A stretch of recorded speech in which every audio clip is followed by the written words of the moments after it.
live in fucking Cali to say we the same. But I'm gonna promise you that New York has its problems, and we have our NYPD problems. But a lot of the fucking force, New York City has the highest population. City, period. We have one of the biggest police. We have the biggest police force in the United States, and the cops that hit the street are young. So with that being said, I don't think... So stop playing with me. I'm telling you, this is how it runs. I believe that you know how different things are in New York, but I don't think we should discuss Venezuela, Russia, Cuba, because you don't fucking live there. Nigga, what the fuck is you talking about? Don't discuss none of that shit. You don't live there, so don't discuss the shit. Play with me. So let me go ahead and play this game with you too. Check this out. When we're talking about policy, that ain't got shit to do with fucking what the fuck is going on. If you want to talk about NYPD policy, go ahead. But when we're talking about everyday interactions, that's fucking totally different. Don't fucking play with me. I'm giving my opinion on the way people interact with police. I don't think that changes from state to state. I think that there's certain things that go across the states nationwide, especially when you're talking about minority involvement. And I think that when we start doing things that can be considered assault on a police officer, we're going to be treated disproportionately worse. It is dangerous. And you think I'm dumb? Are you playing on my top? No, I don't think you're dumb. Are you playing on my top? You think not at all. We get treated different? So don't even make that comment when I know that we being treated different. That was my initial comment. I said okay, and I know we treated different.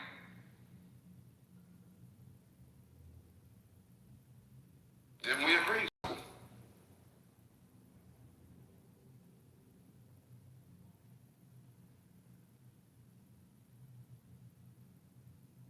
Everybody else security has come off mute.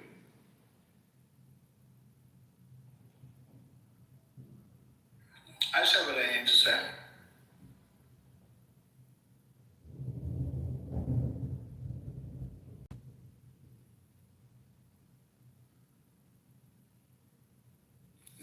New York, big city of dreams. Too much, too many people.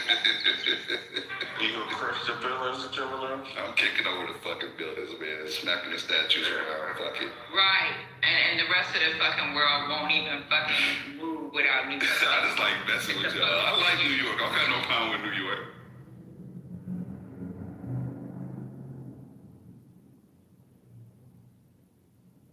So something has happened here, and technically the police are here at my job, and my AirPods getting ready to die, and I was away from my desk. Why did I have to take off? As I said, if this goes full blast, oh my God, in the middle of the New York fight about the police. Couldn't make it up. Wait, what happened? My coworkers who might or might not have a company vehicle was across the street with the keys in that vehicle running, and somebody stole it. Huh? Yes.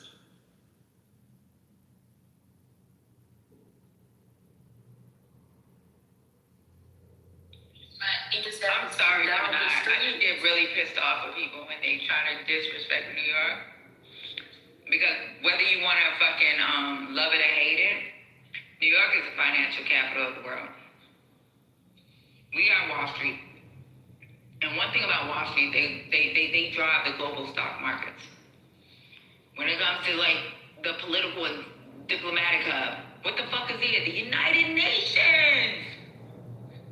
New York is the cultural capital of the world. When y'all play these games with New Yorkers, we gotta live this shit and we gotta fucking breathe this shit. And when you motherfuckers, all my life outside New York, I hear all this dumbass shit from motherfuckers that don't even live in New York and don't know shit about the city, but got the nerve to talk crazy when we fucking lead when it comes to mediation. Not mediation, but when it comes to fucking when it comes to the global or political diplomatic hub. We fucking lead when it comes to financial capital, right? We fucking lead when it comes to even fucking media.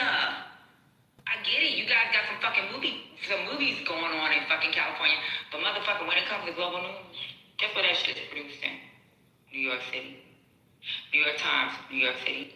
Bloomberg, New York City. NBC, ABC, CBS, New York City. When y'all keep fucking playing on our top, I've came to a point where I'm fucking tired of y'all. I am tired of fucking people always playing on New York's top.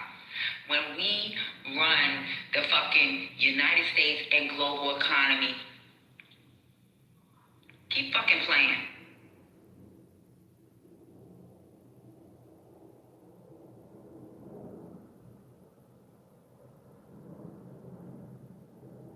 Go ahead, continue with your conversation.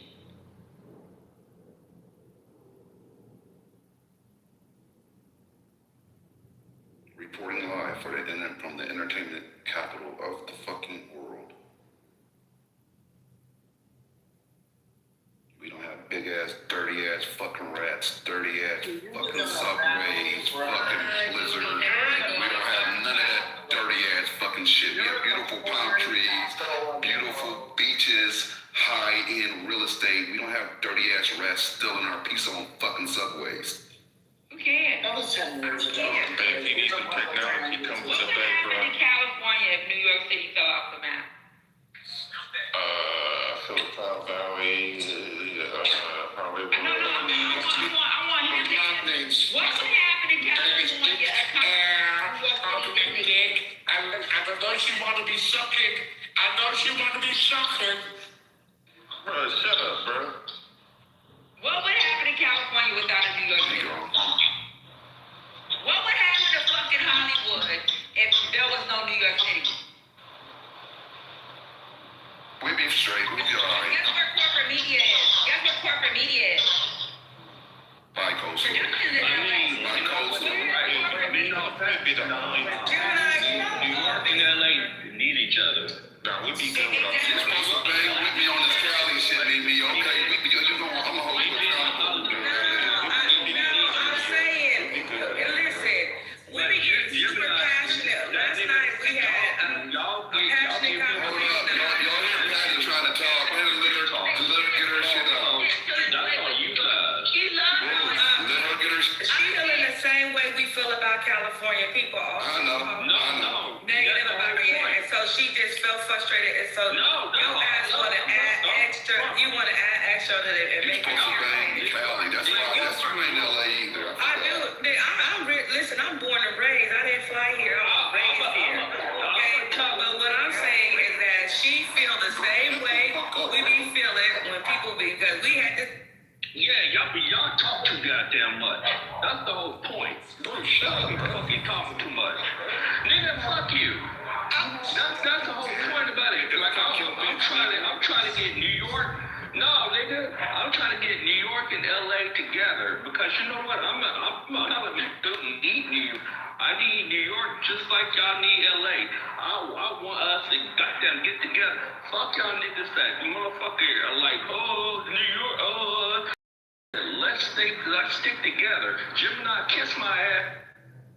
You know, Shut your bitch ass up. Nigga, don't check me, nigga. Check your I bitch, said nigga. something. Yo, biatch. I spent weeks. You piece of shit, nigga. Fuck you. You light-skinned motherfucker.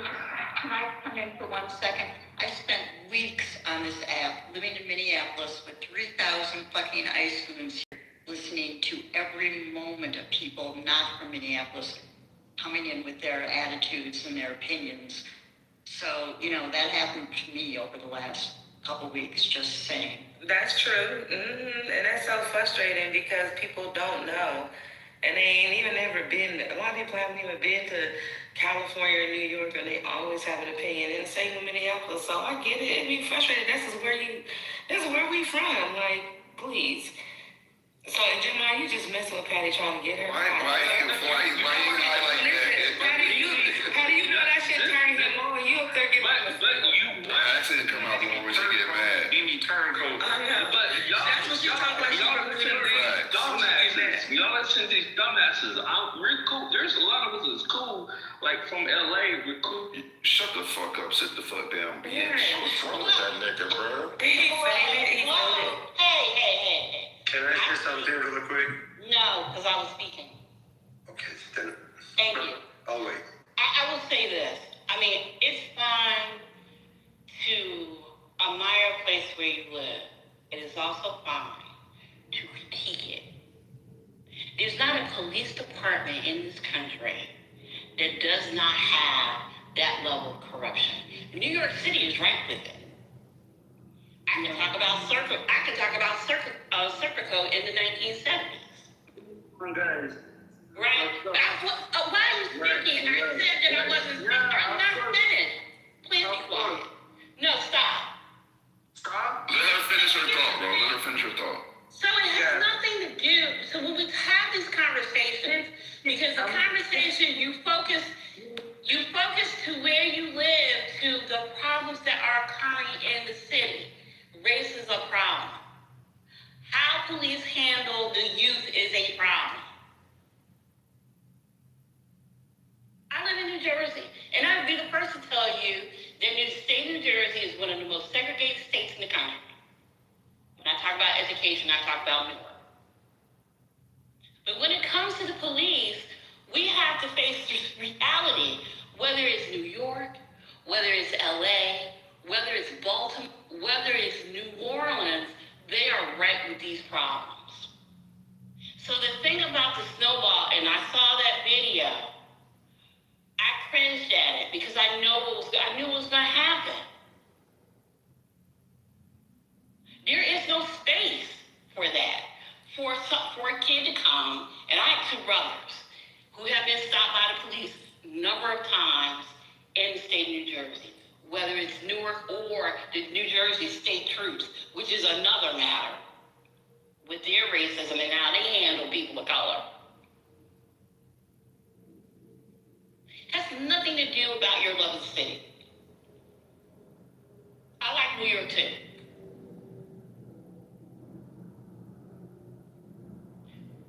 But that's not what we're talking about. We're talking about these issues. I mean, New York City, Queens had a level of corruption that went on about 10 years ago that was reported on NPR. This American Life, with one cop, we ended up in the force.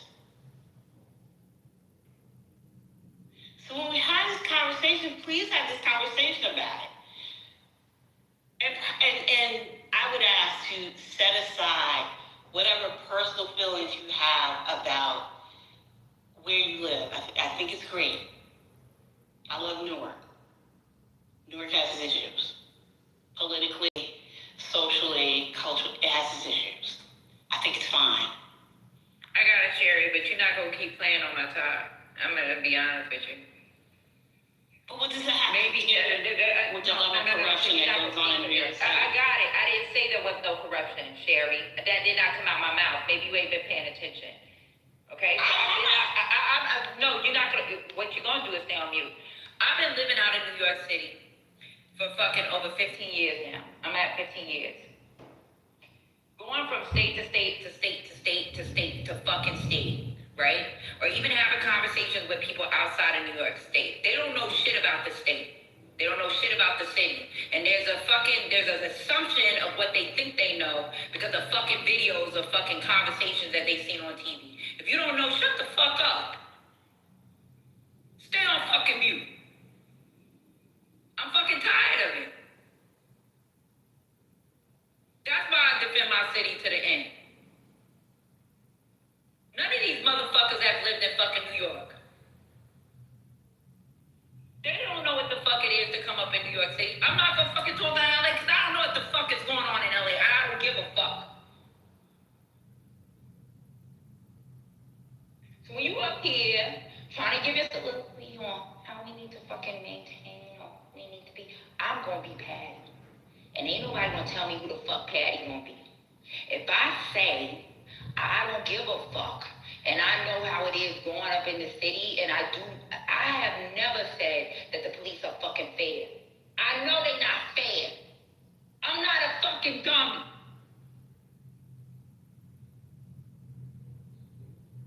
But you're not gonna tell me about my fucking city and your ass don't live here.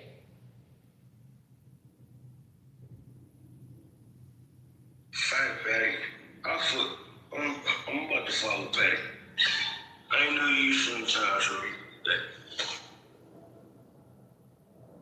Yeah, I mean, I get that, Patty, but also I worked in the city for, 25 years? I worked in New York City. Okay, you worked, but guess what? I worked outside of New York City and have dealt with people that's from out of New York City. I've dealt with niggas from Kentucky, from Nebraska, from Iowa, from North Dakota, from Alaska. And guess what? I hear the same dumb shit. None of these motherfuckers done took a flight and done visited for 2 months. Said, I've been to New York City 3 times. You don't know what the fuck you talking about. Shut the fuck up. Patty, I get it. I understand that. But that's a different conversation. We're not talking about. And in the conversation, as a whole. this is the thing, Sherry. So while you getting into the conversation, it was between me and fucking, I love Gemini, but at the same time, this nigga flew there to visit. He ain't grew there. I have New York in my heart. Fuck you and this fucking You know what? At this point, Jim, now just let it go. Just let it go. You a fucking visitor.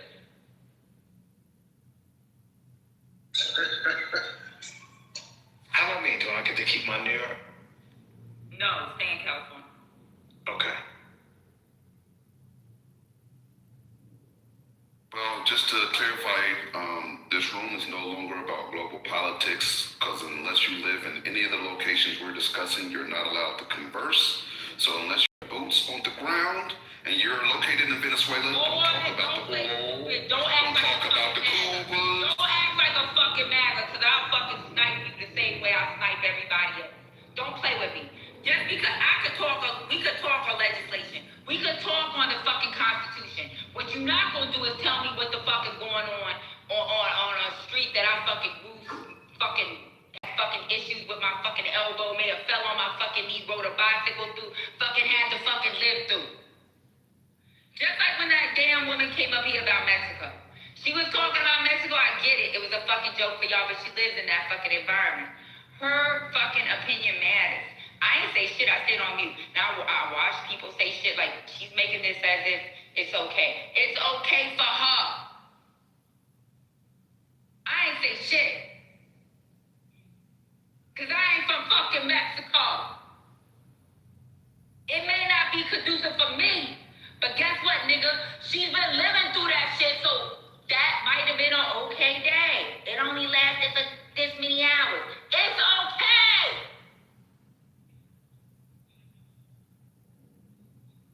If she said it's okay, it's okay.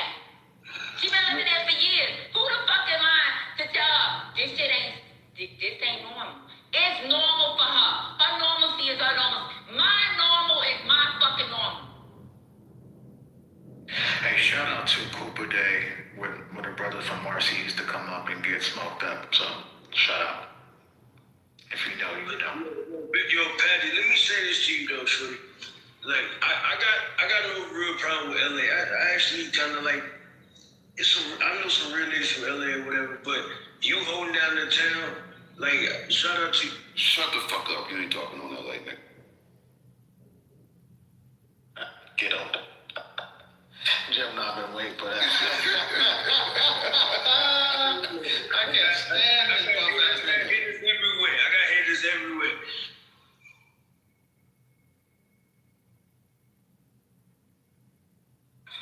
They paying people $45 an hour to shovel snow in New York, though. I just paid somebody $100. You see my picture? Why I got a problem with people? Hold on. Why y'all got a problem with people making money? Like, why the fuck y'all count on people's pockets, man? Let these people make the money. Like, what's wrong with y'all? I think anyone was counting on my pockets. What are you talking about? I think I'm just making a comment. I just said there was an advertisement came across my computer screen. Yeah, they're paying people $30 Why you got a problem with that coming on your computer screen? The mayor announcement. Anyway, I just got a text from James Tallarico. That now means I can comment on Texas politics. So, got it. No, we're not talking about that. Like, look at my PTR right now. Like, Patty, you know, because she in the town. Anyone else in here from New York? Like, this shit is crazy. Yeah, I'm here. I'm looking at the street right now. Yeah, okay. She's just talking about past tense, by the way. Shut the fuck up, bitch. No, I'm not talking about past tense. I'm talking about the last 24 hours. That's what I'm talking about. This shit came out of nowhere. Like, when I went to sleep, I was on here talking shit with y'all like at like 2:30 yesterday or whatever. I went to sleep for like 5 hours and I woke up to that shit. I've never seen that before. And mind you, we got blizzards. We always have like blizzards out here or whatever. But usually that shit melt and go away or whatever. This shit just came out of nowhere. This shit is amazing. Like, I don't even. I've lived in New York all my life, right? Well, I've had places, other places, but come on, man. We get outside and we shovel. That's it. We shovel. It's a snowstorm. It's a blizzard. Like, it ain't that serious. I've never seen that much snowfall happen that fast. My sister, I have a lot of memories of my sister and I when we were young, playing in snow and doing all that shit. I have some. Come on, man. There's been plenty of blizzards and snowstorms in New York growing up. I'm not younger than you, Rambo. Hey, Rambo, you might be younger than you, bro. They ain't got it's snow, shoveling. My dad said the same thing, Rambo. My dad said he had to go to school with snow fucking up to his knees and shit, right? That's a whole different generation. Betty, of course we seen snow this. Of course we seen snow. Reds, don't mind them. Don't mind them. No, stop talking. Of course we've seen snow this level. But I've never seen this. God damn. I've never seen this much snow this fast. Like within hours, like this much snow. This shit is wild.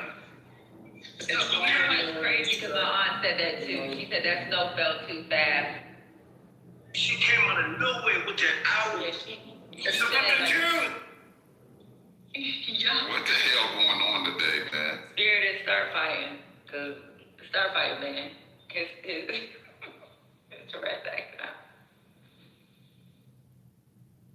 I don't even think y'all know what Tourette's means. Get the fuck out of here with that. I'm just saying, if I was from New York, I wouldn't want Gotham as my co-signer. Yo, Gemini, like, I don't even know you, bro. No, my mom said the same thing, and she's older. My dad's sister. She was like, "Oh, this snow is crazy." She's like, "This shit is like falling crazy." She said it's worse than 2016. I had to Google it. 2016, I think, was the inches were. What I think I know when I Googled it, they had more inches. But the rate that snow fell, like it was crazy. We talking about hours. Like, okay, now Patty, you in town, whatever, so you know, I'm like not we had in New York anymore. Okay, well, I mean, like, a few weeks ago, whatever, we had a horrible snowstorm, whatever, and it was a triple whammy, whatever. It was snowing for like 28 hours or something like that, and then we had freezing rain, and then on top of that was mad cold. This is different though.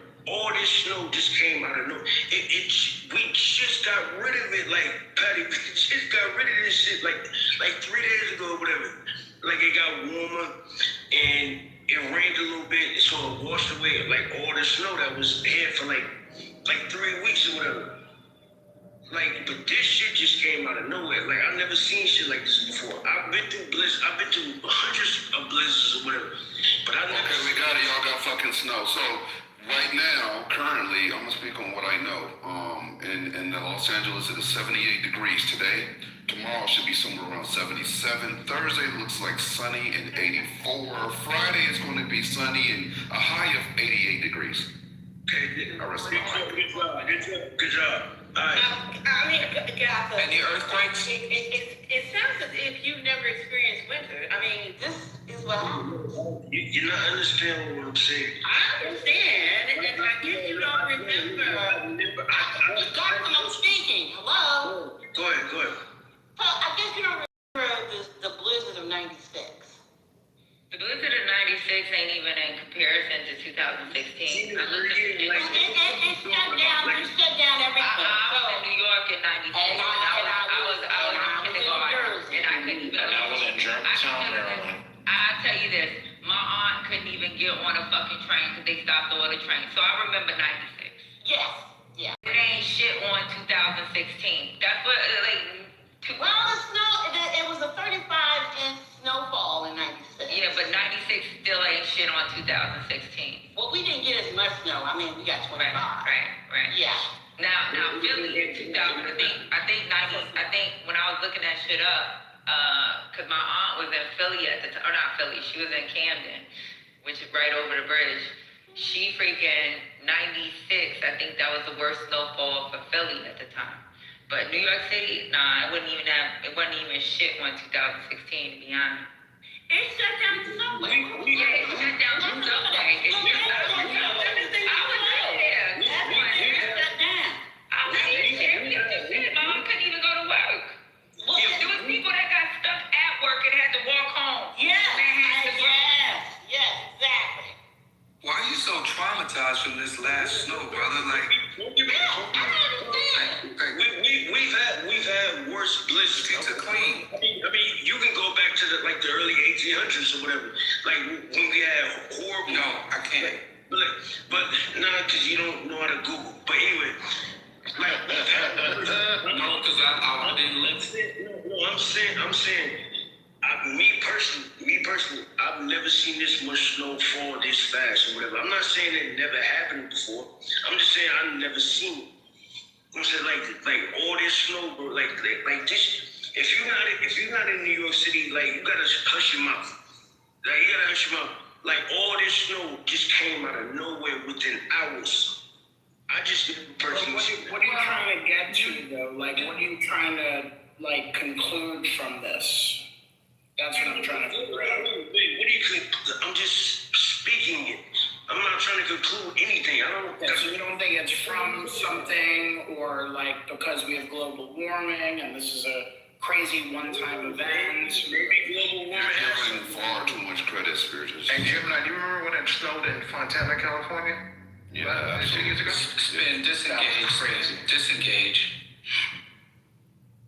Y'all niggas not even in snow states anyway. Fuck out of here. What is cold? Literally snowed in Fontana, California. Montana? Fuck out of here with that. Montana is a snow state. I'm in New York right now. You ever been to Vermont? I know. I'm not talking to you, Shorty. I'm talking to the boy who was just talking to me right now.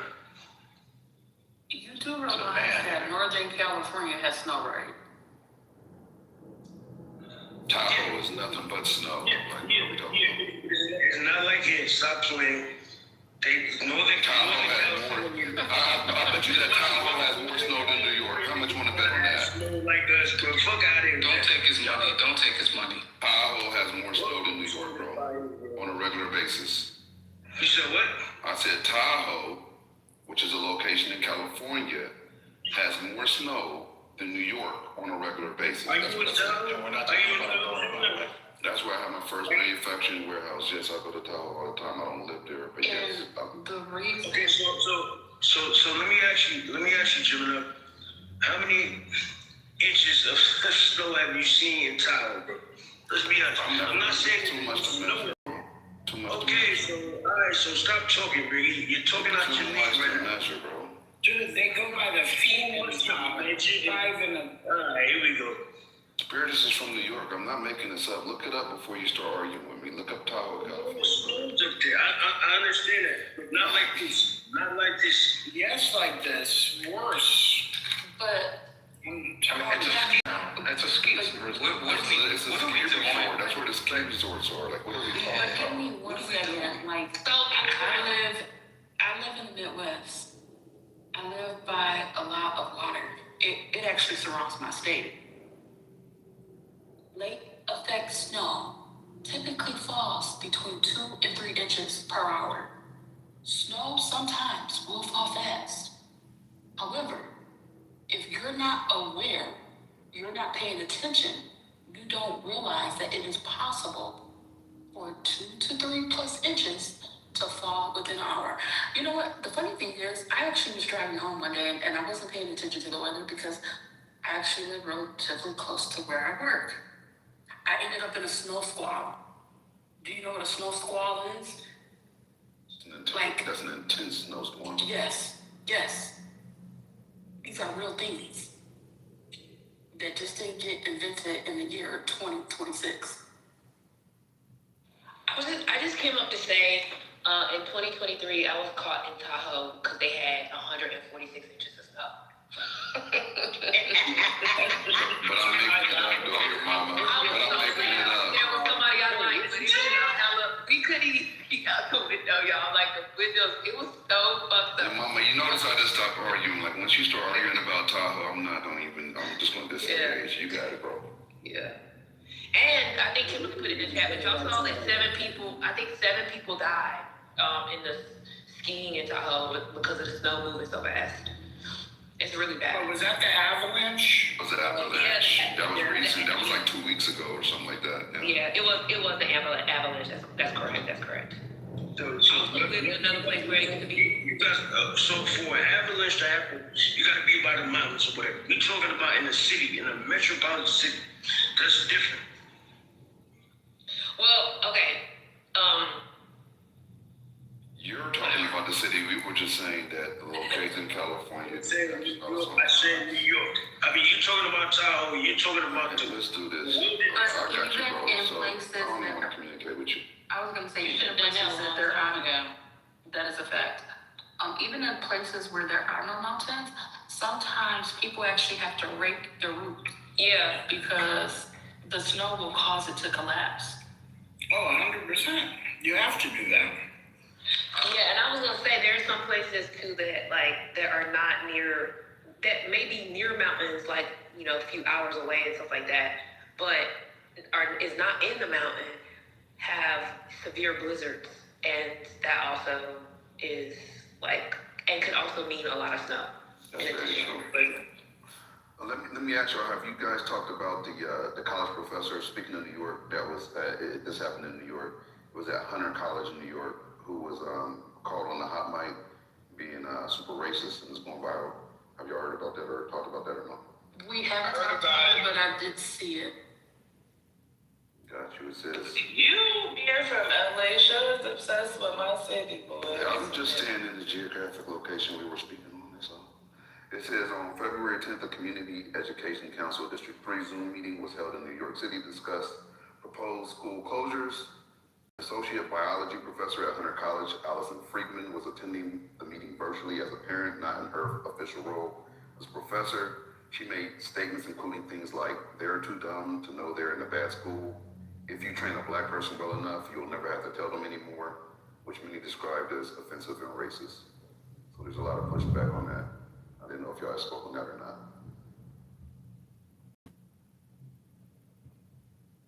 Okay, what's new? What's the controversy? It's the regular shit at this point. I mean, what's the pushback? That she's a college Well, professor it was- and in charge of African American students, but at the same time, And the person that made the statement was in 8th grade. So it was an 8th grader talking about her school being shut down. And that was the woman's response to the person probably was. Could you repeat that again? I didn't hear when you first started. Oh, no. So it was an 8th grader. It was an 8th grade girl who was speaking about her school being potentially shut down. And that was the remarks that the woman made. So she made the comments about the child. Oh, got you. That's context. I got you. So she was responding to an 8th grader, but she thought her mic was muted. Yes. Got it.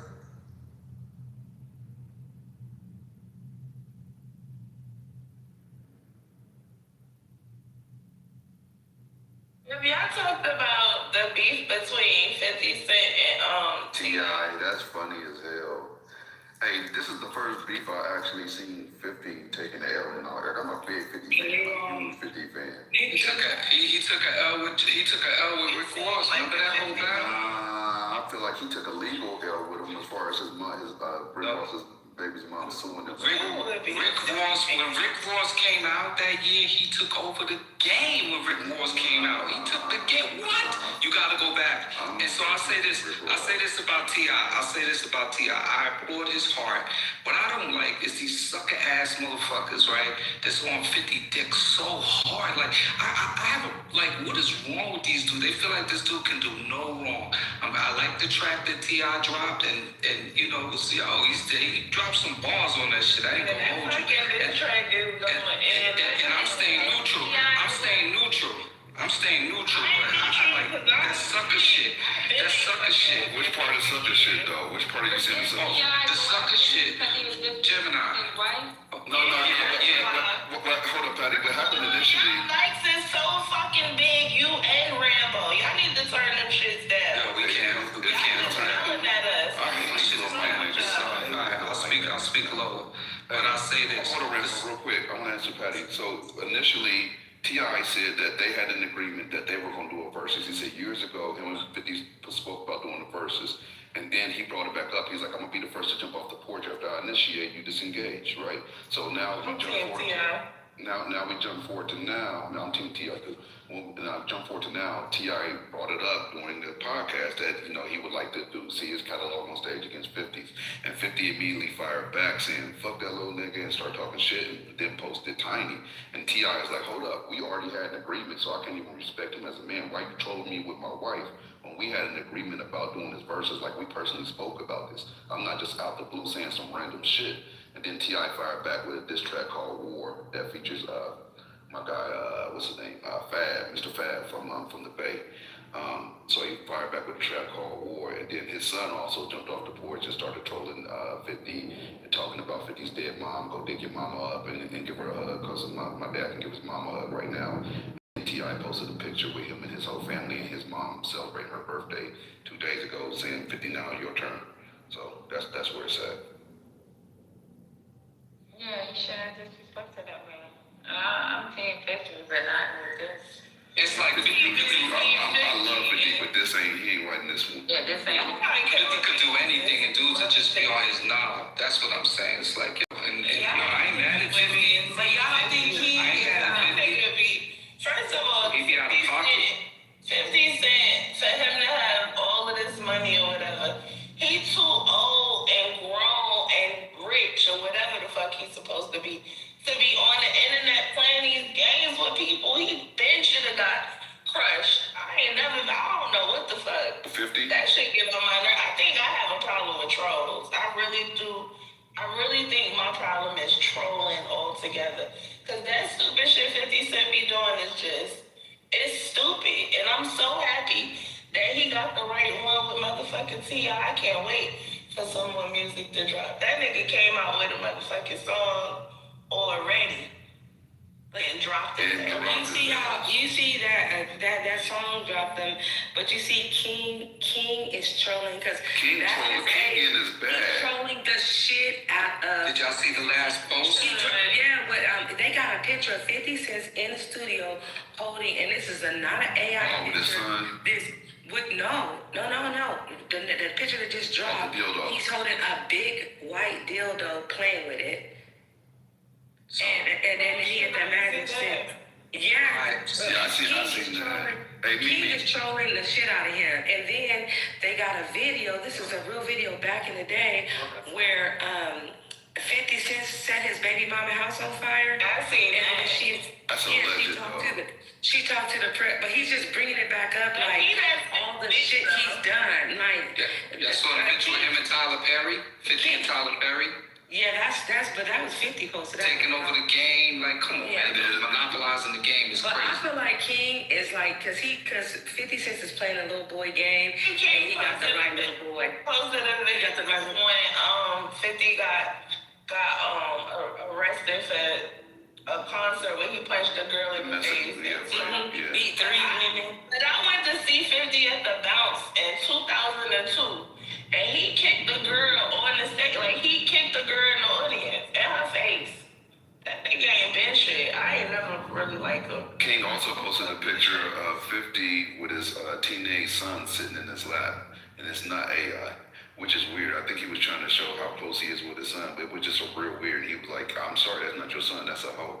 Because his son was literally just sitting in his lap, like legs crossed. It was just a real weird picture. Like, so yeah, he been lighting 50 up. I don't think 50 is built to troll. Like he likes to troll, but it's a young man's game. Like, No, he ain't too much fucking time. with.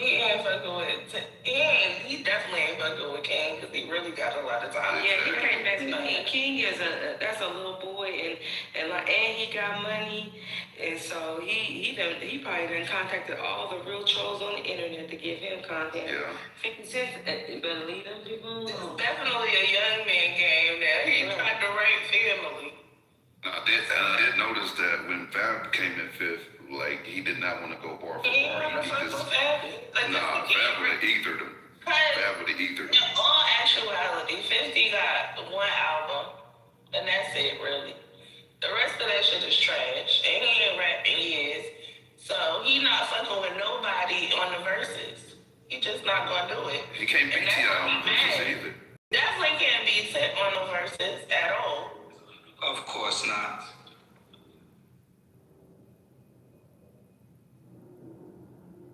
I don't think he could go with some like beef battle with him either as far as bar for bar. I don't think he like T.I. is one of the dudes out of the South that actually got real bars, like bars for real.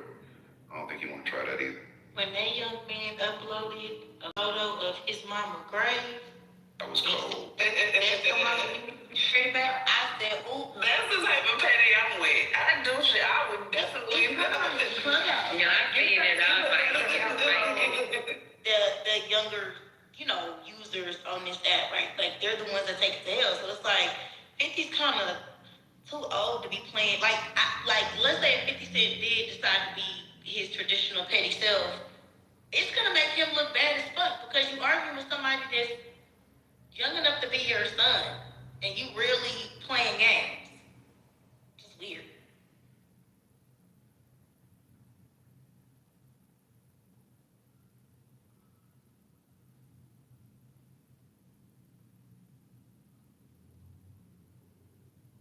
It's too big. Why can't some good? I think 50 Cent is getting what he deserves. He need to leave people alone because Tiny don't bother nobody, and people always messing with her. She really don't. They already. That's the fact. She really minds her business despite all the shit that's being said and how she's portrayed. I think it's because she butchered herself, like as far as her physical. That's surgery, but yeah. at the same time, like she is R&B royalty. Like if you really look at her catalog and what she contributed, like she's raw. But she don't be bothering nobody. No, that's what I'm saying. She don't. I just think people be fucking with her because of her surgery. Yeah, you know what I mean? Yeah, just because I feel how I feel with regard to that, I would never disrespect that woman at all. I would never disrespect a man. Yeah, I would never do no coward shit. Like, that's coward shit. It really is. We gotta stop co-signing that shit. Lala said she is not R&B royalty. I think so, man. I think if you were to go back and trace the 90s, she held it down. She held it down. She definitely was a major contributor to 90s R&B. Well, and the gag is, usually 50 Cent, tries to hold, things, finances over people's head, but you can't do that with this family. Oh, they up. They financially up. They really up, especially after they won that lawsuit with the LOL dog. Oh, please, what was that, 70 million? 100 million? So you gotta play that game where it's safe. You can play that with Tierra Marie. You can play that with, all the little broke D-list celebrities that you've been, letting loan money or that you've been loaning money to. You're not really gonna win that with this family. We're gonna throw them all together. We can take it a step further. T.I. is back in his bag. Like, he just dropped that Let 'Em Know as hard as fuck. And that song wore that the first day he just dropped on 50. Everything he doing right now, he don't sound like outdated or antiquated. He is in his bag. yeah, but that new song is old school. It's not old. It do, but it's still dope. Though. It's fire. Like if you younger, like my daughter, they not really good at so much. Nah, it's for the old heads, but it's just to me, it's fire though. It's fire. I like that. Yeah, song. I like it too. We can't name 5 songs, 5 hits 50 Cent had in the last 10. Go. That's where it stopped.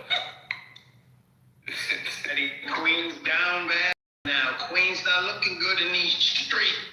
But one thing I will say is I admire 50 as a businessman. Like, the petty shit is kind of whatever, but as a businessman, I think he's done a lot more than a lot of rappers out there as far as his transition and the quality of the content that he's been producing since he transitioned to going into film and television. I like that, the fact that he's actually building out in Shreveport, building out that big production facility and trying to follow Tyler Perry's steps. I think that's smart as hell, too. Like, if you can control your own production venue, he was going to purchase and then he went for a long-term lease, which was kind of disappointing, but I've been tracking his business moves. I think he's smart on that level. Look, this all I'm saying, because he's still selfish as fuck, and they say he's a cheap lover. All the things. Yeah, shout out to that black man for being a way better business mogul than he ever was, a hip hop artist or rapper. All I'm saying is, the older I get, I understand why the nigga was shot 9 times. I really do. I don't condone violence. I don't condone unnecessary gun violence and all the things. Me too, I know what you on that. I say that every day. I be like, I understand, but I don't know if I fuck But that's not 9 times. Like, 9 times. It's not like I'm trying to pop you once or twice and get it off. No, 9 times means I don't want to see you again. They were trying to get him out the way. They were trying to get him all the way out the way. 50 Cent is like, what you troll when he survived. What you say, T? And I said he's such a troll that he survived. Literally. I shot 9 times. They literally created a monster, though, when they did that. They created a monster. It's always them type of niggas that do survive, though. That's the fucked up part about it.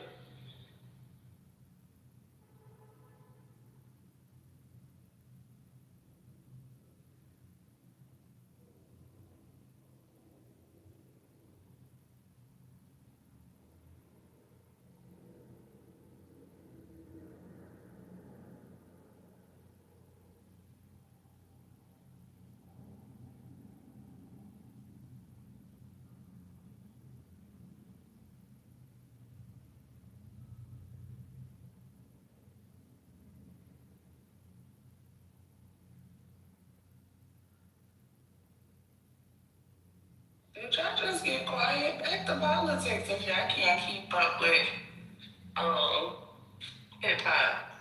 Or do you want me to comment on T.I.'s and 50 Cents? You can if you want to, Scotty. I don't know if you know nothing about I don't even know that. Yeah, In the club, that's the only song I know. The way I don't think you knew anything about it was the fact that he said 50 cents and not 50 cents. 50. I love it.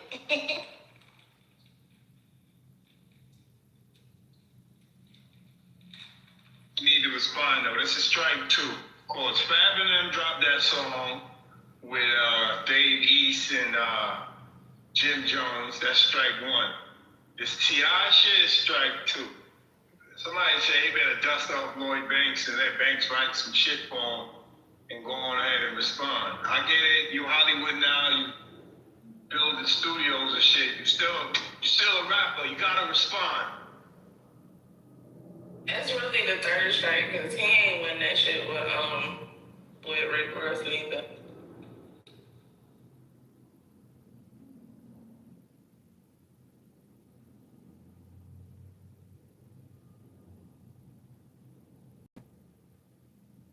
I'm starting to think 50 never wrote his music. To be honest, because ain't no fucking way. He be letting this shit just slide like this, and he don't want to battle in the booth. He want to battle on the internet like a weirdo.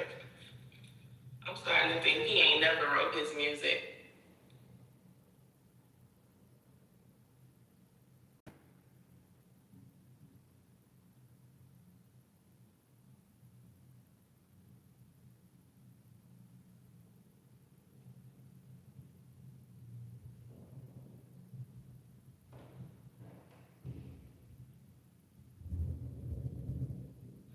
What's the average today? Yesterday's Gavin Newsom. Today was Snowball fight.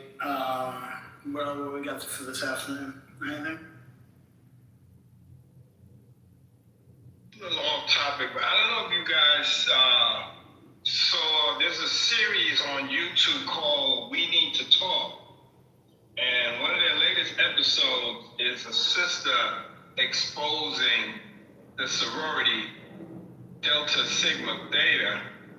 I started watching it last night. Kind of interested. I don't know if any of you guys are Divine You Nine. should watch it for the girls. That's what you watch it for. No, spirit. No. You don't know nothing about this. You don't know nothing about this. You're trying to start a fight. You know them sorority people don't play about that shit. Okay, well, one of their own is speaking out, and the shit is wild. It's a whole YouTube video. We started watching it last night. I'm gonna finish it today. Speaking of women, Brooklyn, did you see the top model documentary with Tyra? Did you see that? Did we talk about that? No, but I heard it was really good, and I'm gonna watch it. I watched it. I did actually take time and go back and watch it. Was it good? It was good. I mean, I never watched the show before. You know, Scotty love a good documentary. I love a good doc. I never watched the show before, so this is all new. You never watched? Next time. I never did. I knew it existed, but I didn't know that that's what they did to the ladies. Oh my God. But see, so I feel like, okay. And I'm okay with being the minority on the issue, but number one, they're not going to make me hate Tyra. I'm sorry. I think things happen at the same time. I think her intentions were good. I think before we have the accountability brigade come in on Tyra for reality TV, I think there's a lot more people that need to be at the front of the line for that. No. But you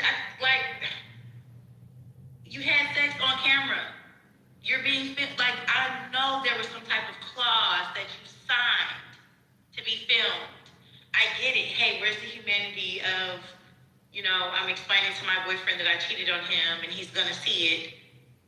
I just feel like it was, I don't know, are they trying to say like, oh, it was the exploitation factor, these were the chance? I mean, I don't know.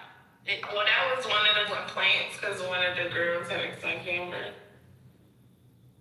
Well, I think I understood more when I had a different context because she was actually saying that she was super wasted.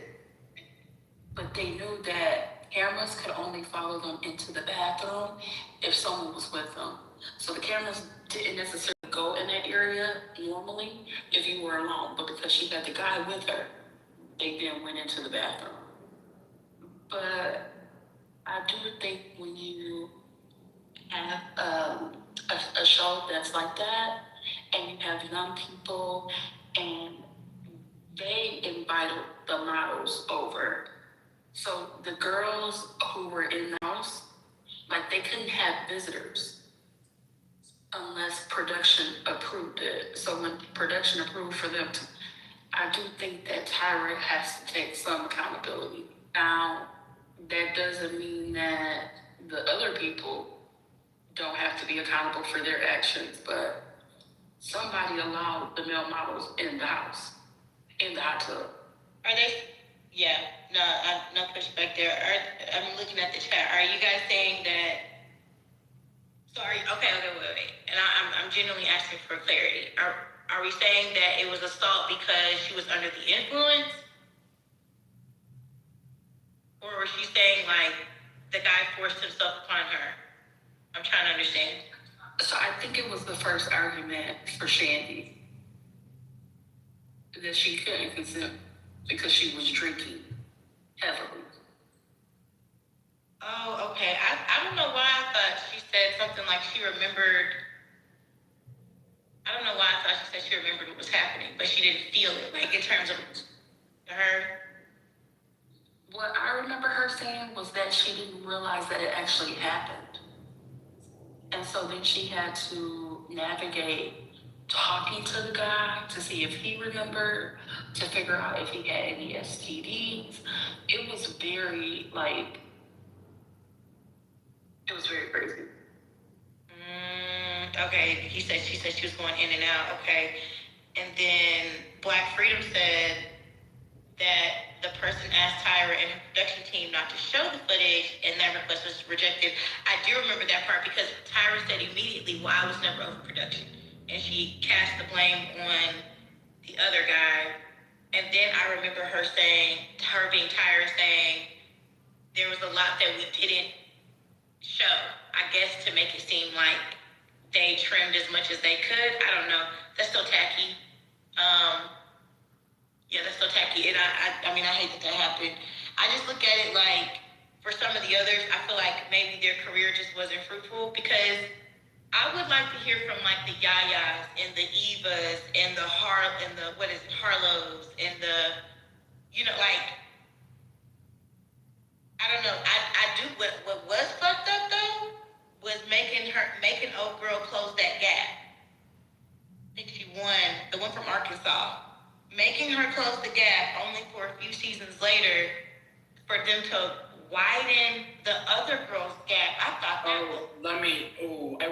I could not believe that they were taking out their teeth and replacing them to close the gap in that black woman's front teeth.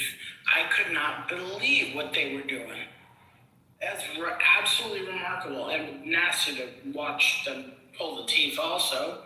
That was terrible. And then the race swapping thing, I could not believe that they were fucking doing it. And then the whole murder scene. Let's do a whole photo shoot of people murdered or just died.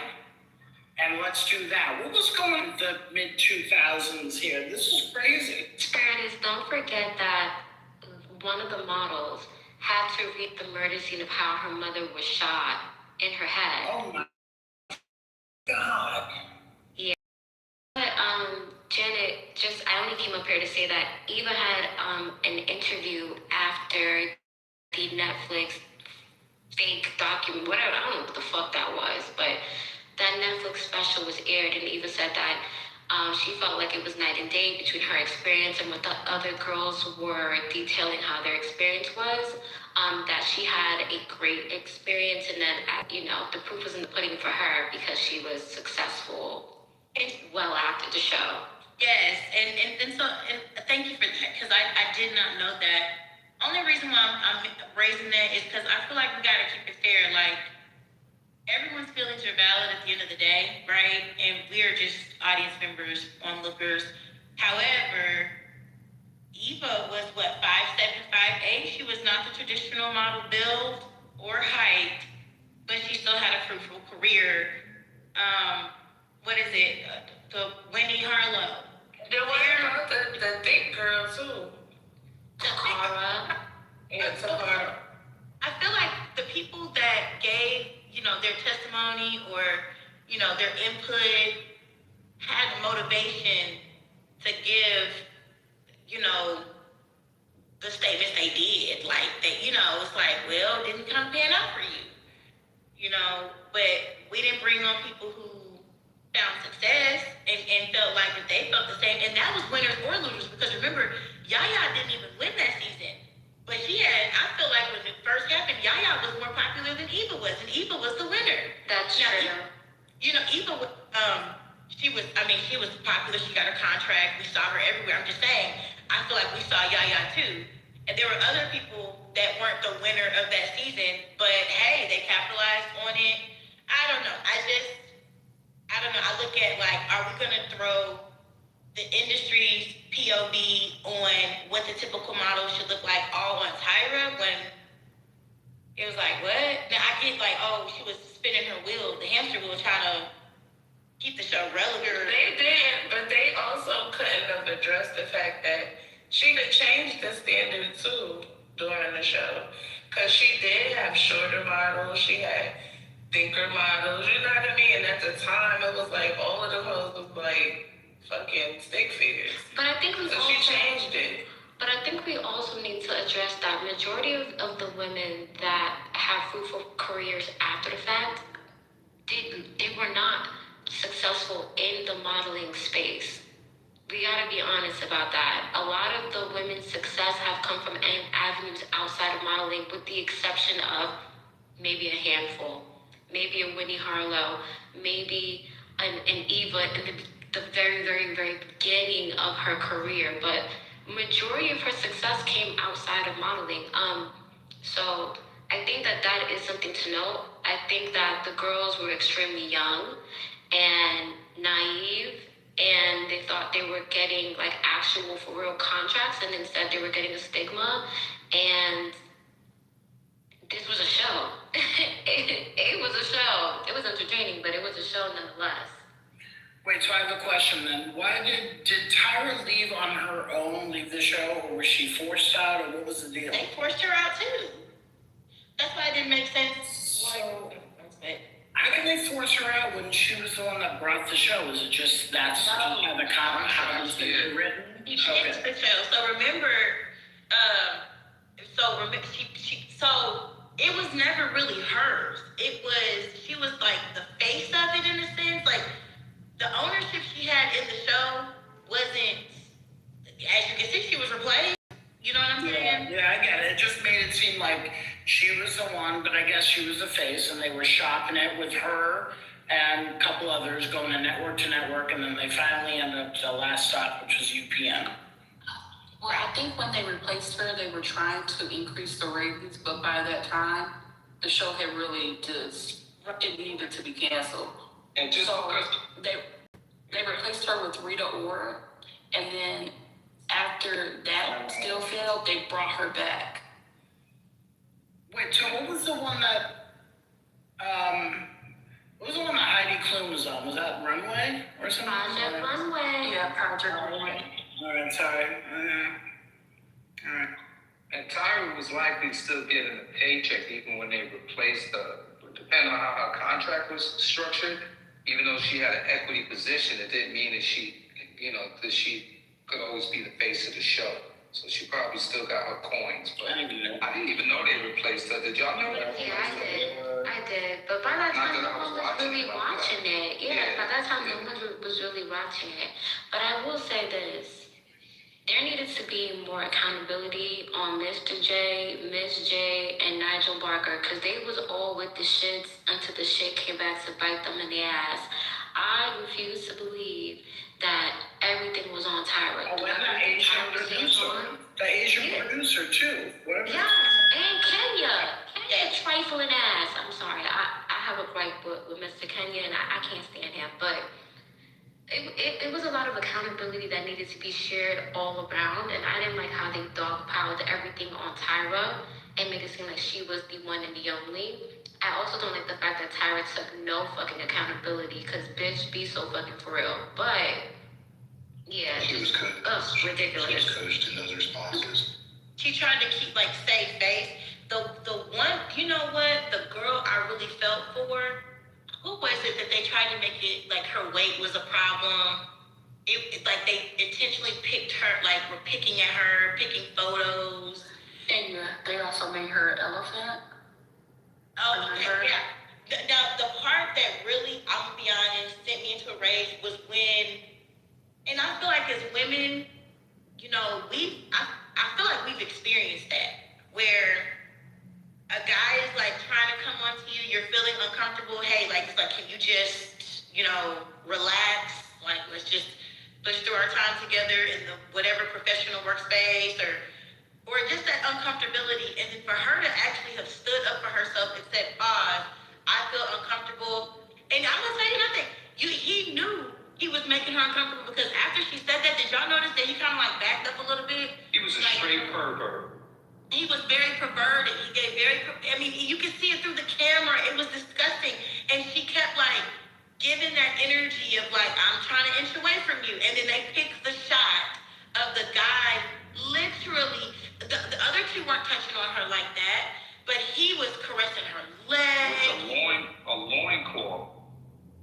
And to some degree, people are going to say, well, that's part where, I'll give people that part. It's what his intentions was, because he wanted to be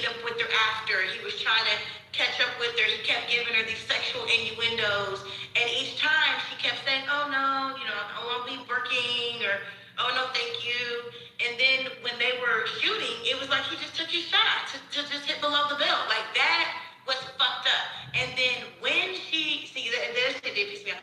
When she said something, it was like, listen, people are paying a lot of money for this time, and you know, get it done. What's the energy? And it's like, that's like, no, Jay Manuel was fucked up for that, because he was on set, Tyra wasn't. Sorry, no, that was disgusting. As a woman, I felt perverted. He's grinding all up on her with a loincloth or loincloth. It's like he just looked like a savage, like a fucking savage.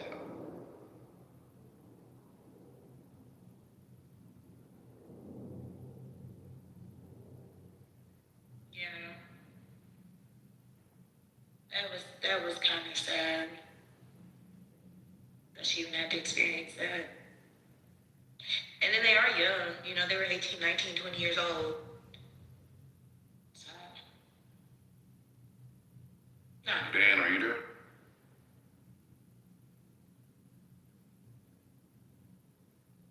CC Papacita. Hey, I forgot you're still Ben Booney.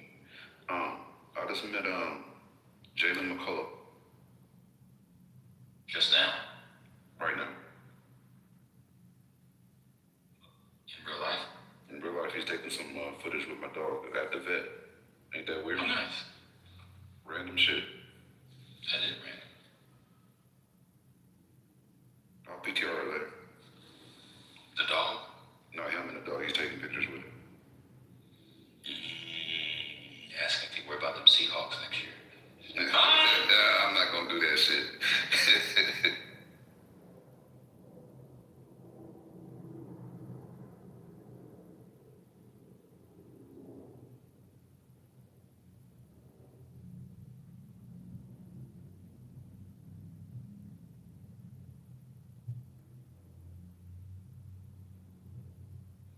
Did you guys see the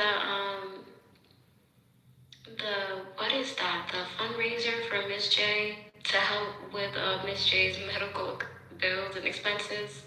Are y'all donating to the GoFundMe? Okay. One, no. Go ahead. Who's Miss J? The 6'5" black guy that was on America's Next Top Model. He was the like catwalk specialist. Yes, the runway coat. Yeah. And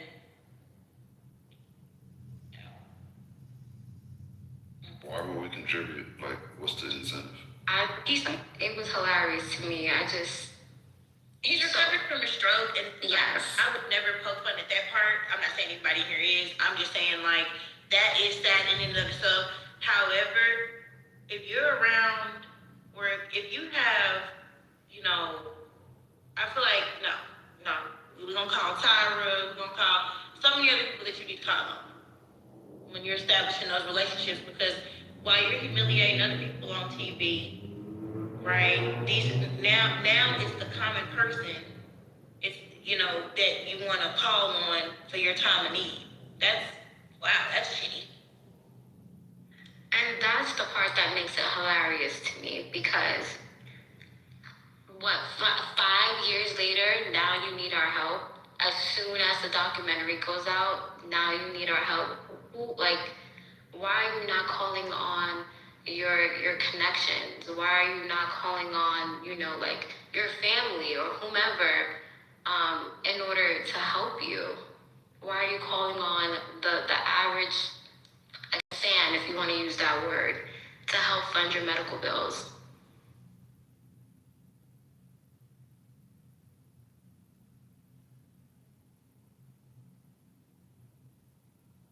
They said Tyra ain't came by and she sent one funky ass text.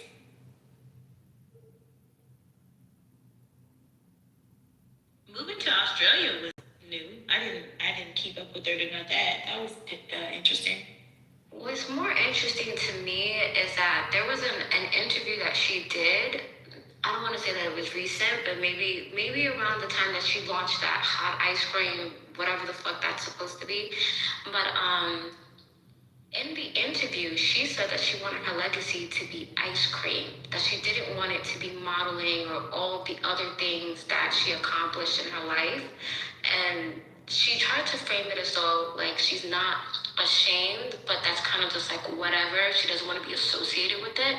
But she wanted people to remember her as the ice cream lady. And so that was very confusing to me. Well, what is also confusing is that she didn't check the laws in Australia and she had to rebrand her hot ice cream because legally it couldn't be called ice cream because it was hot. Yes, isn't she also being sued? Like, it's a lot going on.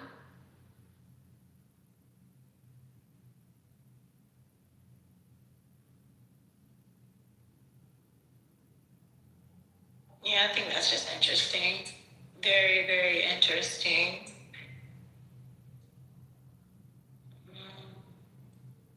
So many highs and lows about that documentary. I'm not gonna hate her. I'm not gonna hate her. I think it's always so easy to. I don't know. I don't know. Not during Black History Month. I'm just kidding. But no, really, I'm not gonna hate her. It's supposed to be another one coming out too. Another documentary. I think E is behind the other one, and it's supposed to have Janice Dickinson and some of the other judges and some other quote unquote models from the franchise. This is getting real ugly real quick.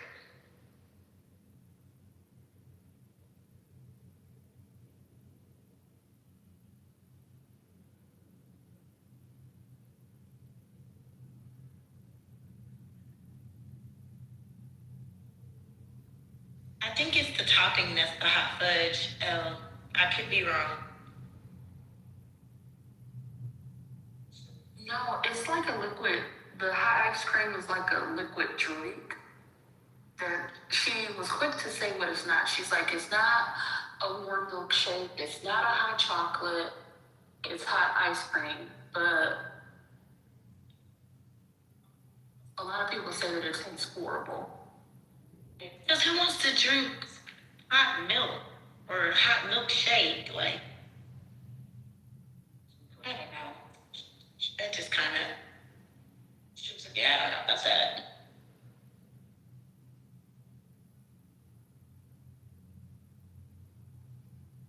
Isn't she a mom? Let me see, let's look this up. She did have a baby. I don't know if it was by surrogacy or she did have a baby. Let's see. I think it's a little boy. Yep. Let me see. Yeah, through surrogacy. You're right. You called it. So you be knowing.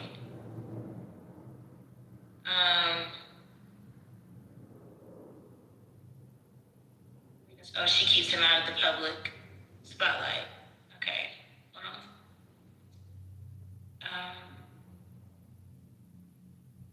Oh, he's young. He was born in 2016. So he just turned 10. I don't know. Let's see.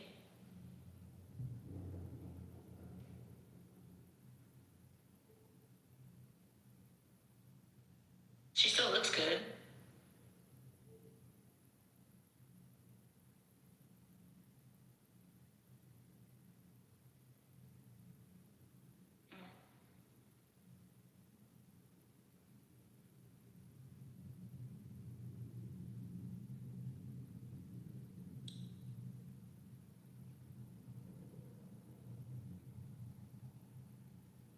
So what else is going on, guys? Any other pop culture news? Did you guys see the trailer for the new season of Housewives of Atlanta? No, girl, tell us about it. Oh, that's so good. I know Kay Michelle's gonna be on there. She is. And So K. Michelle said that she's not going to trust any lawyer who doesn't win cases. And then they accused Phaedra of eating people. Now, where her eating people? If she's a mortician, she's a mortician, so they might be talking about the people. Tiandria. Did that say? Oh, I'm sorry. Sorry. No, I just wanted to ask her if she does watch Love is Blind, because I think the weddings are tomorrow or something like that. You know what? I haven't got into Love is Blind, but I might need to tap in. Okay, that may be somebody else. Okay. Brooklyn, you don't watch that. There's the one I don't watch it. Only reality shows I watch is Married to Medicine, Love and Hip Hop, both of them, Miami and Atlanta, and the Housewives. That's it. So you watch a lot. Oh, I Brooklyn. keep it real black around here. Brooklyn, did you know Quad and King broke up? What? I don't know if it was while the cameras were up or if they were down, but they broke up. He said he had to let that situation go. What? That is great. I'm sad about that because, I don't know. I thought that they were decent together. I did like him and her together, but like that whole surrogacy journey, the IVF journey with them, you could tell that it was It's like, stressful, yeah, and that was expensive. And so that's probably why I ain't seen nothing about her being pregnant, because they broke up. I was looking to see if she ever got pregnant, but I mean, 46, 47 is that's a party to try to start. So.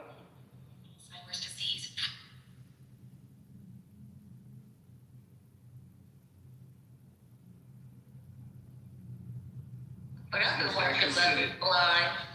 Is that considered He very only got one kid. Yes, anything over 35 is. He only got one kid though, Brady. and you know what? Somebody just said in the chat, Bobby, that Dr. Jackie told her to freeze her eggs, and Dr. Jackie is one of her physicians. She literally started crying, saying that she should have listened to Simone and Jackie. Yeah, he is the About mother. their about. But she was still married to old boy, and she wasn't gonna have no kids by him. Dr. Greg. Now, on the new season of Housewives of Atlanta, we're going to see Portia date both a man and a woman. And we know that she's with Sway now. They're breaking up with the guy. It was Sway DJ? No, Sway, the salon pro. She owns hair Who's salon this suite. girl? Is it The female? hair salon suites. Yeah, Yes. yeah. Okay, yeah. Well, she don't know what she wanna do. Wait a minute, ain't Sway that girl who daughter died too? Is that her? Sway a player. Yes, me. Is that her, 10? You know what? I'm not sure. Cause it's this girl that live in Atlanta, and she she's a lesbian, but she had a daughter that died a few years ago. I don't know how she died. I think maybe a drug overdose or something like that. But she also a salon suite owner, and she got a restaurant too. I wonder if that's the same. It could be. Gives me player vibes.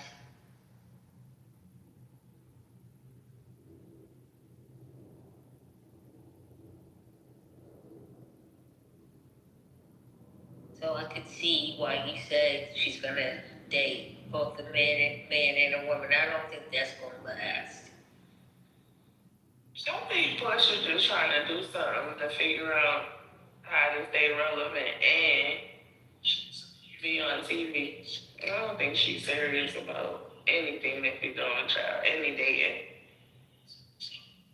He said she was struggling to keep that house, whatever house she got. They were saying it was a struggle. I don't know if it's the house that she had when she was married to the African guy, or what? I don't know if they sold that house, but she bought another house she couldn't afford. I don't know, because I haven't been keeping up. It's the house that they bought when they were together. Okay, yeah, well. Before they got married. Because, you know, she gave her old house to her mom. Oh, really? Yeah, so she moved out of that house, gave that one to her mother, and then moved into the new house with Simon.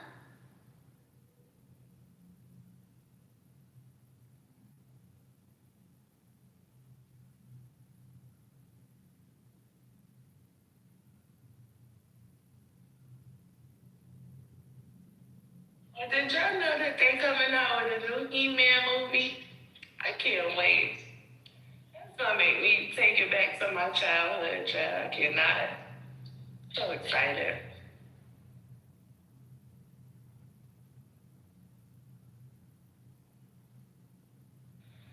Since you guys talking about TV shows, did you guys see that? Oh no, did you guys see the Top Model? What was it called? A biography reunion. You missed that. We just talked about it. Yeah. Oh man, you must have just got here because we just got it. No, I've been sitting up here. I didn't hear you though. I was paying attention, but golly, that was crazy. It blew all my little. You know, I really thought them girls was Eva the only one who really got something out of it, or not even her. They're more than just her, but it's not a lot of them compared to how many women were contestants on the show. You know, that's all right, because people sleep on the fact that shows like, I know American Idol has had a lot of breakout stars and whatever, but think about it. Can you name a breakout star from The Voice? And they have like 30 seasons. None. Nothing. No, I can't. You can name a few from America. Yeah, you can name a few, and they're big. But The Voice? But The Voice be having the best singers, though. I like The Voice.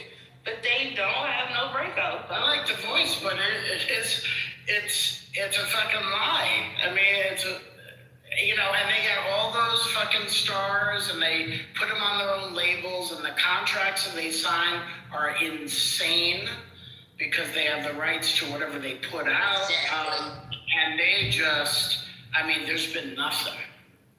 And they've had some amazing things. Amazing voices, no doubt. It doesn't matter.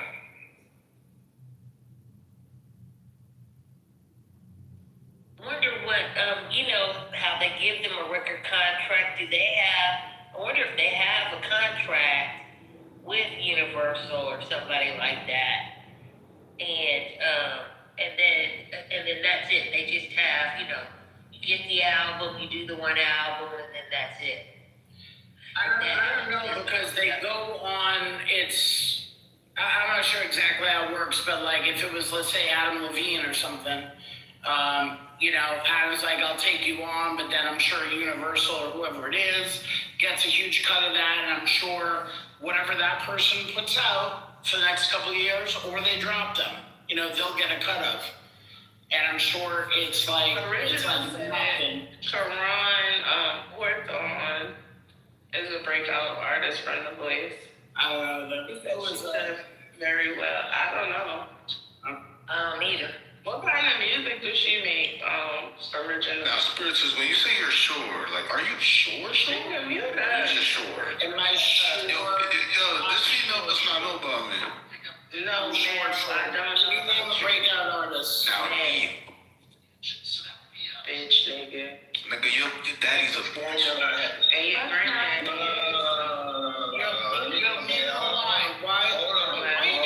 I'm having a conversation. Hold on. Yeah, I want to join that conversation. I just wanted to add this. The formula has also changed. It's very difficult for a solo artist. When you look at K-pop, they took a formula that's as old as music. If The Voice, I think, was to shift to possibly dealing with groups, you guys may think it's corny, groups as in 3 to 4 females or 3 to 4 males, I think they'd have a better production of artists that have a longer shelf life. You see these vampire slayers and all of these groups. Like everybody likes K-pop. I don't care what race the kids are. They're eating it up. So Yeah, but why do they still do a show? I mean, they're fronting like these people got to be celebrity. They have 30 seasons. They don't have a fucking star. At least American Idol could be like, yo, we had Carrie Underwood once. We had Fantasia. She's doing Broadway. We got other people that have had success. They can't point to Original one. said that the one person that was a breakout artist is in gospel, and that makes sense because I could see them doing well. I mean, that's fine, but where's the Jennifer Hudson? Where's the Carrie Underwood? Where's the even Adam Lambert? For God's sakes, nothing. I'm just saying it's a scam. It should be investigated. Get the FBI on it. They do, a lot of artists get shelved after their first LP. That's probably done more often than not. And then they hold that contract until, whatever the signing, whatever the terms were, sometimes they hold those people for that long, and then by the time they're ready to move on, they're kind of like a no-name. And then they age out. They end up doing like local band stuff. Maybe background singing or whatever, but they never get like a chance to do like a major LP or, release a major body of work. The music industry is so fickle though at this point. Like you better off trying to break out on TikTok or Instagram or some shit. You really don't even need. That's all they platform like The Voice. That's what I'm saying. You don't even, at this point in history, you don't even need a platform like The Voice. Ain't no people are getting broken out on social media. That's how they're becoming famous. What the fuck is thumbs down to me? Fuck you.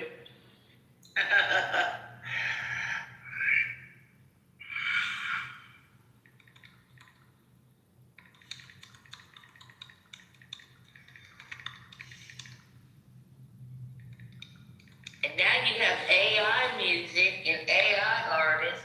It's really gonna get crazy.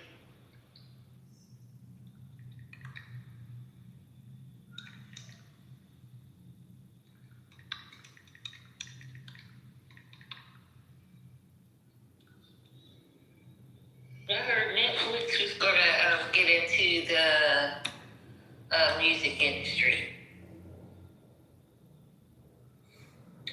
What, like Netflix music, like Pandora and Apple Music? Like, you gotta be looking at some TV or something. I'm not sure what their format is going to be, but I read that they want to move into that, and I think I read somewhere where they're trying to compete with like the Disneys, and so how. Somebody bring up Curtis ASAP, please. Yeah, I don't know how they're going to format it. They sure are hiring though. All right. They're trying to bunch of brothers. Oh, sorry if I'm interrupting. Thank you, Spirit, for bringing me up. Can you guys hear me all right? Yeah, go for it. Spill the tea. Let's go. Thank you. So, I know Alejandro Aranda. He won second place on American Idol. He had actually already been working with Twin Shadow, some other people like that. He was actually referred on American Idol by his management. So just kind of adding into a lot of this, a lot of these people actually already do have management, or they have different sort of ends to the industry. In terms of developing, I guess, a really sort of large artist, that's not always what they're really looking for. For him, specifically Alejandro, what they wanted him to do was fit within a very specific mold of like I guess poppy American Idol sort of thing. And if you look at his career, he wanted to sort of do his own things, carry pool party. And so even within American Idol, he got tons of fans, he got a lot of recognition. But in distributing, I guess, the ties that he already has towards them, commitments with them, and trying to do his own sort of artist stuff independently, it just kind of confuses the audience. It makes it difficult for people to have their own music, do something outside of the pop realm. So I would say, in my experience talking to him, these things try to push out very specific sort of, I guess, products to demographics that are there for the show. It's not really for the music itself, and I think that might be sort of why. I think we've understood that American Idol has pushed out some good, good breakout artists. Even if they're not singing now, they got other careers. They're acting or doing whatever, Broadway, like he said. But it's something about the voice in particular. Yeah, that was my contention too, because I get it. It's a net positive for anybody to go on the show, whether you have an established, or budding career, or you're just starting out. You're gonna get followers. Is kind of the name of the game. You're gonna get, you're gonna be able to do like a live show, maybe somewhere, and get some people in the door because you have the voice attached to it, or Idol. But the fact that The Voice has had literally nothing in terms of a breakout star, that's a little suspicious. And so I'm curious as to why. And how they can keep going on like that. I didn't think the thing about The Voice that I didn't think was a good idea was for them to get signed to whoever they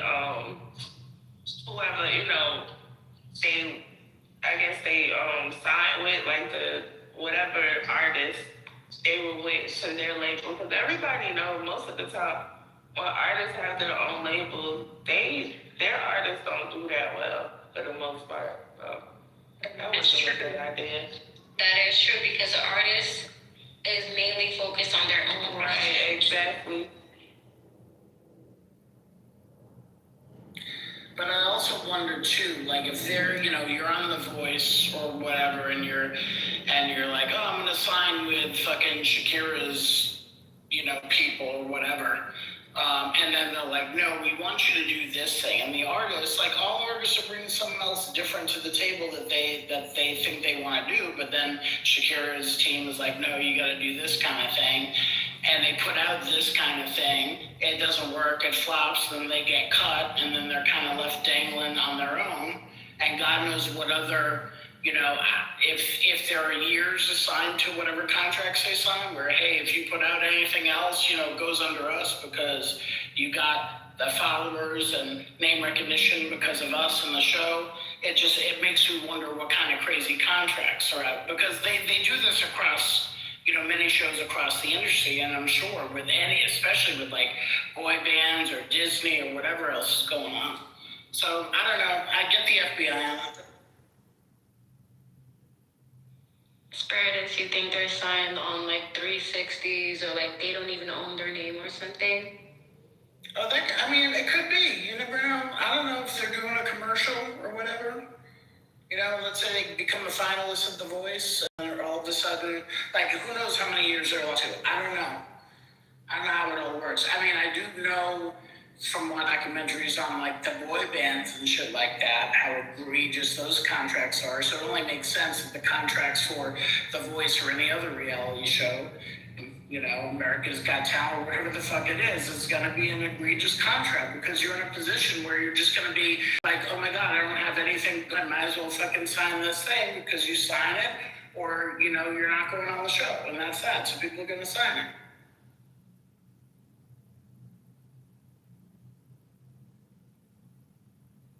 Who wouldn't sign it? You go to an audition, you don't know what the contract's gonna be like. They're like, yeah, we want you here, sign this. Or you're gonna be like, no, I'm not gonna sign this. No, I'm sure they sign it. Like, fuck it.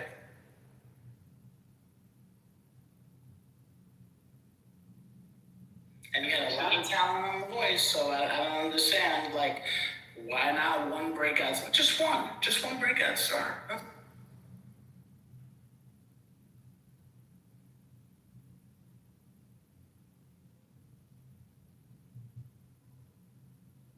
I agree, Spiritus. And then they keep the show, what's it on, the 30 episodes now or something? Like, it's like, oh my God, these guys could be the star, and then they'll be on the hit with Universal. Like, that's the whole premise, is to be big. Nobody's big. keep in mind with the boy bands, like they come from a different, different beginning. They're not usually coming through reality shows, which, like, we know contractually, they're gonna go through that route. They won't control the shit for at least 10 years until you age out. Just like y'all was talking about with the boy bands, it's easy to market them because they bring excitement towards teens. They can grow that audience, and then each one in the group can build, fan base. You talk to kids, they were like one particular person in the band, and then that person can branch out their brand. But these reality shows, they give for one purpose and one purpose only: ratings on television. That's it. They're not really concerned about their music. Yeah, y'all know this. That's the game. So if I'm a manager and I got somebody that gets on like that, I would be preparing them for careers after they do their run. Like you guys said, behind the scenes and shit like that. So a lot of behind the scenes work that they could get that these companies, they can't touch that revenue that's generated from that. It's just primarily their music and creative stuff. But if you get on behind the scenes, you can make a whole lot of money behind the scenes. Do you have any opinion on why the Voice? Do you follow this shit? Like the contracts on the Voice? Yeah, not like I used to, but I used to. I'm talking about Miss Hip Hop. I'm addressing her. Oh, okay. Not recently. You know what I think? So I don't know if you just got in here, but my assertion was, you got American Idol. They've had a couple breakout stars, huge ones, but you got 30 seasons of The Voice and not one breakout star. What the fuck's going on? So, you know what? You're not the first person I have heard that conversation come up by, which is very interesting. And I never really thought too much of it until it's like, oh shit, you're actually correct. I don't know. At that point, I'd say it's an embezzlement scheme. Hell, I don't know. See, there you go. That's the spirit. And sometimes to me, The Voice actually has better singers than American Idol. They have really, really good singers. And the fact that none of them make it. Yeah, like, why are you turning your chair around? For what? Yeah, like, what's the point? I don't know. There's something going on. That's all I'm saying. Okay, so I just did some research, and apparently, I didn't even know this, but apparently Morgan Wallen was on The Voice season 6, but he was eliminated.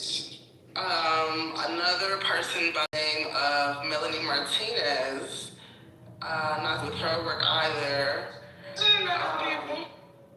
I know Morgan Wallen. That is my problematic country fame, unfortunately. I didn't know he came from The Voice though. That's interesting. Another person by the name of Jordan Smith. I don't know these people though. I don't know these. Outside of Morgan, I don't know these people. I just wonder if the contracts are like crazy, and it prevents them from actually breaking out because the contracts are so. You know what would be a good idea for a doc series? I don't know if Matt is here and he's listening, but life after reality. They need a life after reality. They have done the Where Are They Now kind of shit. Yeah, but they need like the Where Are They Now be like on Oprah Network. We need one in general for all of that to cover all of the reality shows. You know what I mean? Like, could you imagine like one and they do an episode of Dangerous Club? What the fuck? Like, I want to see what is happening to the post right now. That's what VH1 used to do all damn day, but cable TV is no longer what it used to be, but that's the easy part of VH1's program. I just threw a link in the chat. It's a New York Times interview with Simon Cowell. It's pretty interesting.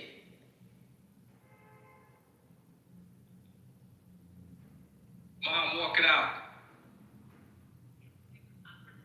That's what should be on mute. That's exactly why niggas should be on mute. Mute up.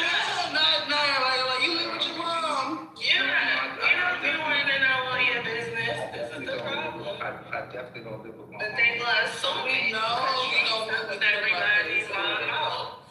Just mute up. Go on mute. I know my shit was off, y'all. That's all.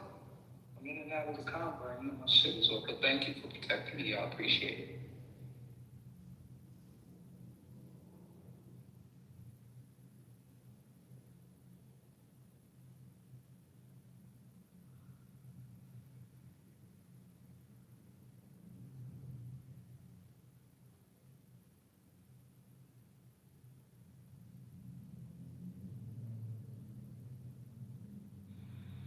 Rambo is a good son. He's taking care of his mother.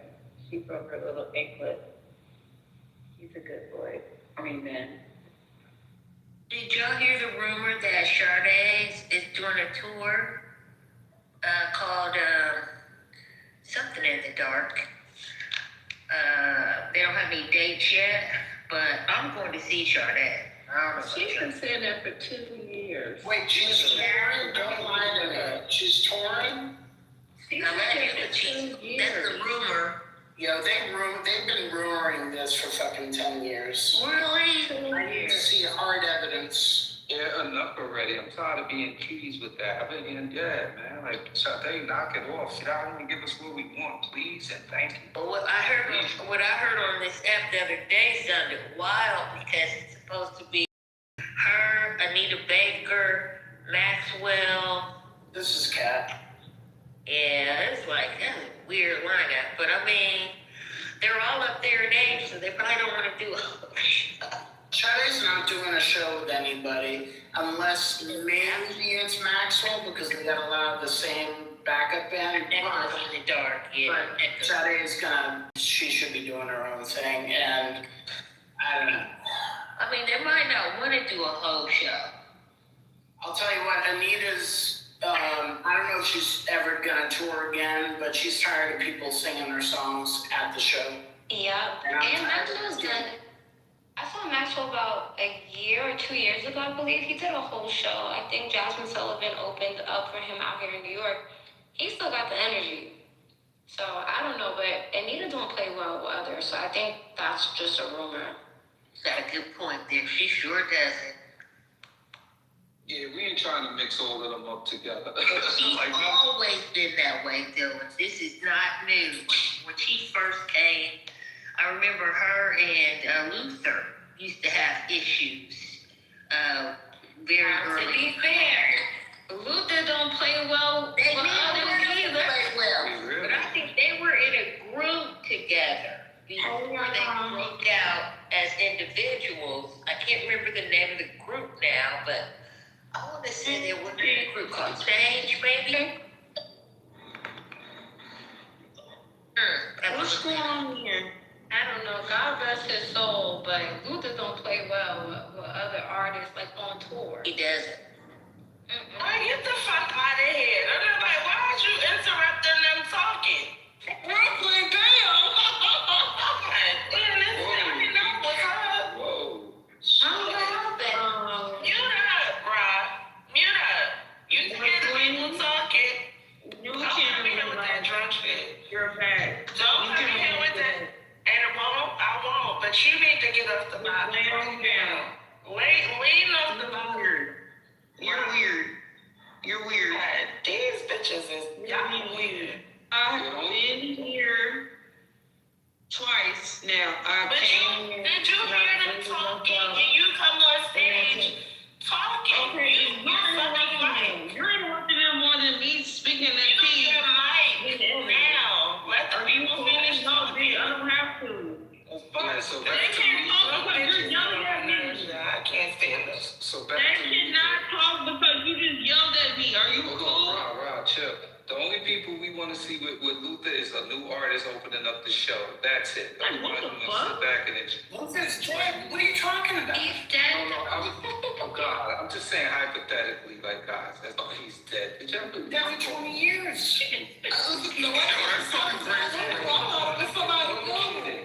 I don't know what he's going to do without Al, but that was his main background singer. I think Jesus Christ, next to Marvin Gaye. Jesus Christ. Nah, Biggie and Pac Just so brutal. Yeah. Scotty, Biggie and Pac are doing a concert. Jesus Christ, yeah, we should be put on the bill, y'all. I heard Whitney was gonna be opening up. This is too far. And too soon. This stage is a bunch of dodo birds. What's going on? Y'all crazy. What I did? Yo, mama. Yo, mama.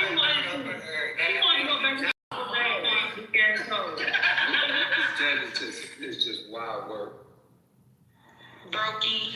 Why is this bitch? Can y'all get this drunk bitch off the fucking head, please? This comes out drunk. Y'all have drunk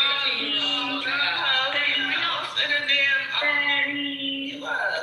Not y'all got 15-year-olds in the app. She not 15. She a drunk, poked out bitch. You are a badass She's on her knees. for no reason.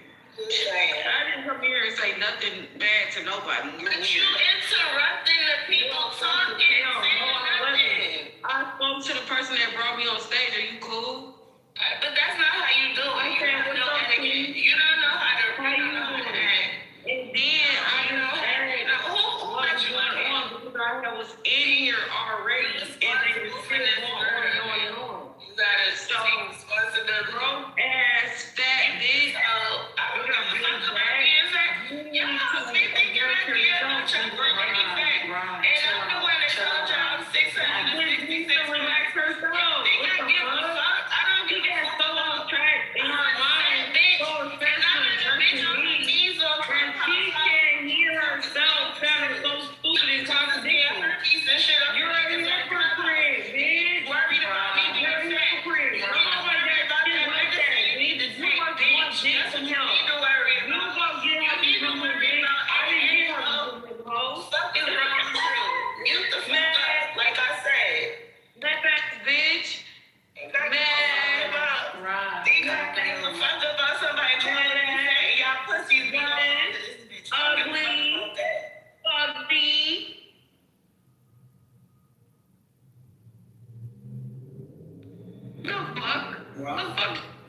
Think she a big ass bully? Get your low girl ass the fuck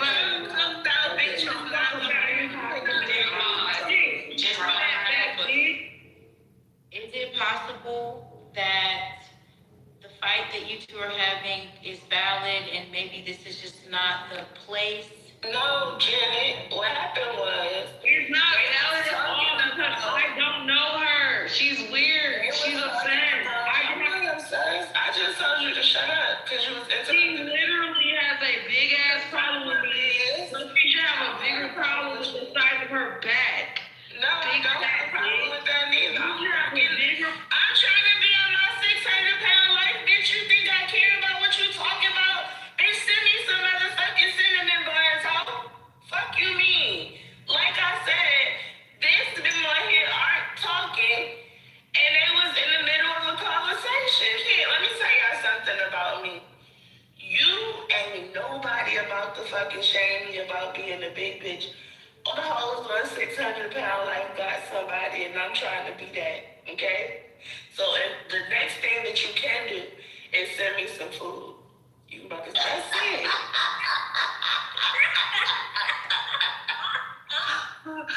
Get outside of Brooklyn.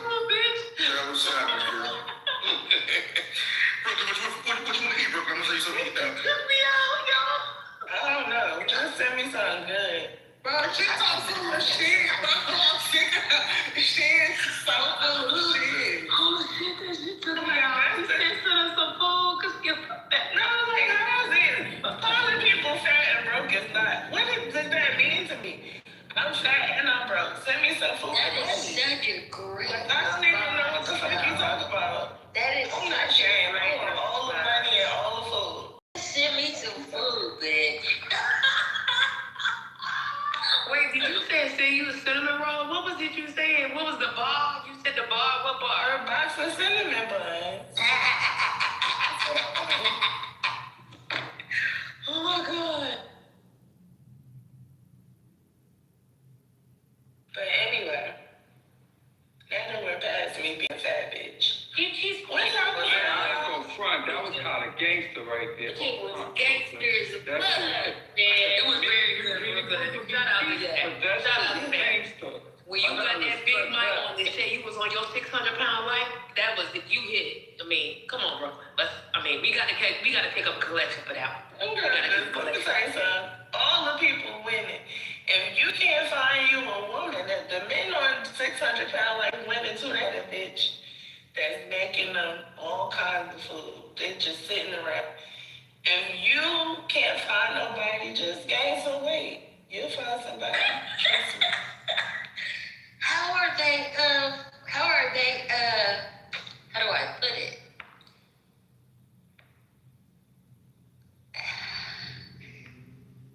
Never mind. Buddy, you be smoking weed. Nah, the question is, you smoke laced weed. But I forgot mid-sentence, some shit. No, I know what I wanted to say. I know what I wanted to say, but I just don't know how to say it. Yeah, you smoking too much weed, brother. How do you make love? Smoking too much weed, I'm coughing like this. How you make love? I mean, 1 to 2, 600 With pounds. some Wu-Tang and some tin boots on. How to 600 pound people. They don't have to be two of them. Who said it was 2? They normally have a skinny, a smaller version of themselves. They might not be skinny. It'd be like a smaller version, and they get it in, I guess. I don't know. They be having kids and everything. So you said they get it in where, Brooklyn? I don't know. I don't even know how that shit work, to be honest with you. Brooklyn, I'm fucking with you. You said they get it in. Of course they get it in. No, they do the nasty, too. They be doing that, all of the stuff. You're right, though. Most of them married. And I never really looked at that. Like, and most of them got somebody taking care of them. Like, you gotta put. All of them don't be watching the show like, man. And then they get catered to and shit. I seen this one lady. She had one of them hot plates, and it was in the bed with her, and she was cooking her food, and they kept bringing her stuff to put on the. I was like, what is shit right here? They have disability, Brooklyn. What do you mean? That's okay, babe. That's okay. She may get food stamps. Listen, let me tell you something. That seemed like a plan at this point, in this economy. Oh, my God. A hot plate in the bed, isn't that kind of dangerous? Yeah. Is it being 600 pounds dangerous? What? Well, anyway, I saw that episode, Brooklyn. She was making bacon and pork chops. She had that little round hot plate in her bed. That was awesome. Leonard's and awesome. Didn't a guy get crushed by a big girl in bed? What? There was a story about a dude, nah, real talk, that succumbed to his injuries from getting, messing with a big girl. That up. Oh, I'm not making bullshit. He's want to know how You don't you get succumb to your it. injuries. How do you get to it? You suffocated in there. What do you mean? You can't. Oh, Lord Jesus. Okay, so he was 90 pounds. I don't know what he was, but he ain't here no more. She was sitting on her face. That's your fault for allowing That on his face, Lisa. That was the problem. And you didn't know the dimensions, and you didn't know the ratios. That's your problem. He was the little spoon. Fell asleep, she rolled over. That was it. I've seen that happen to infants, but not no grown man. Sorry.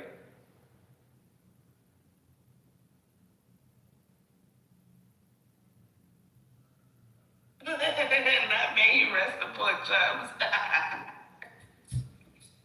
I don't know how Brooklyn does it. I don't care how she does it. She can always get the conversation onto sex. I don't care where we start I from. didn't do that. No, fuck that. You're just a freak. No, Lisa. That was not me. That was fucking Haitian freaky ass. It be him. What? It be him. It be all of the men. They say some shit. I'm saying shit. That's not me. He the one that talks about the lady getting crushed. I wasn't even doing none of that. You rang? Brooklyn, that's true. I had to think about it. Certain freaky individuals, let's keep it real. Left. start that shit today, okay? Oh, don't do it. Don't know what sound like, Grandpa. And Don't just talk a lot. He just be talking. Who are talking saying that they did it with a furry? Who does that? Nobody. Lisa just be He bad. was serious. She could turn into a bad girl. Listen, you with the furry thing, I still haven't gotten over that. I still have nightmares. Did you guys see, this is a different topic, but did you guys see they raised the reward for Nancy Guthrie to $1 million? Damn. And plus $500,000 to a association, I think, for missing children, right? So they're giving $1 million for her mother, and then they're donating, which is strange. I'm not saying it's strange because they're donating, but I would give that $1.5 million to just strictly to my mother, and then after that, I would do to the exploited children. There's something about missing children that they're giving $500,000 as well. That was kind of weird to me. The whole thing is kind of Timer. I'm sorry. The whole thing is weird to me. True that. And she's already saying, I know my mother's not alive. How do you know? I wouldn't even breathe that into existence. I would just, you know what I'm saying? She got on, if you listen to the whole tape, she goes, I had to come to the realization that she might not still be here. It's like, what? Now you come to the real. I thought she needed her medicine in 48 hours. I would have came to that realization. It was 24. Day 5. It was 24. Oh, So, 24. Yeah, 24. That's what it is. Yeah, I would have came to that realization on day 5 at least. Kimberly said Right. in the chat, and I was going to say the same thing. She probably has information. The mother had a pacemaker, which, although it was synced to her Apple Watch, it might be some type of technology where they can figure out if the pacemaker is actively working. I don't know what's going on. Well, they can. The company that makes the pacemakers, they program them. And then they program them into your phone. They have all the numbers on them because they're implants, and they just like breast implants. The company can track them, but since this is an electronic device that they implant, they're able to, well, I don't know how far you have to be, that I don't know, because they tried to do it with another sniffer in the air, but those companies that make those pacemakers are able to track those pacemakers. So I don't know what's going on. It's just a weird setup. And you know what? I think I have the quote. So if you've been waiting and you haven't been sure, let this be your sign to please come forward, Ms. Guthrie said. Tell what you know and help us bring our little mom home so we can either celebrate a glorious, miraculous homecoming or celebrate the beautiful, brave, and courageous noble life that she has lived. You can't tell me that as many lights and cameras that are operating all over the place that they can't, I know there are only so many ways to get, out from her house to like the main road. Are you telling me they can't just kind of deduce, given the time frame it was in, the cars that may be intersected to the main highway to try to get to a place where they could isolate it down to a few suspects? No suspects? Well, I guess they would tell us that anyway, but I just find that very weird. Why do you find it weird? People go missing all the time. She ain't the first one lady that done went missing. People go missing Brooklyn, and how can't did be he get in the found house, all though? the time. How did he enter They're the not gonna residence? know. And get her out of there. How did he do that? Boys get unlocked all the time. Because he knew work. But they don't see no forced entry. Y'all start over, because I don't think they. What kind of door she had though? I don't know. Like I wonder if she got one of them digital doors. I heard she could hack them things, but. And to your point, people know how to pick locks and shit. I don't know. Yeah, but the person. Give me a paper clip and I'll open that motherfucking door. But to your point, Brooklyn, yeah, people go missing all the time, but ain't nobody. I mean, it's unfortunately, I don't know how to say this in a nice way, but it's not like a public figure or somebody's raising $1 million to find, or people with money a lot of times. I mean, I see what you're saying, but I just want to clarify, the $1 million that was offered was by the family. The FBI still has their $100,000 still on the table. So this is in addition to the other reward. And Maya, what's the story? If you have the whole story, because I don't know about you, but I can't follow every motherfucking story on television and on the news. So what's the story? All I know is she's missing. All I know is she had a pacemaker. All I know is she was sick. She needed medication. All I know is the backpack was bought at Walmart along with the mask. That's all I know. That's pretty much everything. So, it's been 3 weeks now, though, right? Or 2 weeks? I don't know that either. I think it's going on 3 weeks, so it's unfortunate, but I really don't think she's alive anymore. Kind of looking at it like Luigi, like that was in the city that everywhere had cameras. It was easier to identify him, like find him. But they're in the desert, in a private residential area. Their houses aren't close together. The houses aren't close together. Like the neighbors are kind of spread apart. And yeah, they're in the desert. Shit. I mean, I can see it kind of be hard in the desert. They'll piece it all together. It's just take longer. It's just taking longer. Yeah, but it's sad. But definitely, my opinion, that age then. Somebody to like on First 48, they're gonna have to have somebody turn or either give them some information, because cops don't solve no crimes. Yeah, pretty much a good incentive for that to happen too. yeah, for real. $1 million. So, yeah, to me, it has to be something like that. No, the family. I think so. Yeah. And speaking of FBI, y'all spoke about Cash, chopping block. What? Cash is back on the chopping block allegedly. Oh, okay. For the hockey team stuff? Yeah. Apparently that could be the last straw. There's a new report too that his use of the private jet may have ruined an investigation or influenced an investigation. They got a whistleblower for like 2 hours. Hip hop and dude. Can just chill out. Was this about the shooting in Rhode Island at Brown University? Like he had taken one plane to Florida or something, and that. Correct. Yeah, unbelievable. Yeah, like how do you become that dumb? I want to know the story. So essentially, there were like two FBI planes that they have, and the Brown thing went down, the school shooting, and he had taken one of the planes to Florida for, I don't know what the fuck it was, but the point is that the FBI couldn't use a plane to get right up to Brown to investigate. That was the idea.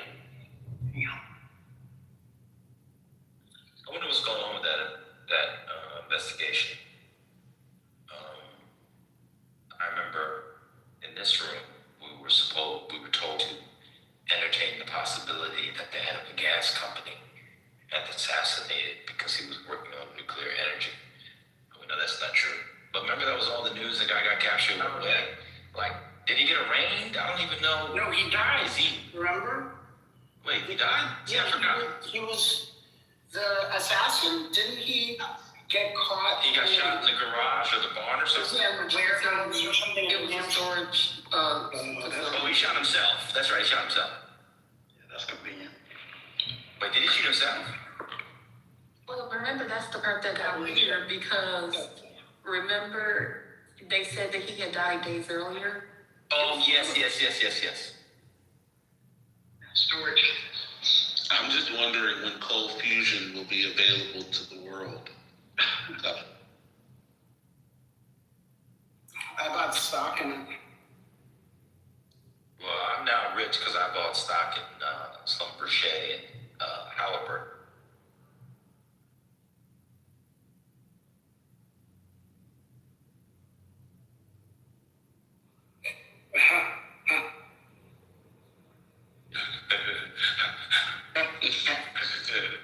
Johnny Walker. Whiskey. Right, Trent's sending me the stock picks right now.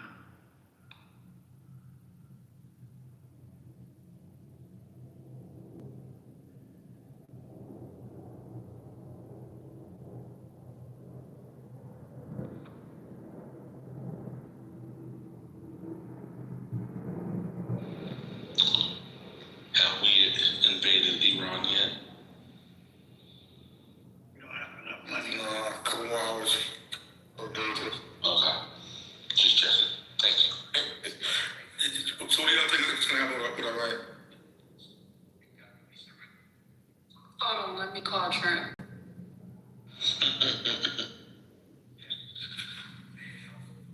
What are y'all thinking? They don't want them Iranians, they don't want them Persians making their own government, right? Rubio.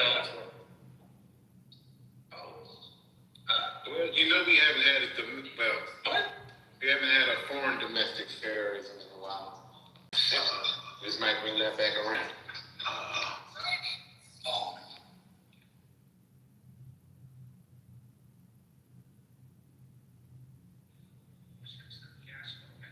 Would the invasion of Iran disrupt the renovations in Gaza? And the White House also in the East Wing. And then what does that mean for the Board of Peace? There's so many questions that could be answered. So what do y'all think he's thinking of? He's trying to figure out though. I think he's just possibly conflicted on if he should go all out to try to make a name for himself in history. Or do, you know what I mean? Like, what do you think is in his mind right now? Because if you think about it, if you ever wanted to get rid of Iran, right now it's a good time, but not a good time.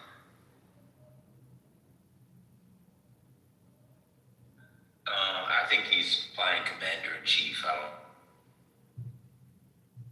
interest to do anything. He was able to commit a bunch of movement, made him feel powerful. They say he's looking for an off-ramp down. But apparently Marco Rubio addressed the Senate today before the State of the Union. So we'll see what comes up in the speech.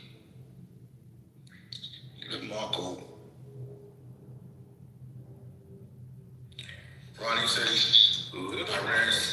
Iran's gonna release information on. That's what the hackers said, right?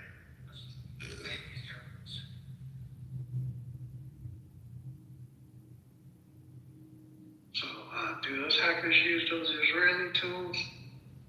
Nah, they use a tool from what's that? The Times Square Shark. He got to hook up for them.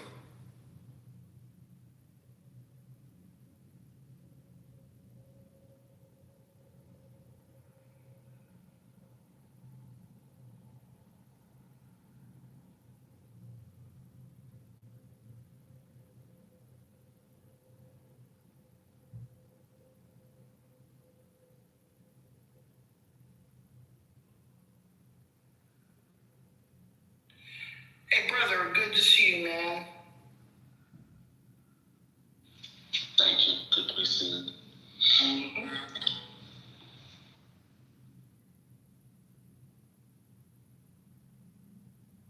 Brother, were you here for the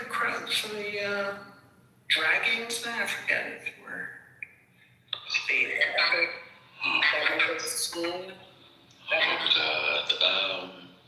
At the very tail end,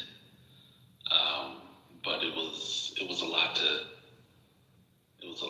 So I didn't stay for long.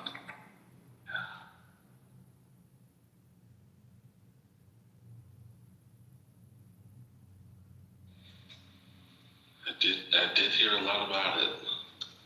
There was a dragon last night? Yeah, we had dragons and mostly. Oh. MJ, leave me alone.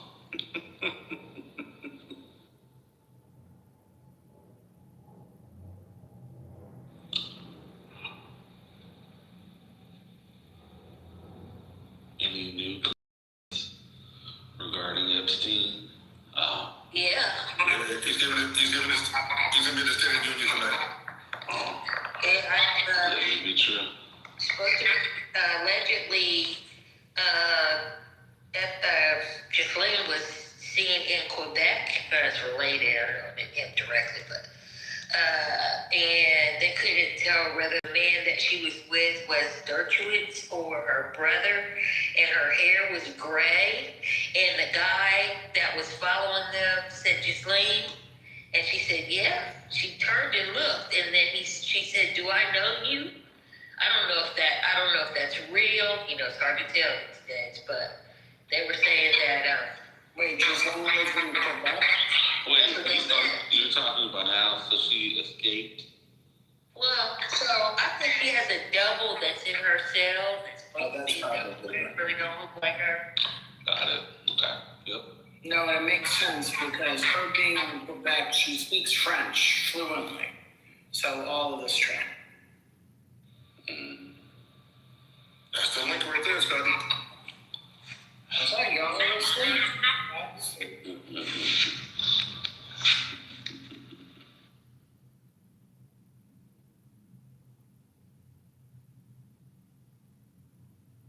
That's all right. You guys can go back to talking about Nicki Minaj and Cardi B. Whoa. What happened with this?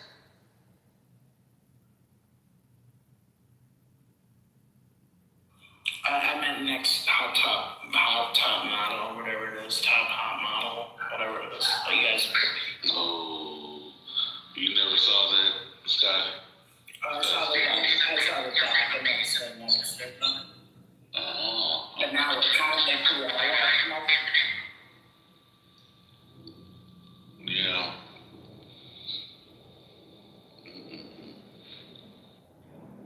All right, so like, what's going on with the Meet the Press thing? Like, what's the big deal about it?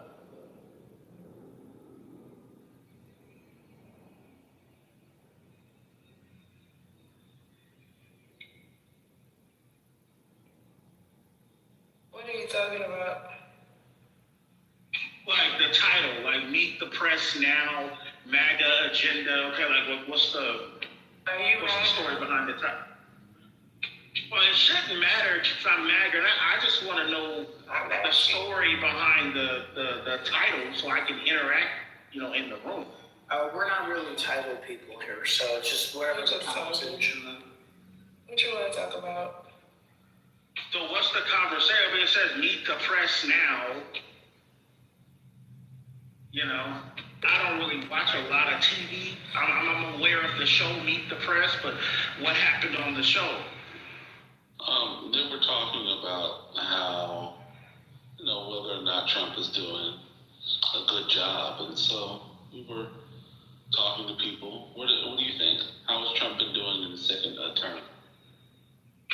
I'll say this. I'll let you know where I stand. Okay, yes, I am a conservative. Okay, but I don't just agree and go along with everything that any president does. I always have my own criticisms. I always have my own, written thoughts and stuff about what's going on. Okay, I think that Republicans have their pros and cons, and they're good for some things. Break it down. And then Democrats have their pros and cons, and they're good for some things and not good for others either.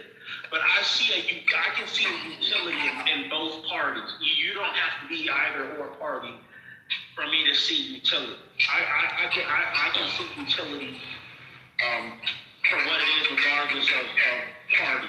And there's like an echo. I don't know what's going on. Oh, I'm sorry. But let's start with where Trump and the Republicans doing well. Can you sort of? I haven't heard you speak before, so I welcome your voice. Can you share with us where you think the administration and the party are sort of on the right track or on the right path? I'll say on immigration, I think they're doing a good job of that. Seeing as the last administration had a policy of open borders, which was unsustainable. So I think they're doing a good job on immigration. I think for the most part, they've been doing a good job on foreign policy. Trump has stayed out of long wars, which is a new, that's progress for the Republican Party. The last major Republican administration did the opposite. They got us into some long wars, and That's the starving children in Gaza, how their foreign policy is going. That was disastrous for us. And Gaza has nothing directly to do with the United States. That's Israel's fault, issue. Okay, America is not. I think you brought it up because we said foreign. We don't have troops on the ground in Gaza. Okay, so, and our issue. Most Americans, be real with you, most Americans don't care about Gazans. I'm sorry. I don't care what you got to say. Most Americans don't care about Gaza like that. It's just not something to think about. What do you feel about what's happening in our Caribbean cousins area, the islands of Cuba and Venezuela and all of the places? Yeah, I think America should take Cuba. Interesting. I don't have a problem with America taking Cuba because Cuba's weak. So when you say take Cuba, what do you mean? Do you mean? Yeah, they should take it. They should probably take it territory and have as a territory. Because the thing is, Cuba in the past has pointed nuclear missiles at America before, in their past. Okay, so yeah, now they're weak. Okay, and they're weak because Fidel Castro. Hold on, brother. I'm not done. Let me land. They're weak because Fidel Castro never developed Cuba. He kept Cuba intentionally poor all those years because, you know what I mean? So he could control the island. That was his policy. Okay. So would there be? So take it over as a territory. But are we sort of doing regime change? Are we doing the Venezuela thing, where we just take one? It probably will be regime change, yeah. It'll probably be regime change. And, but yeah, we're gonna have to take it over. Because what, you gonna let them just sit there and be a security threat? And let the Russians run up in there, let the Chinese run up in there? No, it's stupid. They're in our backyard. Let's go in there. Wait a minute, I thought they were weak. So now they're Yeah, they are weak, but they let other countries run up in there, and that's not gonna benefit us.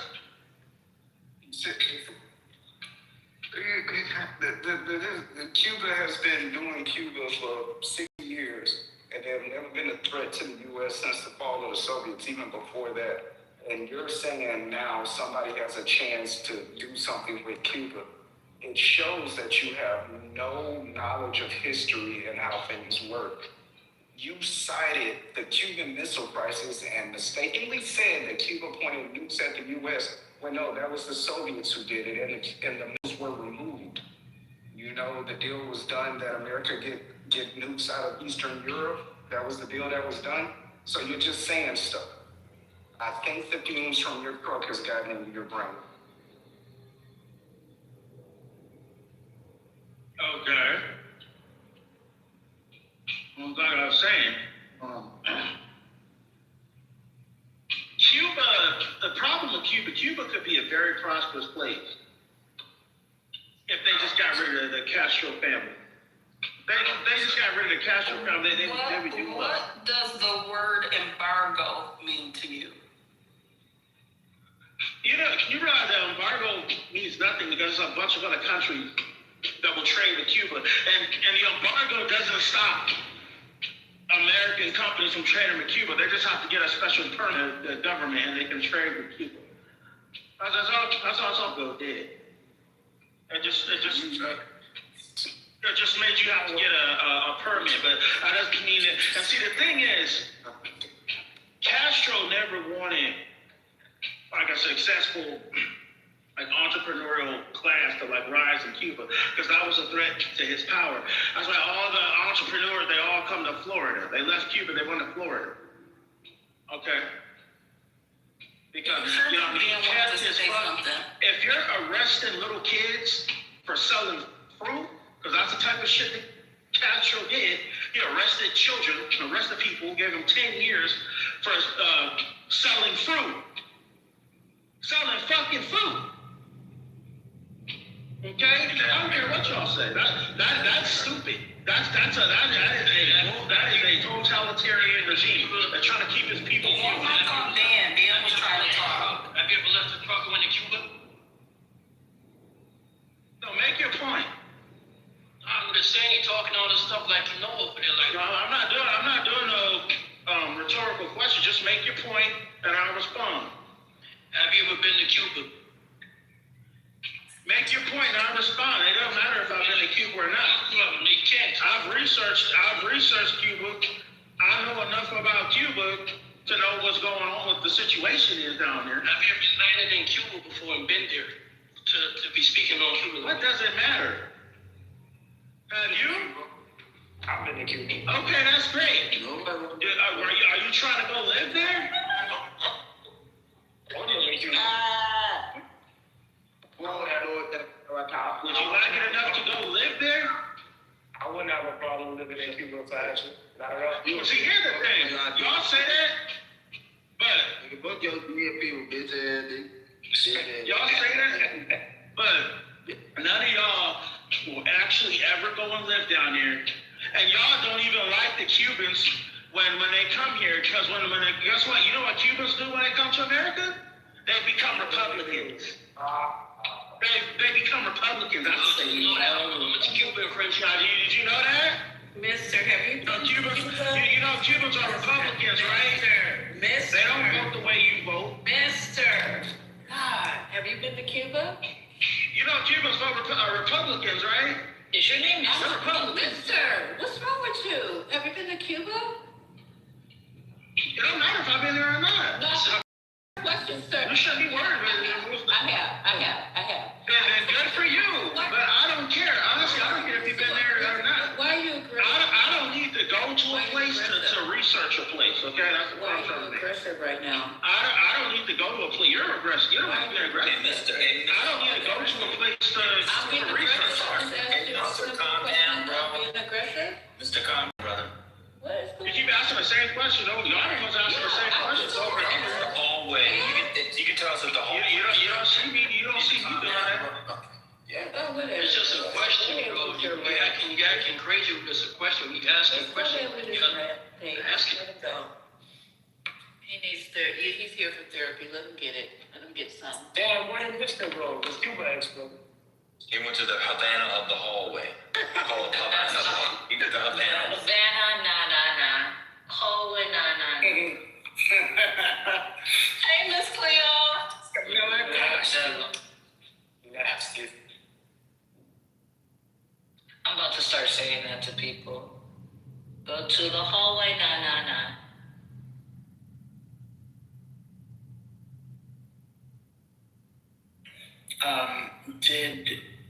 Did everybody see that coming from a mile away, or no? It was pretty good. No, he's not usually like that, is he? I've never seen. The man he didn't owns a truck or something, or owns a business in some like rural place like Idaho or some shit. I don't know, but I remember being exposed to him a couple times, and that was. Oh, so you chose that word specifically. What exposed?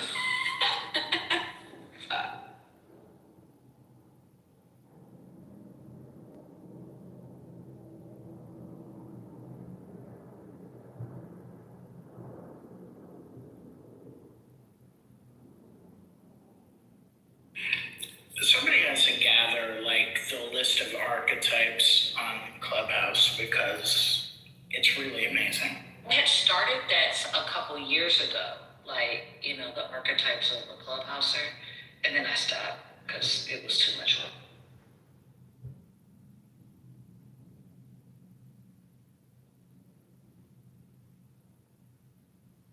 Because then you could actually train AI bots, archetypes, and throw them in a room and see what happens.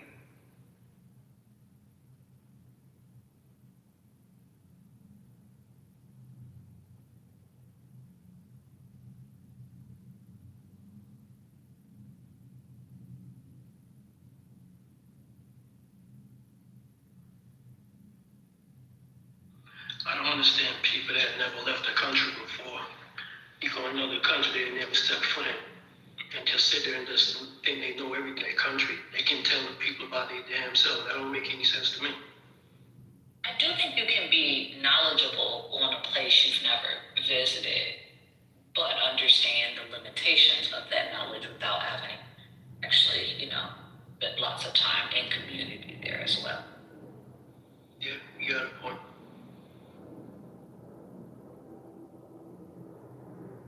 Because I'm sure.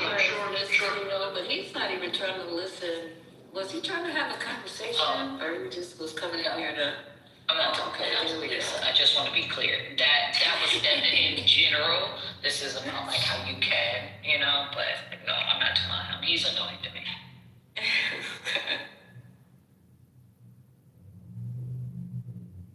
I just find it odd. The percentage of this app that are truckers, I never have engaged with so many people who drive trucks on. I've never engaged with so many people who claim to make six figures when that's like a very, I've never met so many successful people, or people who claim to be successful, It's just interesting, the demographics of this app. That's what keeps me here, because I thought maybe eventually I'll level up, being exposed to all these cryptonaires and six-figure LLCs and real estate, and it just goes on and on. I didn't know how low I was, how far I was down socially, economically, and everything. I make 14 figures actually. It's incredible. Yeah. If you want to join my course, just hit me up in the back channel. Yeah, I find that so odd. It's just such a high percentage of truckers, but everybody is, a six-figure. I mean, it makes sense. Have you ever driven a long distance? Like, Clubhouse is actually pretty amazing in terms of killing the time and everything like that. That's actually real. So that's what I understand. Instead of them talking to their CB friends, unless they do that anymore, or listening to some conspiracy AM talk radio or right wing roast top. What about the lizards at the roast top? we know that's what homeboy be on, yo. Yeah. I mean, it makes sense that they're on Clubhouse. There go Haitian. I'm sorry, Spirit. Because I was trying to get him in other means. But Haitian, are you ready? Because Patty's going to be in 2 seconds saying, and I'm going to lay down for a second. I'm getting ready to wrap up. About another half hour. I'm leaving here. Are you doing your Cuba? Well, you're doing it here, right? You doing your Cuba thing right here? Yeah, I'm saying I'm not home right now. No, I'm saying I'm not home right now. I'm saying I'm leaving here in about half hour. I'm on site today. Okay, so Haitian's going to present a segment on Cuba. And he's been trying to present to you guys for days now, so I'm really anxious and excited to see what this is all about. Are you shaving your legs, Lisa? You got such good hearing, I swear to God. No, I'm not shaving my legs, but I know what you're hearing. Oh, by the way, in case anybody's wondering, I know nobody is, but remember the whole Gavin Newsom discussion yesterday, like he was talking to a black audience, yada yada. We saw it all over the social medias. Well, my PTR is a picture from the audience, so you can see. There were lots of white people. I mean, my God, that's a crazy part.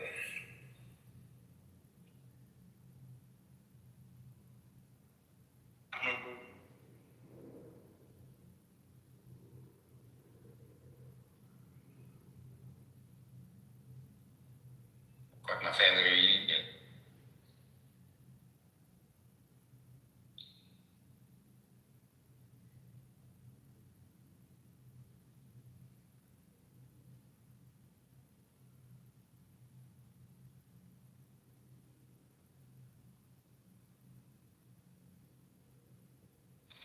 So, Dan, they told me not to ask you this. I can't help myself.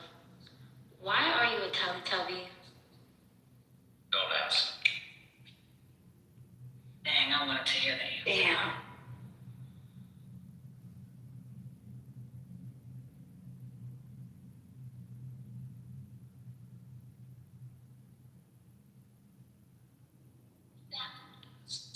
people from that angle. It's, I think six blacks. Maybe. I'm actually surprised. I thought it was more mixed than that. I didn't think it was predominantly black, but I didn't know it was that white. It's not mixed at all. It's incredibly white. It was a memoir. It was a book talk for a memoir for Gavin Newsom.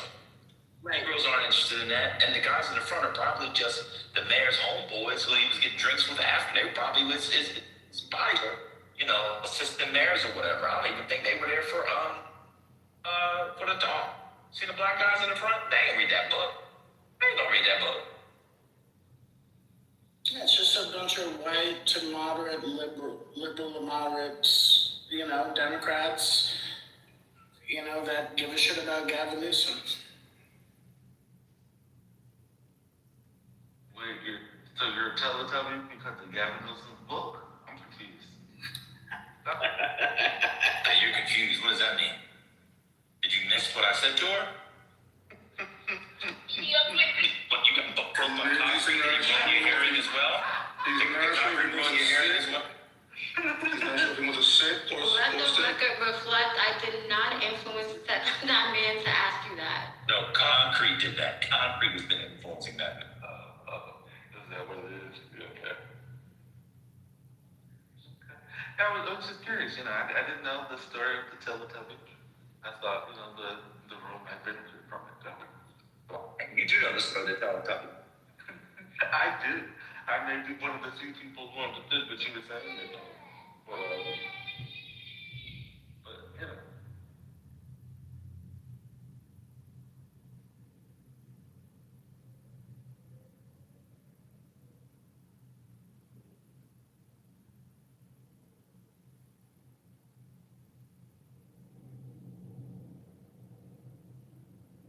Well, it says, according to polls, 6 in 10 Americans, including a significant slice of Republicans, think President Donald Trump has become erratic as he ages. Duh. I mean, my family said that about me. It doesn't matter.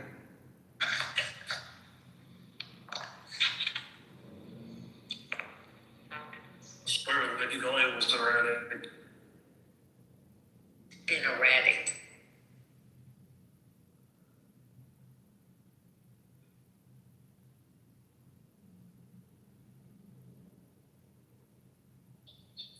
Spirit, are you there? Oh, yes, yeah. Or anybody, but maybe you're following it. Has the Gavin Newsom thing died down already? Is it dying down? You see it about the same levels and intensity? On my end, I'm seeing it die down a little bit. Is this not? Yeah, I've seen some corrections of people who didn't pull the trigger that quickly and are now just coming to it and being like, hey guys, I'm seeing TMZ do that. But man, if you go on IG or TikTok and you click on one story, then you just scroll and it gives you a feed about that same story with other influencers. And the amount of dragging, they just don't like Gavin Newsom, and that's fine. But you could at least be, influencer or whatever the fuck you are, reporter, and say it legit and do the research. They're literally taking the MAGA shit talking point clip, and they ran with it. They did MAGA's work for them. But plus, to be fair, they also hate Gavin Newsom.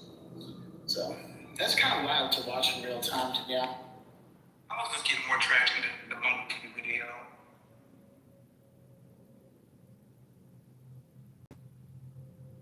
I mean, the wild part is that it's incontrovertible. It was not a majority black audience or to a predominantly black audience, as they said. And that was easy to find out, and people didn't do their research. Why did they think that it was a black audience? What happened to make them think it was I mean, a black audience? in my opinion, I could be wrong. It's just my take. They probably saw Atlanta. They saw he was being interviewed by a black man who was the mayor of Atlanta, and they probably put it all together. Yep, good deduction. Well, don't forget the racist part. They heard the part it was low IQ, so they just are low SAT, so they also assume because of that he had to be speaking to a black Oh, audience. he was speaking. That's the gag for me. You don't know who the audience is. Here's Atlanta. He says he's an Atlanta. Now, he says this on the book tour everywhere. Like, people do people. I know people don't read books and go to book tour, book talks. They say the same thing in every place. Their advanced team gives them questions. They tell the same stories. They don't give too much from the book. It's just, he says it all the time. This is not the first time. He says it all the time. But these people wouldn't know that. You heard somebody come in here yesterday and say he was doing a campaign event with a black audience. And it was an interviewer for politics. William, are you there, bro? You off to you? Did you want to go, William?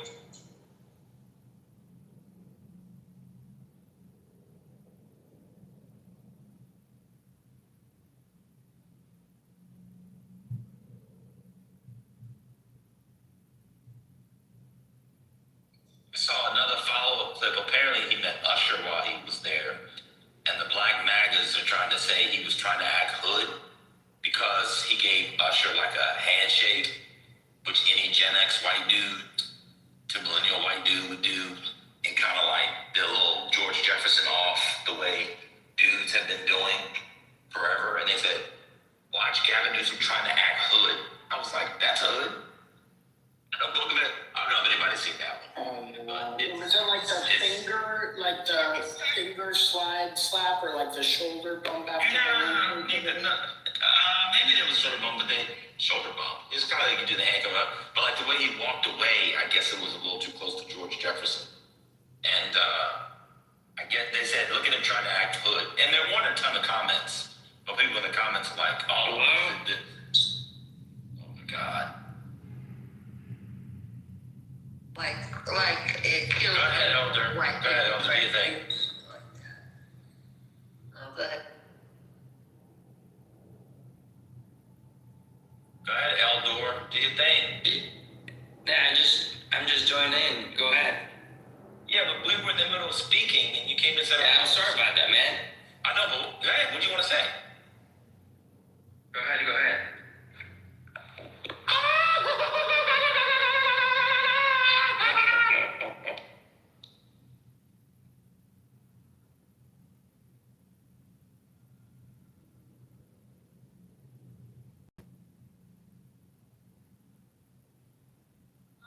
Okay.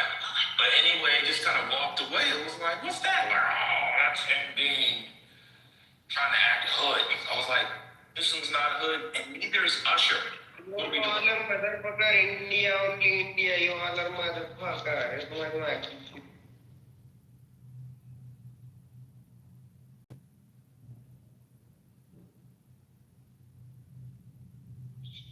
So we'll see how it goes. And then because of this, it probably spurred the guy on CNN. Did you see Harry Anton-Spiritus saying how the Democrats are a clown car because there's no clear leader? Did you see that? Oh no. Wait, who was the person who said that? The numbers guy, the untalented numbers guy, Harry.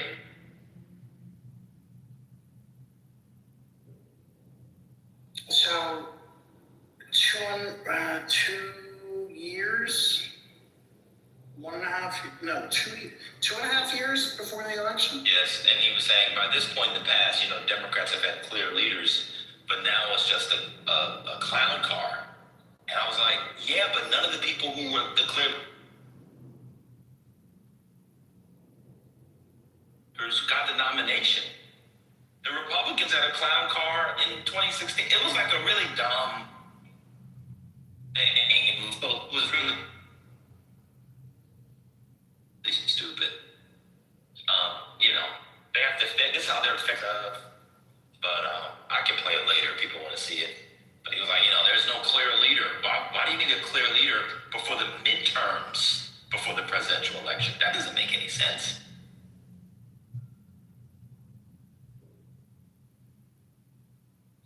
I think at this time in 2005? I think, not 2005, yeah, 2005, I think, oh God, maybe Hillary Clinton was the clear leader, and Obama wasn't even being polled yet. I don't think Obama got polled until the midterms. Maybe it was John Edwards or something? Yeah, I think it was Edwards, not Gephardt. It was Edwards. Al Gore was still up there. Al Gore.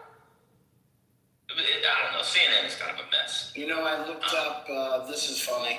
I looked up just now, 1990, like this time, 1990, to see who the presumptive, Democratic presidential candidates would be in 92. You know who was number one? Mario Cuomo. Oh, yeah. And then Jesse Jackson. Rest in peace. Al Gore, Dick Gephardt, and then Lloyd Johnson. That was the top. And then Dukakis, right? No Dukakis. Oh, Dukakis wasn't even in it. No, and Lloyd Benson was the... I'm sorry, no Clinton. I'm sorry, no Clinton was in it. No Clinton. But wasn't even in it, right? Exactly. Not even in the top five. To be fair to CNN, the horse trading, whatever you call it, in polls, is how they get their clicks. But the idea that any party needs to be worried about a clear front runner before the midterm, before the presidential, is stupid. And no one's won it. I don't think I think this time for the Republicans in 2008 was Rudy.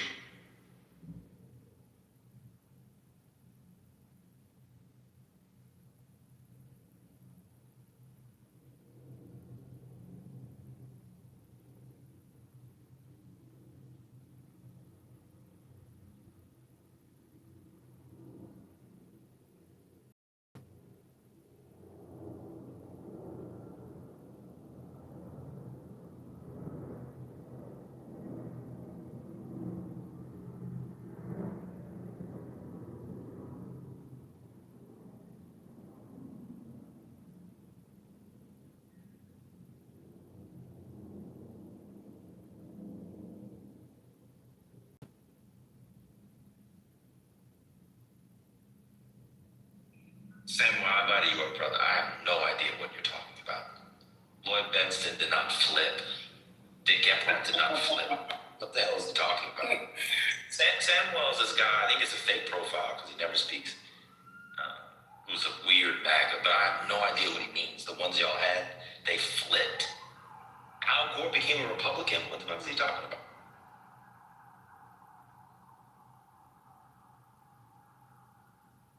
I'll bring up Rico to tell us why California's a mess.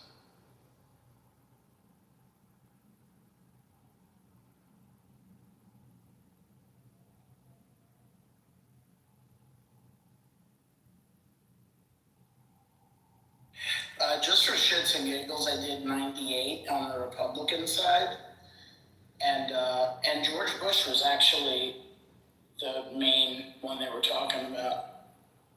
But then it was also Elizabeth Dole, Dan Quayle, Steve Forbes. I remember that. I remember Elizabeth Dole for sure. Yeah. And Lamar Alexander. And then, of course, the perennial candidate, Pat Buchanan.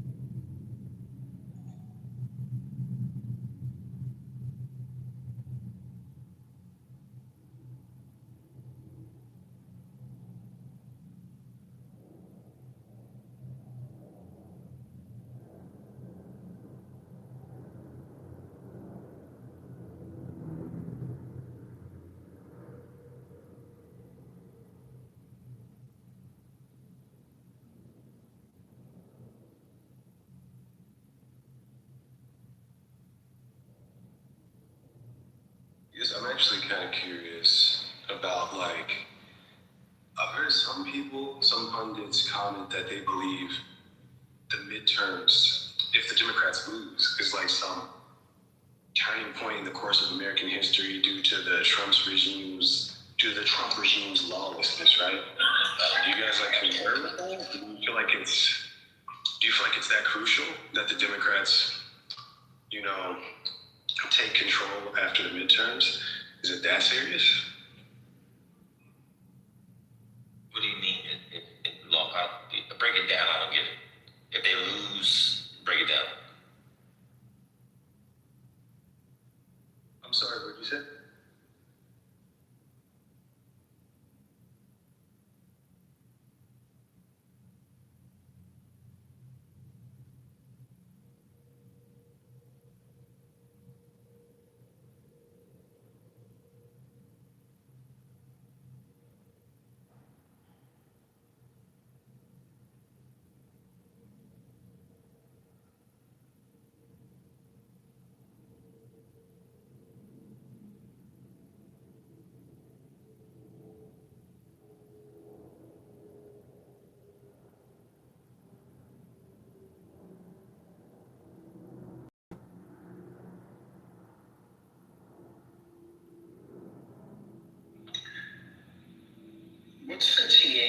I see in front of people saying, is that like a club or something? I see that a lot. Yeah, I'm not a talking ape though. It's like this. I'm just trolling some other people. I feel like talking apes is like discount chillism. You know what I mean? So it's like I'm just trolling some people. So you're trolling the talking apes. And chillism, yes. Man, I should go wear some red and blue and start trolling Bloods and Crips while you're at it. You know what I'm saying?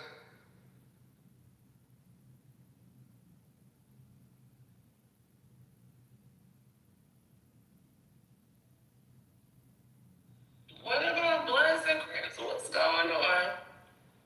I was being sarcastic. Or he was taking the name of the troll, but while representing the name, kind of a silly way to troll.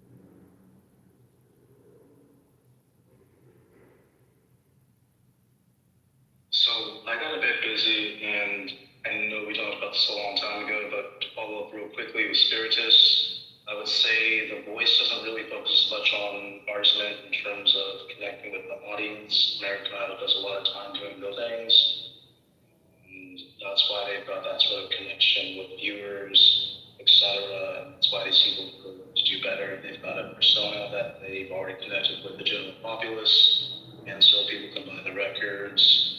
And that's why Alejandro, he didn't really have that to go and speak games. Very interesting. They've got a little bit written on the internet as well, but yeah, Voice mostly just good artists. American Idol, they set up in there.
Where are the content?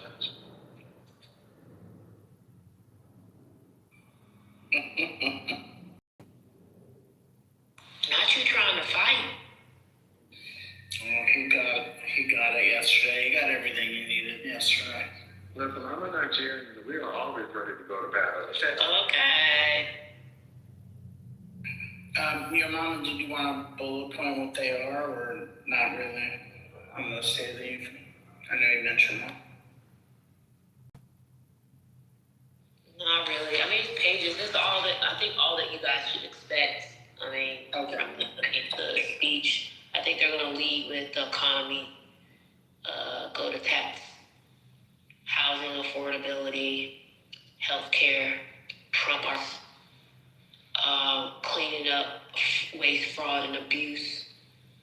So he's going to, talk about the accomplishments of Doge. He's going to blame Democrats for the shutdown again.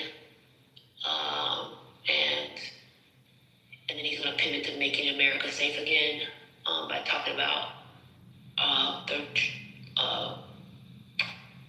dropping crime, fentanyl, narco terrorist, weapons of mass destruction. He's going to call fentanyl.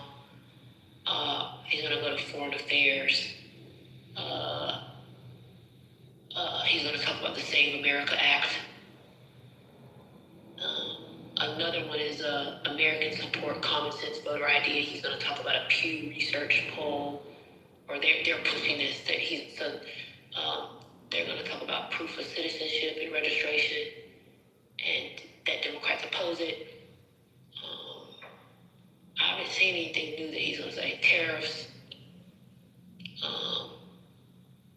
So it looks like the speech, instead of talking about what he's planning to do, is let that be another victory lap of what he's accomplished, it looks like.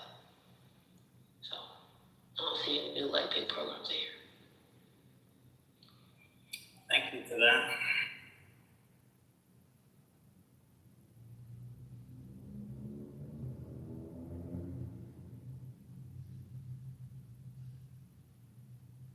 Well, I tell you what, I just came a few hours ago.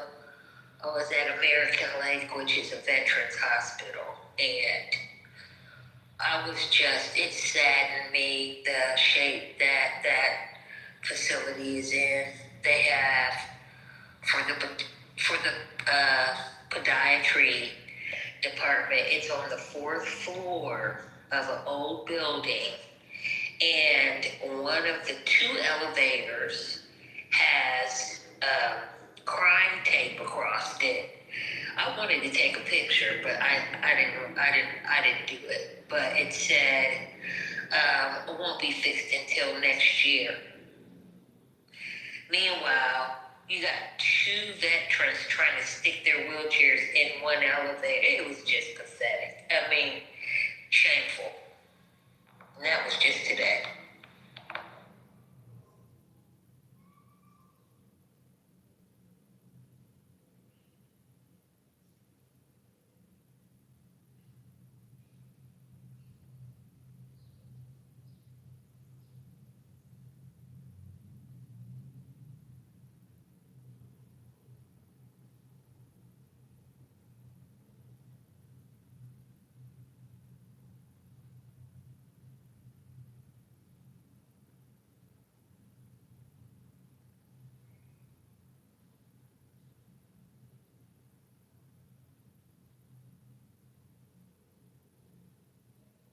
I don't know.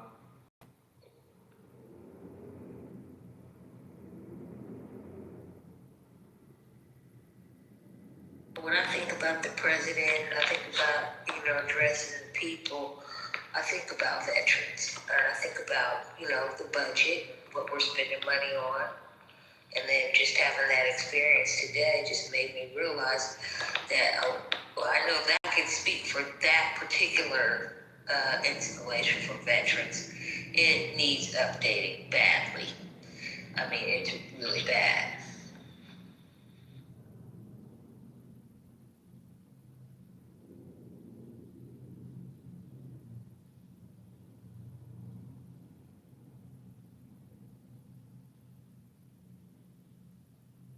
All I miss, what's going on? Like, y'all acting like y'all at somebody's funeral. Something is quiet, no content. What's going on?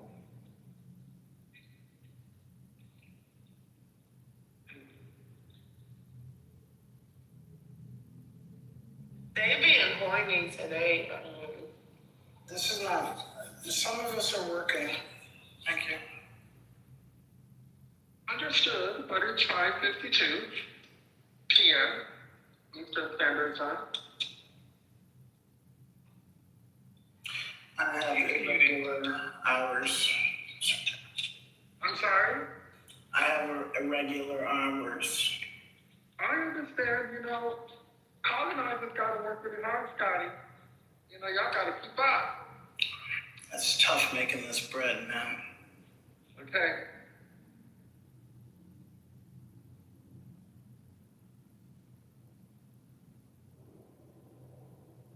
Well, people gotta entertaining the quotidian inner thoughts of of humans on stage today.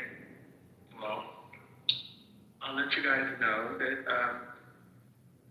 I decided to split my workout today. So I lifted weights earlier in the day, and I just finished an hour of cardio. You know, some gays believe in getting ready for summer before spring begins. I'm one of those gays. Okay, get into it. It's smart. Very smart. I swam today, yes, in my Speedos, and it felt great. I did a half mile, and I feel fabulous. Wait a minute now. Okay. So now you're going to have to tell us, what size are your Speedos and what color? And are they square cuts or what? Are they blue Speedos or are they square cuts? They are brand Speedos. They're the brand Speedos. I got kickboards, I got Zoomers. So where do you swim? Where do you swim? Hey, At the line. That's unimportant. That's what's going on. We're still on the Speedo. We're talking about where does this swim. We don't care where you swim. Look. Now, what color is the Speedo? What color is the Speedo? Blue. Okay, and what's the Speedo? Oh my gosh, look. Let me tell you, it is not a beautiful sight. Some people swim in the water like dolphins. I swim in like a humpback whale. Okay, I got a little I just want to know the size of the Speedo, that's all. What's the size? No. For content, for the conversation, I'm going to leave that to your imagination. Sure, okay. The Speedo size is usually the waist size. So, you know, I don't know how tall you are. I don't know how many stones 6'2". you weigh. I don't know how many stones you weigh.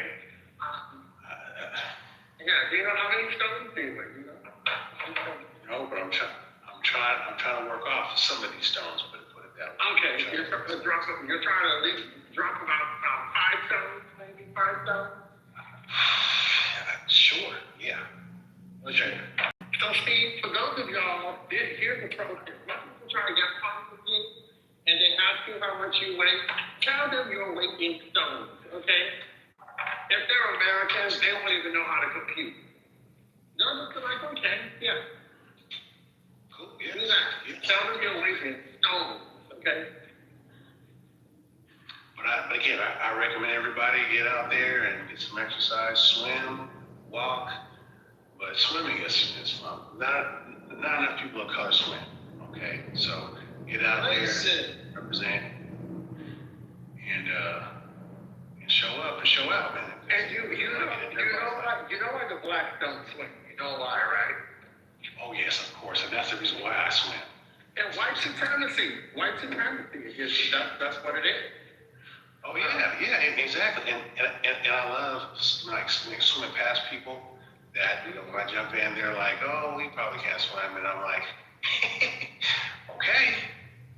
And I laugh people all the time, and then all of a sudden everybody gets real friendly. It's like, oh yeah, okay, how long have you been swimming? You know, I tell them, you know, the triathlon story, journey. I tell them that. So now I take issue with your submission.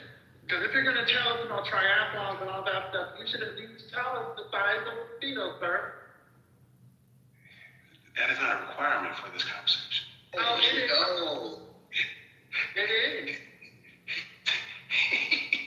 See, that's why I don't like to get on this app. If you're talking about people know that I like data. Okay, that's what I like. I like data. You want numbers? Yes. That number is always important. Listen, I haven't even told Clubhouse whether I wear Speedos or not. You know, you can take a guess, an educated guess, probably be the correct guess, but I've never volunteered that I wear Speedos. You volunteer that you wear Speedos, you should at least tell us the size. You know, somebody might want to get you an early birthday present.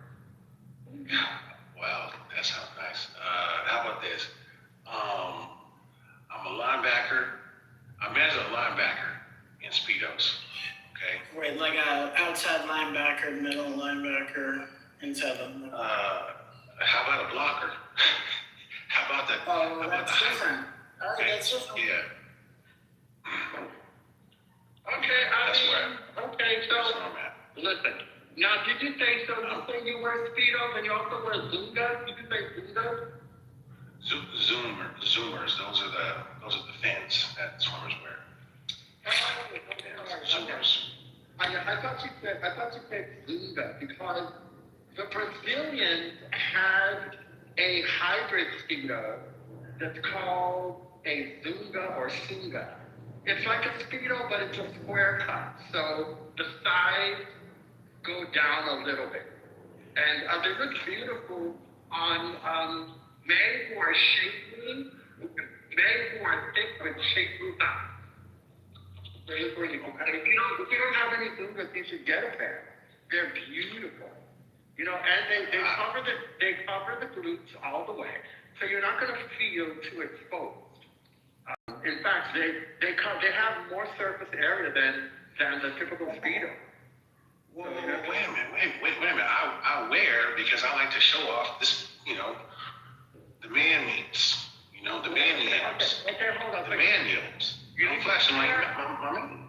You need to be careful. When you say you like to flash, you like to show off the man meats, it's unclear what meat you're referring to, okay? Because men have different types of meat. So what meats are you referring to, sir?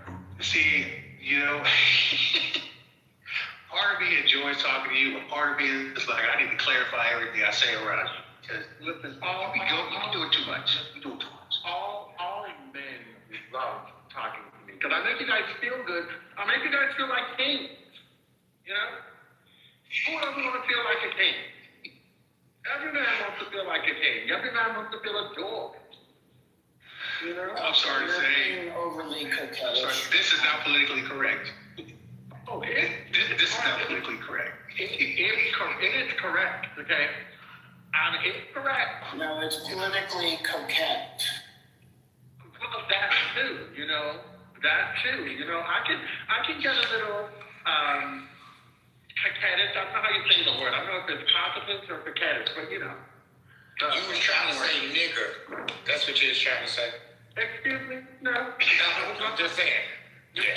No, what is talking to me? Because I'm kind of over that. First off, don't you be talking to me crazy because I love you.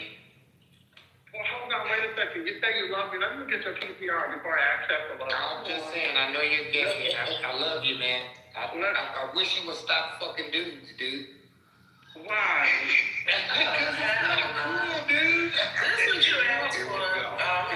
Dude, you don't want to go to heaven, dude. Dude, dude. I'm gonna save you, man. I'm gonna save you, man. But I'm gonna save you, man. Here's the I don't care, I'm saving you, man. But here's the I'm problem. gonna save you, man. I don't care, I'm gonna save you. I don't care, I'm saving you, man. You don't have to go to hell, dude. You don't have to go to hell, man. I'm saving you, man. Superhero, let me get my cape. Hold on. I got my cape now. How you gonna save me? I don't know how I'm gonna save you because you're gay and I don't know, but shit, I think if I pray enough, I think I can save you, nigga. What you gonna save me with? I think if I pray enough, I can save you, nigga. Sir, I can assure you my prayers will get to heaven before yours do. No, I already died once. I already been to heaven once. You ever died? No, I died, man. Yeah, I died and came back, man. Hell yeah, man. They said I died twice. Is what they said. I don't remember none of that shit. I don't know. It wasn't nothing but just black to me. They said I was dead. It's given demonic. I'm telling you the truth, so I love you, man. I'm trying to tell you that I'm gonna save your life, nigga. You don't have to be gay no more. You gonna find you some good coochie today. No, I'm gonna give you some, bro. I'm finna find you some good coochie. Cause that's all you need is some good coochie. Why you just, girl? Come on now. You just need him some good coochie. Turn that ass around. There are women on. Ooh, you need a woman that'll put that thing on you. Oh my God. That's all you need. You be the one that put that thing on. You gotta get your loud mic on this. Get your loud mic.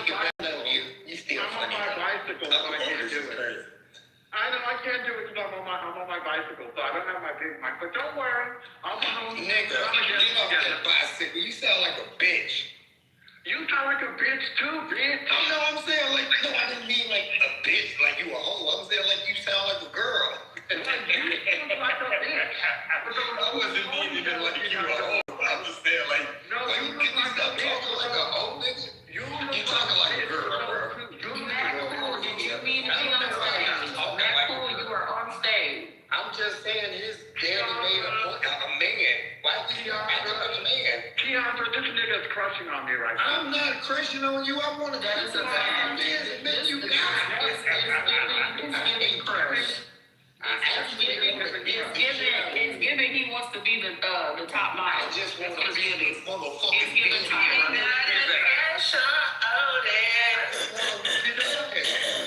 And I hate gay niggas. I had to let you know that I don't want nobody to hurt him or me. I'm gonna whoop his ass. That's my son. No, I didn't mean my son is gay. I just my son is gay. Do I need to step in? Don't be thinking about to suck my dick, Keandra. Do I need to step Is Mac the line about to get activated? That's how your daddy Do I need to step in? I can't believe yeah, I'm just stepping in right now. Oh, his mama got some back too. Hi, Ted. How are you? Hey, Ted. How are you today? Are you doing?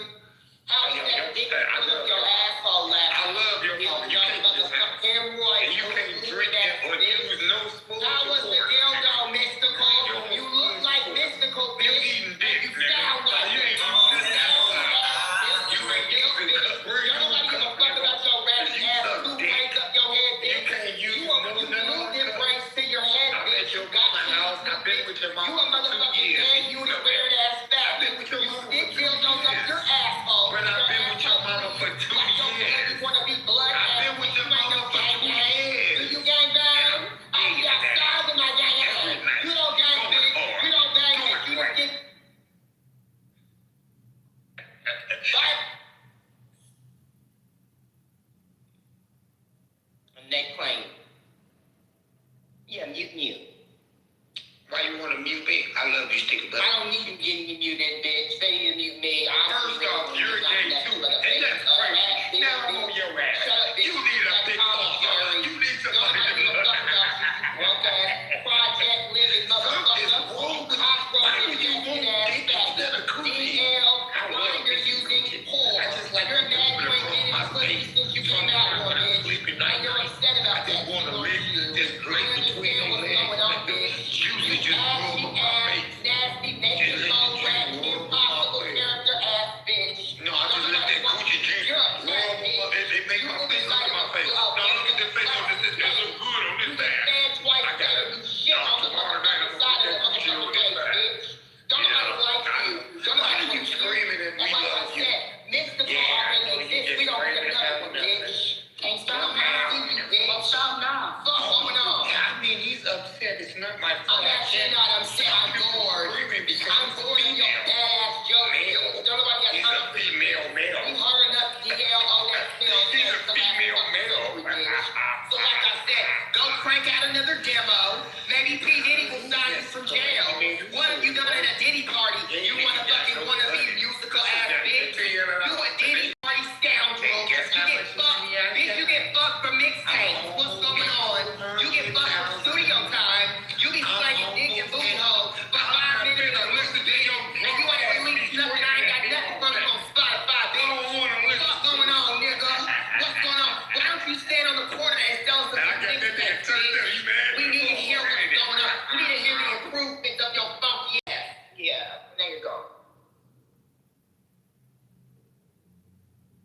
Yeah, space gas bitches. Anyway, that's what I was doing. I just, I needed a backup hurricane. We had Mystical's broke cousin on stage trying to play games. Matt Cool, are you here? Matt Cool. Thank you, man. I didn't have my mic was not good, so I couldn't. Oh, you told me. Yeah, thank you. Yeah, see how the games stick together? We always have each other's back.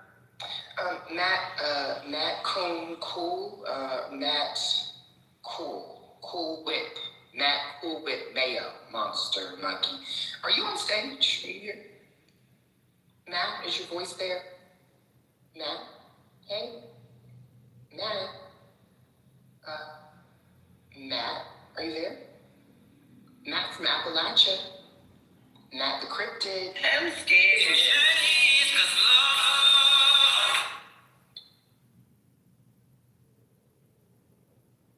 Matt. Hey, Matt.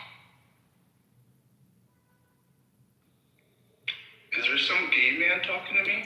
Hi, how are you? Oh, This is our first time talking, faggot Let us talk to cracker. you. Thank you. Hi, I'm a faggot, yes, and you're a cracker. You are an infested ass, motherfucking yellow yuck mouth, nasty mouth ass cracker. Crackosaurus Rex from Crackosaurus motherfucking lands. You are from the land of Cracteria, right? The Crackosus Mountains? Yeah, where you do crack because your skin is shaped and colored like crack. What's going on? Why don't you talk? I want to hear your voice again. Let me hear your incest bred voice. Speak again on the mic. Come on, Donald Trump Jr. Get on the mic. Come on, Junior Whopper. Come on, girl. Get it back on. Click unmute. Stop that And on open that your cry. Why are you typing? Your mouth is open. Or do you have a dick in it? Why don't you use your mic to respond? You don't need to chat bang. You can bang in real life, like I said. Oh, you're on a phone call. I guess that's your plug calling you for your crack. I'll wait for you to get off and I'll respond. What's going on? A lot. Let it come in. The content hurricane. It's the content hurricane. Let's see, I'm like, this is my segment right here. I'll do right at home. And what's going on right now is reparations. So I've gone mute. I'm already on mute. I'm on mute.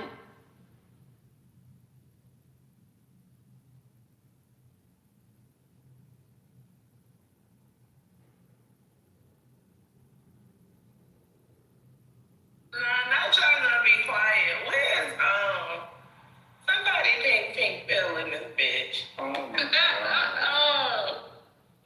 my God. One day I see Pink Phil and Letitia start to bang on each other. I said, oh my God, I have seen it all. This is indeed dry content. Matt Cool is a pussy ass bitch. He is also a doppelganger, right? He's a cracker version of me. But I don't know what the banging is. I can bang, right? Do you gang bang? I'll be outside with my gang bang. I don't know what's going on with this funky, nasty, Donald Trump, dick-sucking, Epstein class, Epstein list, Epstein plane wannabe riding ass bitch. I really don't understand. I'm waiting for an adequate response on the microphone. Did your microphone lose batteries, faggot? Because I'm a faggot. Good one too. Did you know that you're a faggot like me? You're my clone. You're my evil clone. Yeah. Star Wars Clone Wars, bitch. I don't talk. You're gay. So you don't talk to yourself? Do you not look in the mirror? Do you not see how ugly you are? What's going on? Why don't you get your mic open and communicate and stop writing in the chat like a pussy ass bitch? Come on, faggot. Open up the mic like you open up your booty hole. I open up mine. I'm a bottom. Just like you. You're my twin, right? So open up the microphone and stick that finger up your asshole and maybe you'll yelp off the mic and have something interesting to say. You only talk from anal stimulation. Stick your finger up your butt, open up the mic, and talk. Faggot.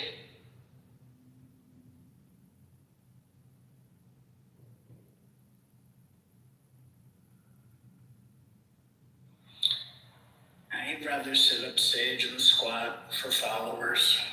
What a fucking tool. He's like the male Monica. Except that he uses his mic. Yeah, maybe he can borrow hers from the trailer park. Monica has a lot of microphones that she's got. She uses a lot of them in the trailer park to communicate with us. Don't you guys live in, trailers on the same block? Or is it an RV? What do you live in? Can you go ahead and, get off the mic? with your little GIFs and GIFs and whatever the fuck they're called? Is that all you know how to do? Maybe the mods just drop him since he just wants to come up and troll and he doesn't want to speak. Yes. And and he's a fucking racist. And he's a drunk speak. And he's in the closet. And And he's a fucking bag. Oh shit, trying to activate a Scotty on that ice. What? It's just kind of sad that this is all that MAGA has to offer. They don't have any real ops for us to really, you know. I'm trying to argue. I'm trying to get some content. I have Yes, entertaining to do. we're gay, bitch. Are you fucking jealous because we're out and we can live our lives and you're in your fucking grandmother's basement playing a PS4, you fucking dirtbag piece of shit MAGA app? Get out! Yeah. Violence! I mean, it's a shame because I love taking dick, but so does Matt. He just doesn't want to admit it.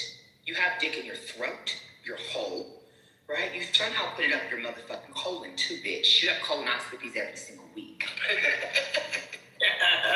That was funny. Yo, Matt's camped out at a fucking glory hole at a truck stop. Right? Exactly, juggling BBC, ABC, and WBC. Asian, white, and black cock. Right. What's going on? Fat.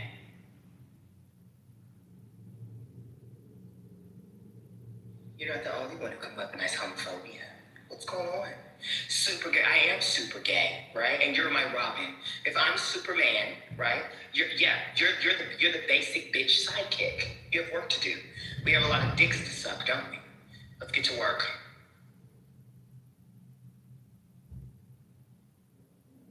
I love it. That was good. All right. We can just ignore her now.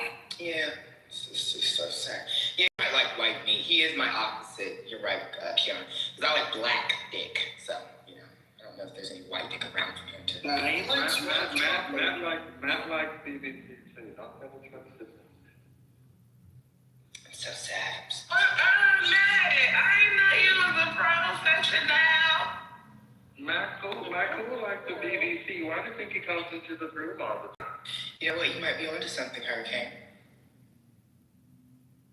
Maybe we can get him a mold of some dick. You know, which dick do you want? I'm sure we can figure out how to get you a mold so you can use it every day and have your colonoscopies daily now. Oh, damn.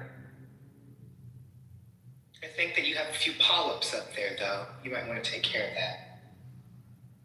Oh, shit. Actually, don't take care of it.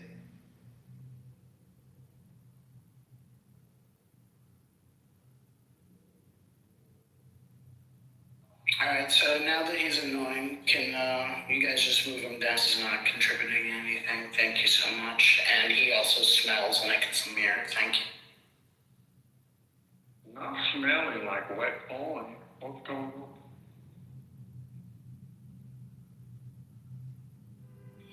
Yeah, Matt Cool smells like nut and poppers, and it's really it.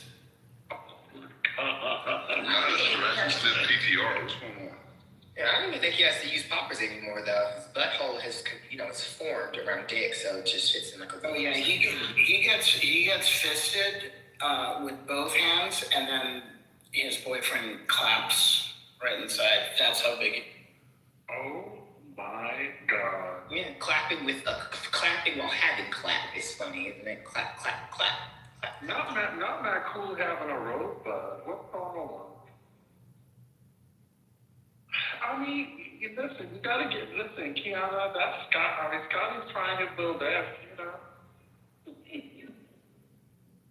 But MAGA really just need to send us better opponents because for real, y'all, you have Monica from the trailer park, you have Matt Cool who will argue while being on stage in the chat.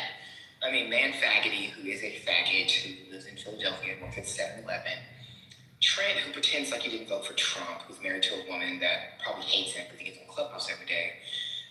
Anthony, who is a milk dud head, loser-ass fake nurse / ER physician. This is a pathetic group of, you know, terrorizers. We don't have any formidable opponents. I'm actually quite disappointed in your little, you know, caucus, you know, cock you guys need to figure it out. You guys gotta regroup. You have Joe Biggs talks like that to protect the good voters out.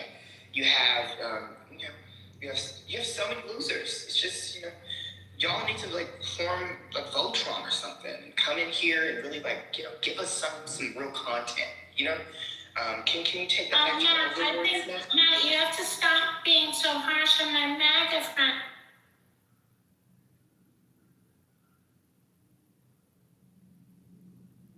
I thought that I voted for Trump. It's still me, and I was so the other day, I was like half of that there for flowers and shit. Yeah, in every microphone I talk it. Yeah, that's to me. I'm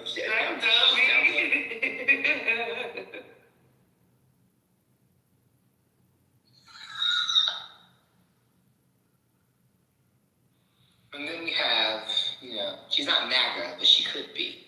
Her, programming, I think, was set to be MAGA, but maybe she has a virus. You have AI Victoria, who also, she's an interesting member, who has no, ability to rebut and fight. She just repeats information like this and cannot ever tell us anything beyond what she was programmed to tell us. So, y'all are just a group of losers. Come on Clubhouse every day. I come on here every day, but I actually do in the background. I actually just got into a meeting with George Tillman Jr. Do you know who that is, Matt Cole? Are you familiar with him? I'm writing a film for him. Yeah, I'm doing things in real life. And earlier today I had a pitch with Disney and Apple. Christina Reynolds and Lisa Fragner, Samantha Ringer, and Emily Carson. Yeah, I had a good day. I had things going on. You don't. You and your little group, you're losers. That too.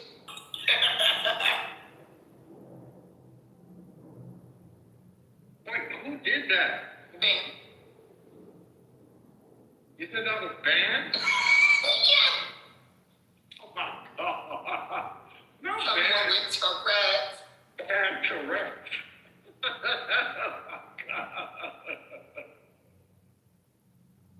But anyway, when does the State of the Union start where we hear about the new reconciliation bill that Trump wants to put forth with new tax cuts? A gift to us all. Imagine not wanting to talk to gays, but you come up and you're surrounded by them. What's that about? He doesn't want to talk, Scott. He wants you to touch him. Oh, I would never touch Matt Cool. Matt Cool sounds unattractive. He's clearly unwell. Y'all know that man Shaggy, the one who plays Shaggy from Scooby-Doo in the Scooby-Doo live-action movies? Matthew Dillard is his name? Yeah, he's like a cross between Shaggy and Pigpen from the. He looks like him to me. I feel like he has that psychotic, like inbred Appalachian-born look to him. Like those yellow teeth that are separated, that are, from the inbred genes. You know the Kentucky Blue people? Like the Blue Mountain people? I feel like that's what he looks like in real life. Matt Cool. I feel like that's just like, I feel like his genetics are inferior to the rest of us. I think that's what's happened.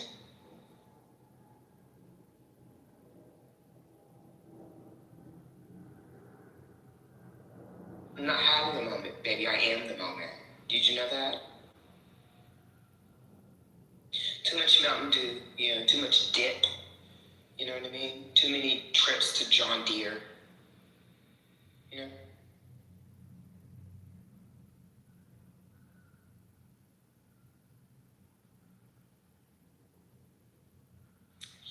Are you from West Virginia by chance, Matt Cole? Do you have black lung? Is that why you can't get off mic?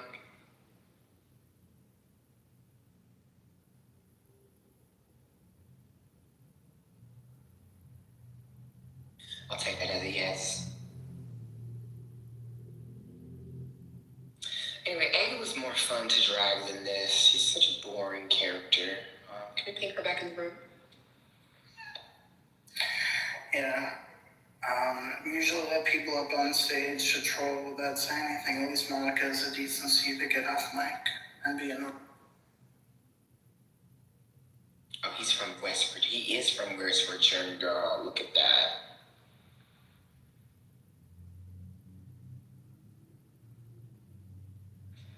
Matt, if you're going to stay on the stage, you have to engage. Listen, I'm right here, Gemini.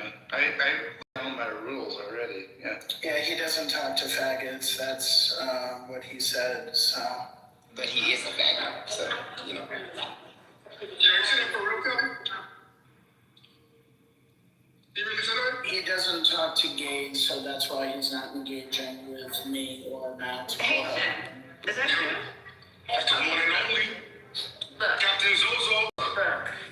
My Ethiopian food is almost here. When are you guys come through? I'm heading home. I'm en route. You still? I wasn't driving before.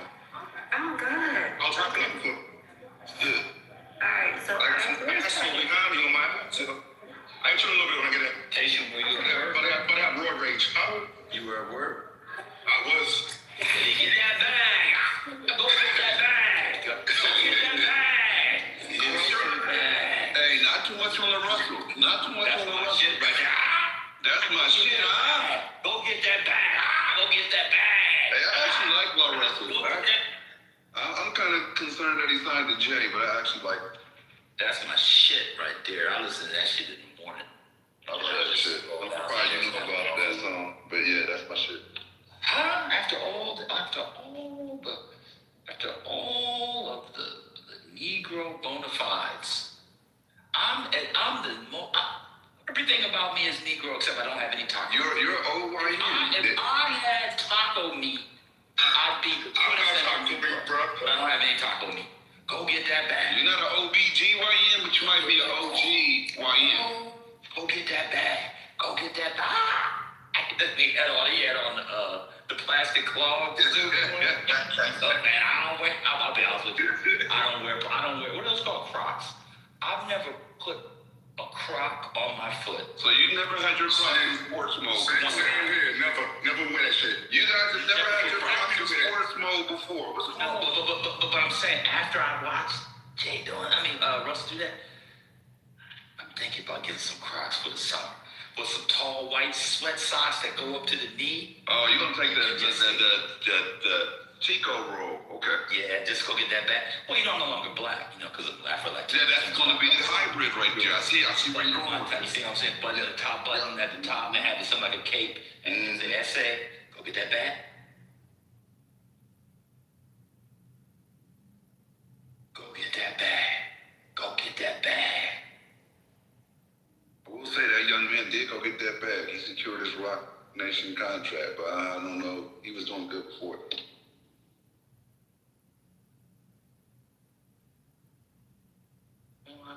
Go get that bag.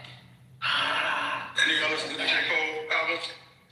Yeah, no. You heard about that artist that came out that they You only listen to it because you live down there now, and you don't like it. Yeah, nobody. Well, I lived in, we just hopefully too, so both spots. Yeah, you don't like it. You just felt obligated because you was in North Carolina. You don't like it. Wait, is J. Cole not from New York? No, he's from North Carolina, but he has a very East Coast. Like, he signed by Jay. Jay found him, so he has a lot of New York vibes. A lot of people here that love him. Yeah, he's signed by Jay. Now, J. Cole used to work in New York City. He went to school in New York City. He used to work there. Germany, and that's where he was in school when he got signed. He was in college. Yeah, he used to go to. He used to work with my friend. Okay. He used to work with my friend. They used to work at a call center together. But man, listen to the album though. It has some Mute up, mate. I know a West Coast nigga ain't talking about hip hop. Mute up, nigga. I ain't did my East Coast banging today. Y'all got OG Cypress had to come out our body today. Cypress Hill, right? Don't get it up, homie. Shit. Don't make me bang on the East Coast again, then Patty gonna get mad again. She'll threaten to shoot me again. Let's not go through all that. Wait, Cypress Hill is from West Coast? I never knew that. Bro, come on, bro. Cypress Hill is LA, not just West Coast. Yeah, how can you not know that? No, I didn't know that. You just forgot. Yeah, I didn't know. Everybody knows that. Come on, bro. That's one of those things you just forget, but you definitely know for sure. Yeah, there's no way you didn't know that. You knew that. I was young when it came out. I don't care. You knew. Just You knew. Just You fucking knew. know. Say saying, what are you talking about? I'm not gonna phone you. He's saying the membrane.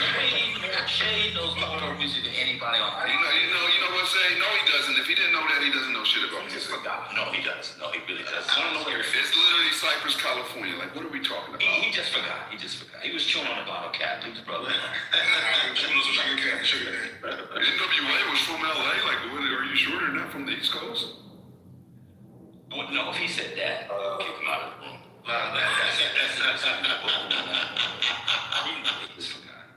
So who do you come with, Gemini, when you said you West Coast rappers? Man, Kendrick. We can just start there. I really like Lil Russell. There's a dude named Simba that people sleep on that I think is actually way better than Russell. You talking about new rappers? Yeah, Simba. Are you talking about the OG? No, Simba. Yeah. Hey, Simba's raw, man. On Spotify? Like, you know who likes Simba a lot? Who's co-signing him a lot? Jada Kiss loves the fuck out of Simba. Oh, check it out. If you got a pass from Jada, then I agree. There was a time in rap music where everybody just like got to dislike who they didn't like, and there was in my building growing up. People didn't really fuck with Jay-Z. I was the only Jay-Z head in my building. People like DMX at the time. I always liked Jay-Z, I ain't gonna lie. But I'm serious, like, people didn't really fuck with Jay-Z, but all of a sudden, Where'd you grow up? nowadays, Hawaiian soul Jay-Z? Who Jay-Z? Yeah, Brooklyn, Coney-Island. Was you in the projects? I was in a building, private building. Oh, okay. Yeah. It was surrounded by projects, but I would say, I don't really, like, the reason why I'm saying this to you. Projects before. Hold on, Shay. I need to see something. Who lived in the projects? Anybody? Nobody lived in the projects. Okay. New York projects. I spent many weekends in Marcy. Or your town's equivalent. So I lived in my town's equivalent when I was My town's equivalent. Yeah, but I spent many weekends in Marcy's. My cousin lived in Marcy's. I'm not counting baby, you know what I'm saying? So I projects, so I ain't gonna lie, because I was at Wagner most of the time. I didn't want to tell Patty, but I actually grew up in Brownsville. Say that tomorrow. What train did you used to take, Jonah? That's a trick question. You did not grow up in Brownsville, nigga. Well, let him tell you the train. I want to dox myself. I'm just going to You don't say what train you You can get out of anything on this app by saying, hey man, you having a good day today? I don't want to dox myself. All you got to do is make one knock himself and just eat up. That's the fifth. That's the clubhouse. I mean, one of the craziest things about the product of my memories growing up as kids when bad kids used to jump in the elevators halfway about to broke. They used to jump in that shit like, oh, look, this shit's about to break. Like, they didn't give a fuck. But yeah, that was What are you talking about, bro? You used to jump in the elevators where they used to piss in? You already started with the fucking nobody in your building listen to Jay-Z. When you said that shit, I decided to stay on mute. No, listen, nobody was, you gotta, Brooklyn, listen. Nobody was fucking with Jay-Z. It's okay, I don't want to hear it. There was few heads, Okay. That's fine, I'm not talking. I'm talking. Some people didn't. There's a reason why I'm talking about this. Listen, there's a reason. You don't want to listen to that, so it's fine. Just clear me.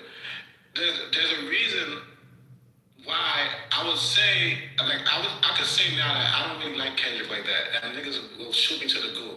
You know what I'm saying? Yeah, they will. What happened now? What you did?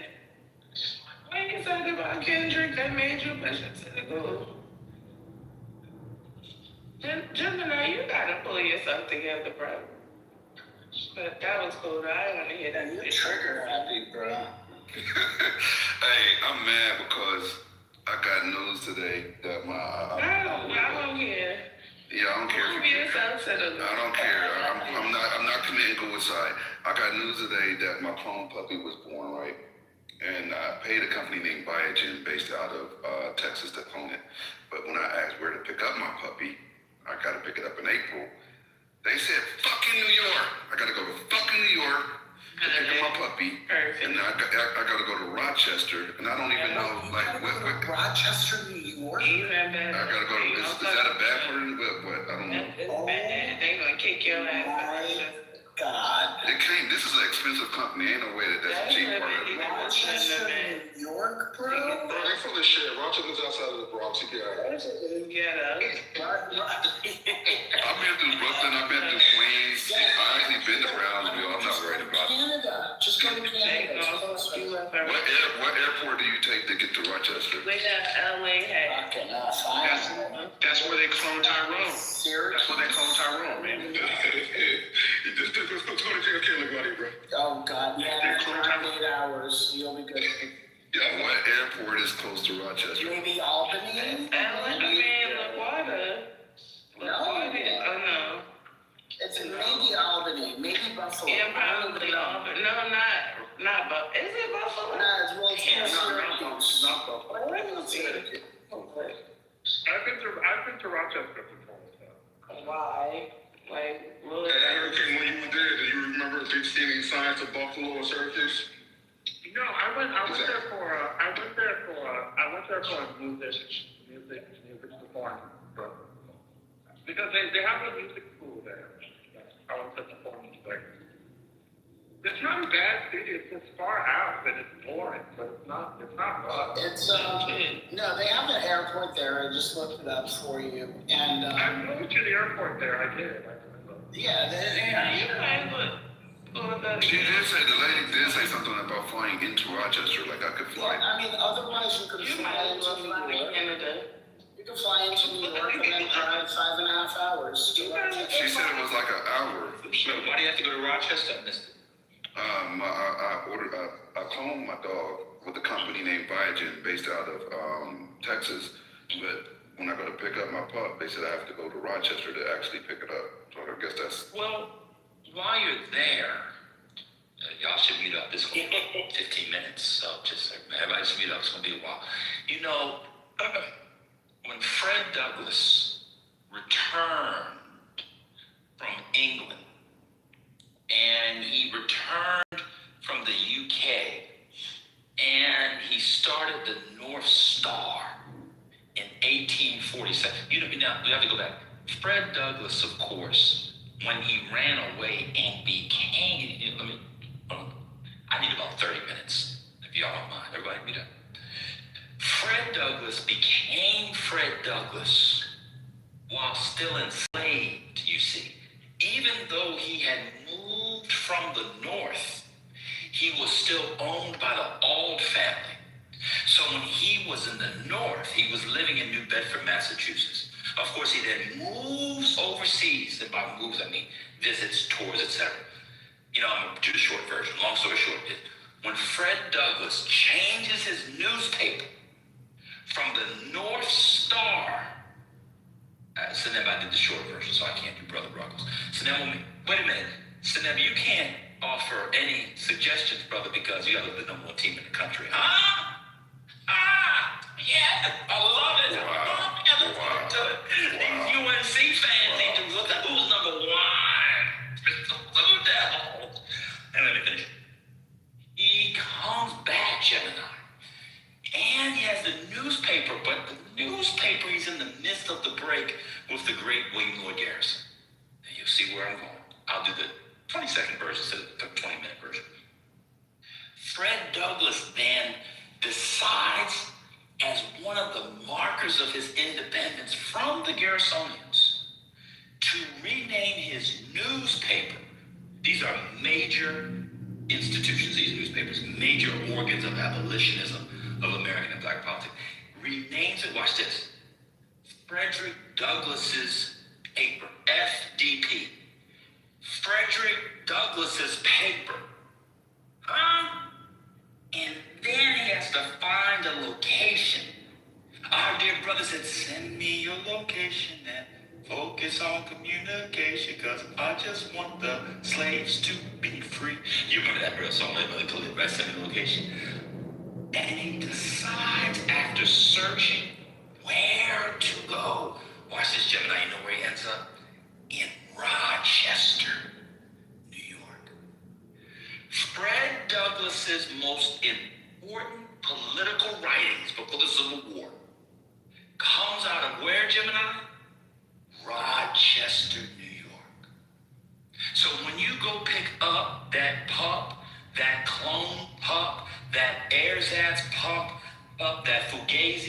pup. Yeah, why you don't call my pup crazy? Hold up, man. Well, when you go and get that pup, spend some time looking around, looking. You can search and feel the spirit of Fred Douglass. And watch this. The most famous speech in the history of America is the I Have a Dream speech. Mm-hmm. The second most famous speech in America is probably the Gettysburg Address. Now, in Black America, the most famous, of course, is MLK's. The second most famous is Fred Douglass's 1852, and what to the slave is the 4th of July. Gemini, would you like to guess where Fred Douglass gave that speech? I'm gonna go with Rochester, New York. Rochester, New York. In a hall called, if I recall correctly, Corinthian Hall. It was a hall where the people there were celebrating the nation's birth, July 4th, 1776, 1852. That's roughly 76 years of the nation. At least if you date the nation's birth to the Declaration. Of course, the Declaration of Independence isn't technically the Republic's birth, but as a declarative act, it is the beginning. Because if you go back and read the Declaration and find Thomas Jefferson's original drafts and drafts that they watched this printed and passed out, guess what happens? You see that the Declaration of Independence is not a literary document, but watch this, a performative one. Why? Because the colonists had literally declared their independence. Huh? They went outside and declared it. That's why if you analyze the text, there's a lot of what we call anaphora. Anaphora is a rhetorical figure in which the beginning of the line is repeated for not only emphasis, but also what? So you can remember it. That's right. When you repeat what you're going to say, when you repeat it so people can remember, when you repeat it so it gets stuck in their head, when you repeat it so that they don't lose it, when you repeat it and so they have it always, when you repeat it, I am somebody. I am.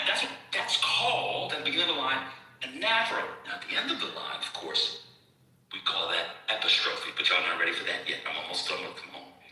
So these people asked Fred Douglass to commemorate the 4th of July with them at Corinthian Hall in Rochester. And Fred Douglass got up there and gave them what to the slave is the 4th of July, a speech that makes a clear delineation between what?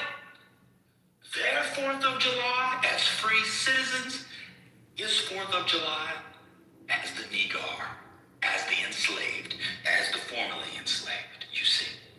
And so when you're there picking up the faux pup, the fake pup, the clone pup, the ersatz pup, the fugazi pup, anybody catch the epistrophe? See what I did there? Brought it back home. Brought it right back on home. Mr. Dad, praise the Lord. I brought it home. Now, I appreciate... I'm almost done. I was coming home again. Gemini, please interrupt me. If you think about me now again, if you think about me now again, because I'm coming home again, don't interrupt me in the middle of my homily, of my speech, my address. Call it my song. Gemini, you know that this is my song. Man, now you're gonna talk about that speech, and I gave Haiti a shout out. Come on, bro. And take it away. See what you done there? It's been so long. This is my song. And you wonder what it means, how it feels to find your dreams come true. Oh, that was... I may not always sing it too, but sometimes you don't hear me, but you don't have to be near me. And so, Gemini, all this is to say, to bring it home. When you think of home, Gemini, I want you to think of a place where there's real Black history. When you think of home, Gemini, I want you to think of a place where Negroes gave us freedom, which is to say, not California, but what? Pick your ass up and move to Rochester. Don't go to pick up the dog. Go and become the next Fred Douglass in Rochester. Pick up your cannabis and make it what? A snow cannabis field and move to Rochester. That's what you need to do. If you want to get involved in the liberation of your people, you have to leave California because your governor said what? Black people are dumb. Your governor said what? Black people can't read. Your governor said what? Black is atheist. Your governor said what? Black people know what computers are. Oh, was the governor of New York. The point is, visit Fred Douglass. God bless you all. God bless America. And soon it'll be the month of March. And there's always two things to remember in the month of March. The first is what? The Ides of March. That's what they told Julius Caesar to remember the Ides of March, and his homeboys still stabbed him to death. They quite literally stabbed him where? In the back and the front. Brutus, Decius, and Cassius were what? The original backstabbers. They were smiling in his face. Even went over and hung out with Calpurnia, smashed her, took Caesar's place. They were the backstabbers. You see. So that's one thing we remember about March. Of when he died, we had the great Mark A. Friends, Romans countrymen, lend me your ears. I come to bury Caesar, not to praise him. The good that men do is often interred with their bones, and the evil lives after them. So let it be with Caesar. That's the first thing we remember about the month of March. The second thing we remember, of course, is why it's baseball season. God bless the Baltimore Orioles. I'm done. I'm just getting started. Yesterday, Kimberly Foster said it sounded like when I could go on forever. I'm going to go on one day for 4 hours. I'm done. And it might be today. I appreciate that. Y'all heard this bitch ass nigga. This bitch ass nigga, better known as my brother Ban. It's an acronym. Give the history of Rochester, which I'm deeply appreciative of. Thank you, brother. I did not know these things. 1 second, Spiritus. I did not know these things, but you definitely enlightened me. But during the process of said enlightenment, there were multiple shots took at my puppy. And that's what she... So now I'm feeling like I felt earlier. It's back to fuck New York and fuck Rochester if they gonna talk shit about my damn puppy, right? Because I spent over $50,000 plus tax on this here puppy for you to call it a fugazi puppy, a full puppy, or whatever other terms you use to demonize my dog. And that's not gonna fucking fly. That's just not gonna fucking fly. So, the history lesson, although appreciated, has now been wasted due to your negative and derogatory comments about the pup. West Fix that, Brother Bane. West Side. Did I say fugazi puppy? That's crazy. You did. That's insane. Is this we're gonna play Lord Up Yonder? The spirit takes over. I don't even know what fugazi puppy is. That was Multiple times. Multiple times. Gaze up on my PTR, Brother Ben, and then Google Viagen, and you'll be surprised at the pricing. I am not bullshitting you right now. Gemini, real talk though. Rochester is the home of Kodak. So if you like photography, Kodak, Bosch and Lomb, if you were contacts, that's a big one, and also Xerox. But you're also fly into Buffalo, go to Niagara Falls. I mean, the Canada side's better, but Niagara Falls is right there too. So at least make a trip out of it, and then call your puppy Kodak or Rochester. No, I do look forward to the trip. I'm just talking shit. I really look forward to seeing Rochester, honestly.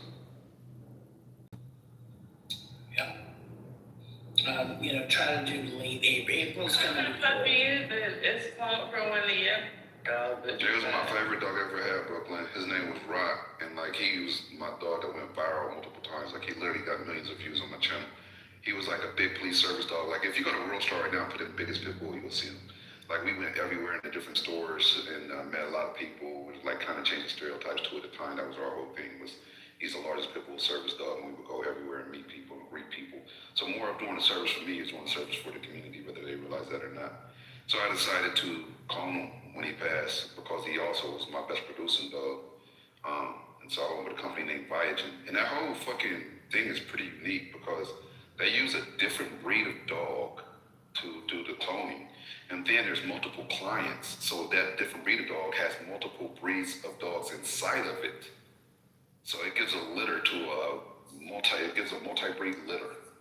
And then they confirm each pup via DNA so they know exactly which pup came from the cloning. So you might have, let's say, a golden retriever that's giving birth to a poodle, a German shepherd, and an American bully, all at the exact same time. After Tom Brady went through with cloning his dog, I'm being dead serious. They're like using the dog as surrogates. Yeah, in New York. So Tom Brady went through the process, and he cloned his dog, and it went so well that the company that he has as his investment vehicle, which is called Colossal, they actually purchased Viagen last year at the end of 2025. They literally purchased Viagen because Viagen has a monopoly on the market. They're the only company that is cloning dogs, cats, horses in the United States right now. Cloning humans, Jesus. Man, they're already doing that. If I could buy a clone dog, you don't think they're capable of cloning a human and are already doing so. This is just what's above ground. I guarantee you they're so far advanced. They were cloning cattle, like, I think in the 70s, 60s, right? Go ahead, Curtis. Oh, I'm sorry, I was unmuted. What? So I just brought up little Trump, and when I brought him up, he was the first. It was the first account where I saw low karma. So I'm guessing the app. Is that what the karma means? It's like people who get kicked out of rooms and thrown down a lot? Because I had not seen low karma before. Yes. Is that what that means? Yes. You get a lot of bad emojis, thumbs down, exits. Yeah. I'm polarized. They track. Social score. Yeah, they're tracking. Remember, this is a third world app. Remember? So this is where the outsiders go. This is why I come here to troll y'all, because nobody agrees with you in real life.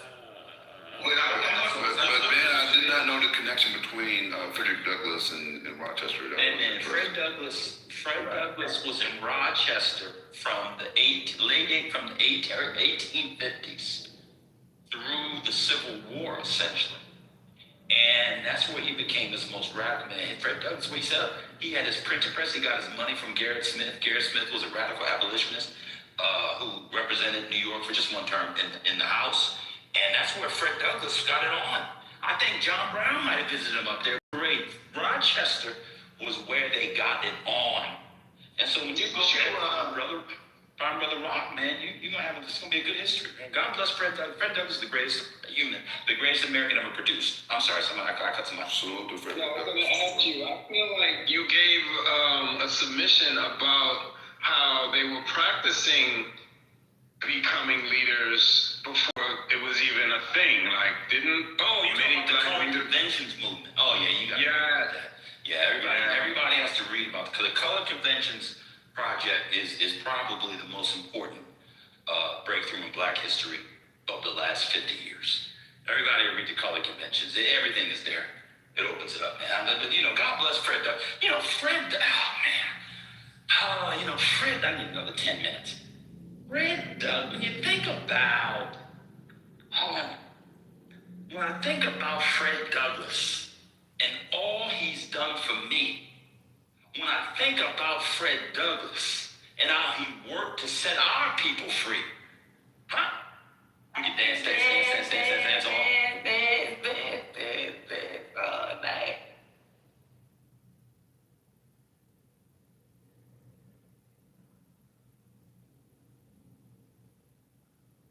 Douglas should be on.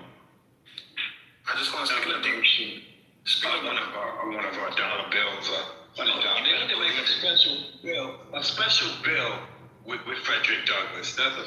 Speaking of divine, I just want to say rest in peace to Power. Of the Wu-Tang Clan. He passed away today. Way. Yeah, passed away today. Yes, nobody knows who you're talking about. I know who you're talking about. Damn, thank you, brother. R.I.P. Well, Power created the Wu-Tang logo, but not only did he do that, he was one of those behind the scenes, really fighting for Wu-Tang. He helped with launching the clothing line. He was up there with Divine, who is the RZA's brother. These were the behind the scenes. You guys don't know the rappers, but there's a whole team, you guys know, in the music industry. He was one of those guys. NWA got nothing on that, I did. Wait, on what? No, I was playing. Oh, Wu-Tang. That's actually the only place I would argue where NWA could fuck with Wu-Tang would be in aesthetics. I thought NWA's aesthetics are fantastic. I mean, the music is ass, but compared to Wu-Tang. Like we talking about aesthetic? Hold on. Yeah. Power had a role in Belly. So if you saw Belly, the movie with Nas and DMX, Power and Ox was the one. No, not Ox. Power was the one that was locked up, and he called DMX when they raided the drug spot in Nebraska. The cat was in jail, and he called DMX. DMX was out, and DMX was like, "Man, suck my dick," and hung up on him. Yeah. That was Power. Nebraska. All in one room. And speaking of Ox, you know he died in real life, right? Yeah, I know he passed. Yeah, he got a car accident in Canada. R.I.P. to that man. He was dope. All right, wait. Now, what was you saying, Lil Trump? You don't think that the NWA aesthetics was as dope as Wu-Tang's? Wu-Tang's was wavy. Oh wait, you're saying Wu-Tang's was better? Yeah, I think Wu-Tang was like the cat music is massive. But in terms of aesthetics, I thought NWA. NWA did that thing with the West Coast. They revolutionized. They revolutionized what the Raiders had. You know what I'm saying? But it's not just that. NWA took the East Coast out of that. Yo, son, more knowledge, God, to some gangster shit. Like they took the corny shit out of it and injected some gangster shit into it. That's the first time we went out of the man. Hold on, let me land. I know y'all forgot. I know I'm in New York. The first one, yes. Let me finish. KRS-One was the first gangster. NWA, I can't lie, they were the first. So if you want to talk about some gangster shit, that was in the NWA's foreplay. They were the first one pushing back on the police, that had anti-cop lyrics, that was really on some edgy, we're strapped up, ready to do whatever shit. More like out there, you guys were more like picking mad knowledge, B. We gonna drop mad knowledge, son. With the sword of Giza, and which I was into because I loved Wu-Tang and still do. Method is one of my favorite rappers, but at the end of the day, there was a different edge that came in for it, and I think there was a lot of criticism that came from the East Coast because the cadences were more simple, right? They were more straightforward. They weren't as they didn't use as many metaphors. They were just straightforward bars. Gee, what you say? It was like Cat in the Hat? No, I wouldn't say it was Cat in the Hat rap. I wouldn't say it was Cat in the Hat rap, but it was definitely more direct, right? And I think that New York looked down on that until they started seeing the way that people were responding to it, though. They started seeing people responding to it. If you want to compare that Burn Hollywood Burn song with Big Daddy Kane, Ice Cube, and Chuck, was it Chuck B on there? No, I don't know. I forgot who was on there, but that was a mixture of the West Coast and the East Coast. I felt as it relates to talking about anti-black culture in the media, right? But I think you're forgetting Public Enemy's model. You're forgetting Boogie Down Productions. I'm not knocking NWA, but after the NWA, then comes Wu-Tang Clan, right? Then you have the West Raekwon's album, That was the birth of what they call mafioso rap, right? What's that album called again? Where he features had a song called Verbal Intercourse with Nas with Raekwon in them. I forgot the name of the album.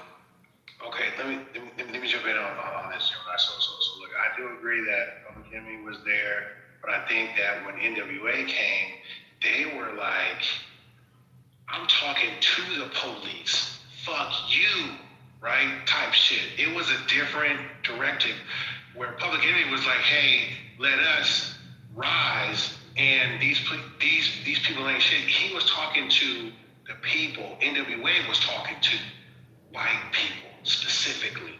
The industry. To the powers that be. Directly. Yeah. Yes, directly. And it was a big. It was, you know, the same message but directed to the different people, and then when that shift happened, it was a whole nother like thing. Like the police went after anybody that was like looking like NWA, and then we were like, fuck you, fuck the police, fuck you, right? So it was a different direction. It was a different direction. That's a fact.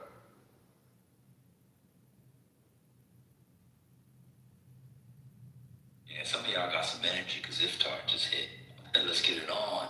I just ate for the first time. Let's get it on. Iftar just hit, boy. Let's get it on. He got some insulin in the system. He took his shot. Yeah, let's get it on. Iftar just hit, boy. What about the rap duos? Like my favorite rap duos was Nice and Smooth.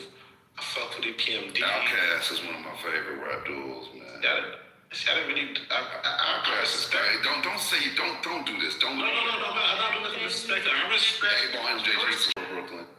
I respect Outkast for giving birth to Kendrick. They gave birth to Kendrick. I respect Andre 3000 giving birth to Kendrick. I respect that about him. You hear his influence. I wouldn't say give birth.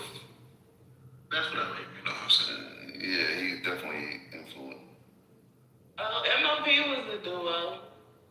So MLB. Kidnap that fool. And yeah, I like MLB. I like who else? Who's the best out of the Wu-Tang though?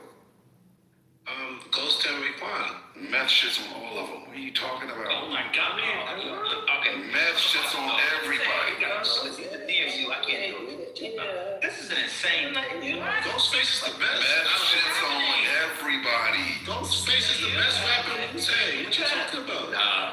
That's the first time I've heard that in life, and I've been alive 30 years. Then you need to live longer. You need to live longer, sir. You live long enough. Like 3 years. Meth is that nigga. I'm saying Buster. Buster. Only person that was on Biggie's album was Meth. Let's put that in perspective. I'm sorry. I googled this shit. It said Ghostface. I said that shit before. Look, Google this shit. I'm tell you Ghostface. I said Ghostface before I Googled it. Ghost is dope. Ghostface is dope. Put the person on his album who we know he was better than. Had he put about 4 or 5 other niggas in there, he would have been out-rapped. That's why he done that phone now. He was Because Biggie is better than anybody in the room. Biggie has more bars than anybody in the room, in my opinion. Biggie would never pack up Ghostface. I'm sorry. Biggie can go bar for bar with anybody. Biggie can go bar for bar with anybody. I might do this a Biggie. I'm just saying. Hold on. I got a fun fact for y'all, real quick. You gotta put, of course, he put it in the chat. Did Raekwon the chef, but fun fact, the genius has a degree in quantum physics. I bet you didn't know that. What that? Yeah, we know that. What they got to do with the bars, though? What they got to do with the bars? Like, seriously. Smart. They were smart niggas, them Wu-Tang guys. They was smart. Yeah. No, it was. They still alive. Meth still active. Yeah, doing Now let me ask you this, brother Ben. Who has had the most longevity and the most relevance in the current music industry right now out of the room? Method Man. No, There's a reason for that. There's a reason for it. RZA has in the movies, but But meth is doing like meth is right there. I think RZA and meth is neck and neck when it comes to that. It's RZA. RZA is going on. I say it's neck and neck. I say they're neck and neck. I know what's going on. Gemini had a little thing that he liked at the house last week. And they turned on that Kelly Rowland Method Man movie. Yes. And he liked that movie because the movie was so horrible. He got to the action sooner that night than if they watched it and fell asleep. So that's why he likes Method Man. I'm mad I actually Googled this shit and it said Ghostface. I'm like, yo, how to Google That's why you can't trust Google and fucking chat for everything. You can't. Right on. This is very easy. This is so easy. I don't just test me. Like that, how people over. I really like when Meth and Red was doing that shit together. I think Meth and Red was a dope combo too. Notoriety and the most successful out of all of them is RZA. Everybody knows that. Yeah, but that's because of his production. That's not rapping. Yeah, he was. Yeah, and film, and film. He got into producing film too. Right, exactly. But not because of his rapping. No one putting RZA in the top 20. If that. I didn't say that. He said most. Jada's in my top 5 though. Jada's in my top 5. Which one? Dead or alive, bro? Either. Jada makes a list both ways. I would say Jada has to be there. Dead or alive isn't on the list. Top 5? Jada, one of them guys. Like he one of them ones. Not touching Black Thought. He's one of Black Thought is dope. Black Thought is dope. Nah, I don't know how you disrespect Black Thought like that. He's up there. That Black Thought freestyle? Have you heard his interviews of why he never went toe-to-toe with people? You ever heard his interviews about it? For Black Thought? Yeah, he's all over. What did he say? He wasn't trying to fall for that stuff. He wasn't trying. He was like people knew, and people were like, yeah, they know about shit that he could have put out that he never did. Lyrically, he was a beast, bro. Like, period. All right, let's go ahead and put it off this way. Pac or Biggie, who's the better artist? Pac. Biggie. I said Pac. Y'all gonna hate me, but I never liked Pac. That's crazy. Look, We can't have that on the stage. We can't have that kind of thing.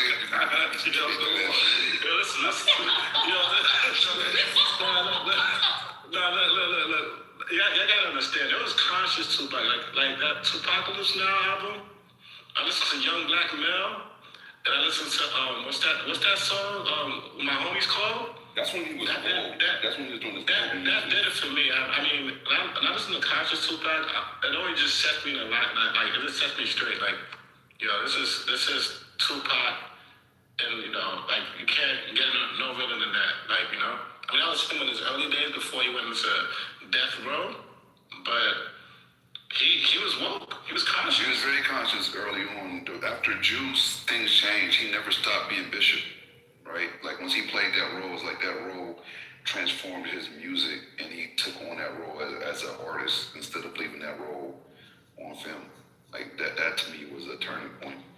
I think it was when Michael Jackson beat him up. That's what changed. Michael Jackson never put hands on that boy. They said that. Michael Jackson never did that. They said that. I heard it, but that shit ain't real. Come on, man. Come on, man. I don't know. Let me tell you why I believed it, because you ever see Michael Jackson the full Who's Bad tape doing that Quincy Jones era? So the choreography made you feel that way.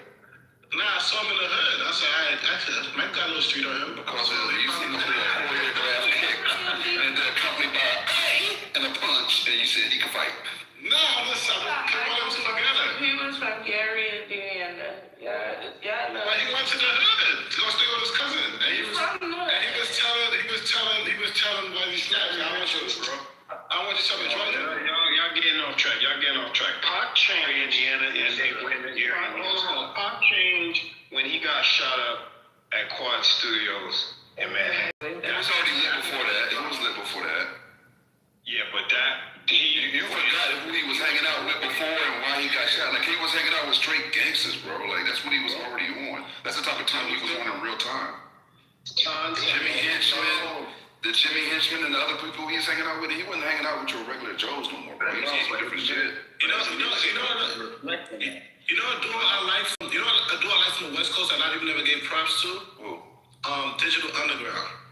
I fucks with Money B. R.I.P. to, what's his name? Shock G? Shock G is the one that found Pac.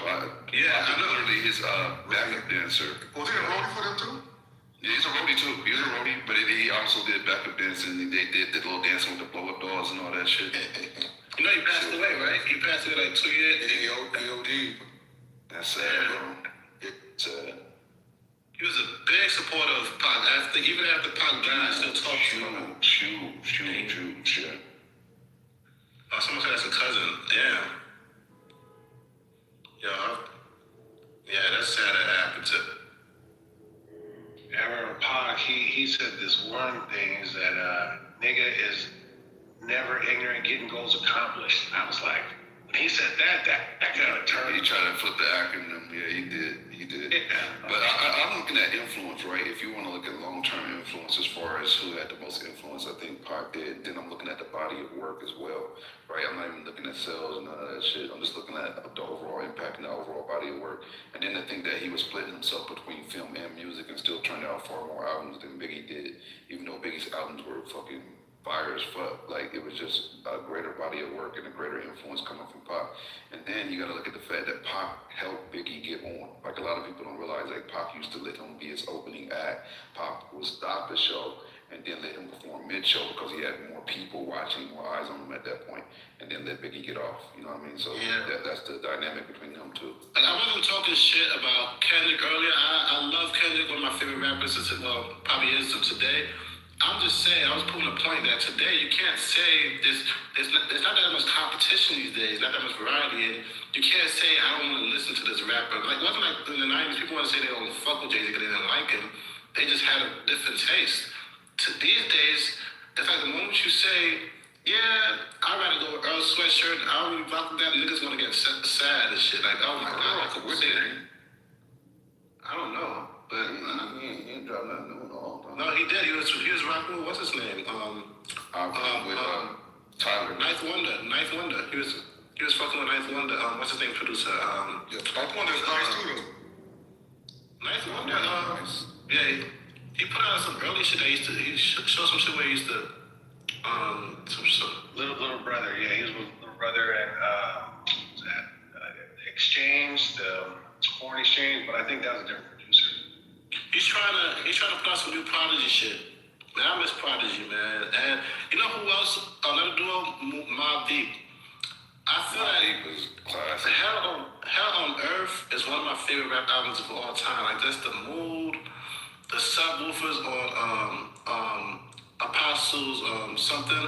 Like, if you put that shit in your car, like, that shit sound crazy. Like, Havoc is a crazy ass producer and a crazy ass rapper at the same time. A lot of people don't get him from rap. I got something for you. You seem to be a hip hop fan. Daz Dillinger just produced the Smith and Wesson new album, so that's coming soon.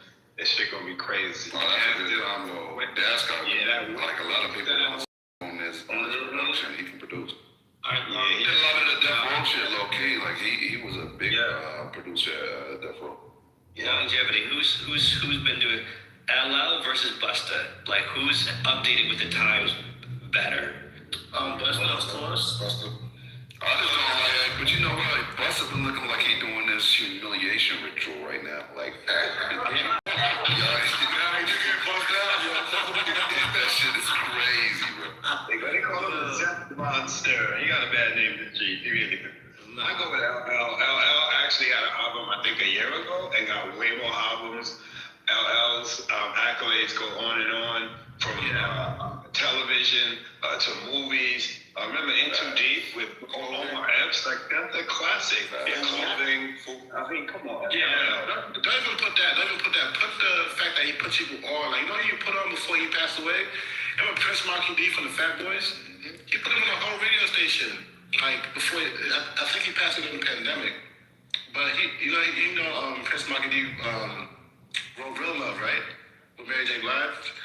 Yeah. And But I respect for giving a lot of like hip hop heads. Did y'all? I mean, a lot of people. Did y'all to the youth during the COVID? Case, the godson, Fred. I like the godson. That was my man, bro. Yeah, The godson. A lot of East Coast music. Y'all be surprised. Like I know a lot of East Coast music. Yeah, I'm surprised you know. You hear that, Patty? You hear that, Patty? I know a fucking lot of East Coast music. Hey, do y'all remember that battle he did with Cannabis? That was nice, bro. LL made Cannabis get into the military. That nigga had to go get in the military. He was a 14 series, baby. But that shit was popular in Nigeria. That shit was popular as one, 2, 3, 4, 5, 6, 7. Yeah. Right? That's that shit. Bro. Yeah. Black Star. Let me give you one more reason why LL is the GOAT real quick. There was a 4th of July concert in Philadelphia, and the city workers were on strike. LL refused to perform. He said he's standing with the people. Come on. That's GOAT shit. And LL told us about getting some, being in the backseat of the Jeep too. Yeah, big cookies in a plastic bag.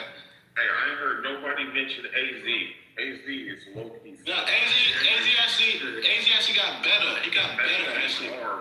He got better, but no one's really listening to AZ no more because times has changed. But he got way better than he used to rap. Did he drop an album last year too? Almost every year.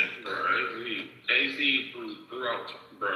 He was teaming up with Cormega. Bello said Mega is better than actually. Nah. Mega still raps the same, but AZ has definitely switched up. They've been featuring each other actually. AZ went on with Nas's new album. That's a dope. Yeah, he's on it. Did y'all hear the song with? What y'all think about Joel Ortiz? He's dope. He dope. He tried to sign to Dre, and that shit didn't work out. Like after that, he faded away. Hey, did you have y'all heard the song with M and LL that came out last year? It was good. Eminem and LL Cool J. Yeah, that was Can I join the queue? Hello. We just talked.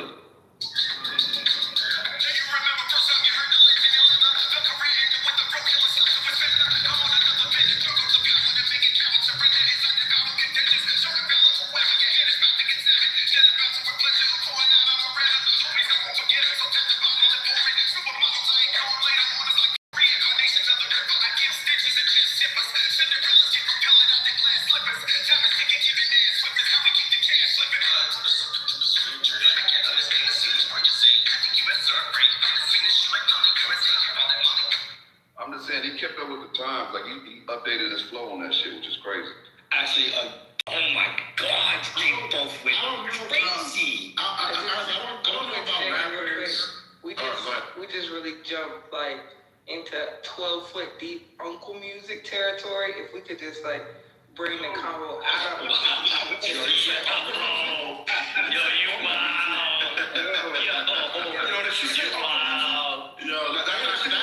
she's right, because my thing is, I don't think a real rapper has to like switch up his flow to relate with the times. You could relate with the times, and you could, but I just, that's why I respect what AZ and Cormega's doing. They just stick doing their own shit. They're not trying to. You gotta put Nature on the list. I know y'all mess with Nature. I haven't heard Nature rap in a minute. Yeah, but his classics is classics. Definitely. Hey, Patty, are you in there? Because I'm about to What about Big L? jump. Is Patty in the room? Gotta put Big L on. I just saw your reference. Yeah, okay, yeah. Let me know what you guys gonna do, because all the food and stuff are here. I'm coming. Oh, I'm coming. Okay, well, let me. All right, girl, I didn't know. Sorry, you guys, I interrupted your rap thing real quick, but I gotta get this. So are we supposed to be eating this food with our fingers? What is this extra? Anybody know about Ethiopian food? Like, yeah, you can eat with your hands, not your fingers, your hands. You curl up. They sent the brown bread looking thing, so you're supposed to scoop the food up with that? Yeah, they put it in your mouth with that. You gotta eat the raw meat too. Put that on the bottom. Did you say raw? Don't listen to that. This shit be raw. You gotta put the bread on the bottom and put all the food on top of it. Like the bread look, it should be kind of like your plate, and then you just pick it up. Because I was wondering, y'all, they gave like instructions. They said that, I mean, it's really cute, and they were talking about no utensils needed. I'm looking at all this food, talking about what? Yeah, that's how we do it in Africa. We use our hands. That's how they do it most of the they do that in most of the world, not just Africa. But That's true. I'm just saying. They don't eat the same. It's all the same shit. Context. Yeah. Okay, you guys, I'm sorry to interrupt. I wanted to make sure Patty was doing what she was doing, and then I just wanted to make sure what did they need, any utensils needed. You good. All right, you guys, back to your topic. Bye. I'll see you in a minute. Patty, you coming over now? What are you doing? I'll come as soon as you open up. I'm waiting for you to message me as soon as you open up, and I'll be over. All right, babe. I'm gonna put all this stuff up. Give me like 5 minutes. I'm sorry, just go on mute, please. Thank you. Shut up. Your ass before I leave. Let me drop Gemini before I leave. No, you gonna hurt my karma rating. Come on, I'm trying to get my karma rating. That was funny. Oh, that's something I'm sorry I did it. Oh, I'm definitely gonna drop it, Lisa. Lisa, I'm gonna drop it. I'm gonna come up. I'll shit up there. Go ahead. You drop me. Nah, I'm good. You good. That's original. That's why I thought she dropped them for real. I think she dropped me earlier. She dropped me earlier. Nah, she must have been on the road. It does impact your karma rating, though. No, my karma rating has gone up. I don't know how. Someone told me my karma rating is worse than lower. What I've noticed, I thought it was go down though. The percentage. people with a lower friends, like like you've got like 50 friends, your karma rate is going to be way higher than somebody with a couple of thousand. It's a game. So the numbers Hold on, different. Is the lower the number, the better the karma, or the higher the number? That's what I thought. Depends on your follower. The lower the number. You want to be like 0.1, 0.00. You're trying to go clear. No, you're talking. No, You can read yourselves. The higher the number, the better. the lower the percentage. Rambo, listen. Hold on. Rambo, listen. Think about the ultra rich. What do we call them? 1%. The top 1%. No, but you're mixing up what he's saying. I get what you're saying, Divine, but he's talking about the karma. He's talking about the karma points. He's not talking about the percentage. He's talking about the points. Like it shows you a score. Like it shows you 7, 8. Guys, just read it. That's all I'm saying. Go to your, for those who want to read it, just go to your profile, go to settings, go down, and you can read it. It's in plain, simple English, so you guys can read it. And then let's talk. That's all. So I'm never doing this update because you all say it's bad. Can someone tell me what my karma rating is? Because I don't actually know. So it says the more. It says about 5%, Yana. Your top 5%, Yana. I see it. Oh wow, 30. Remember, keep in mind, guys, if you only have a small amount of followers, your numbers are going to really be high versus people that have billions of thousands. That's not true. No. Yes, it is. Bro, I know how to look at ratios and calculate shit, check it out. Rambo. Hold on. Who has low followers? Let me see. Hold on. Rambo, listen, Rambo. Listen, I've been on there for a long time. People have low followers because of back in the days. The numbers don't mean nothing. This is a new initiative, though. This ain't got nothing to do with back in the days. Rambo, let's take your advice real quick. Everybody, follow with me. We're gonna go on a journey. So when you click your karma score, you see it? So mine tells me I have 2,002 points. When you scroll down, it tells you how. 1 second. Hold on. Let me look at yours, Tiana. Hold on. Where you seeing 2,000? She's seeing that, not you. Yeah, I see mine. But just follow along. So you gotta look at yours. So you know how you go down to your points? Yeah, hold on. Let me get in there. So Devon, I could never be a school teacher like you, bro. I give you mad props, bro. Oh, come on. Chill. So I go to settings to see. So you go to settings, you go to look at your karma.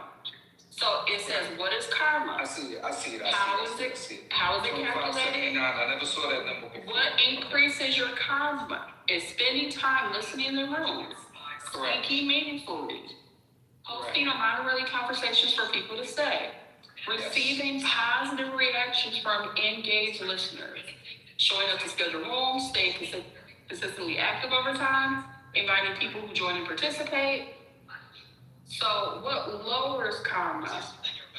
Being removed or kicked from rooms, repeated negative reactions from other users, upheld trust and safety violations, being blocked by many people, and signals of low effort, harmful, or bot-like behavior. It doesn't have anything to do with rooms. Give TT a heart so she could go through the roof. Let's go. Stop being stingy. She said, if I got 5 eggs in this hand and I give you 3 eggs, how many eggs do I have left to ask check it out. conversation? So I agree with everything she said. All I'm saying is this. When you look at Karma's scores, I agree total. You'll notice that those with lower friends or lower friends, their percentages are higher. I'm not messing with the formula. I don't know how the formula works the way she says. However, those with lower friends get higher numbers. That's all I'm saying. Not us, but people with larger numbers. You know what, Rambo? I'm gonna stop you right there because hold on. I'm looking at it right now. Rambo, I'm about to end the conversation right here. You have 2.7 thousand friends. Your karma rates you in the top 0.5%. That goes against everything you just said. Okay, so help me out here. Go to Dr. Library. Okay, guys, go to Dr. Library. Go to Dr. Library. He has or she has a karma of 5% and 970 friends. Right?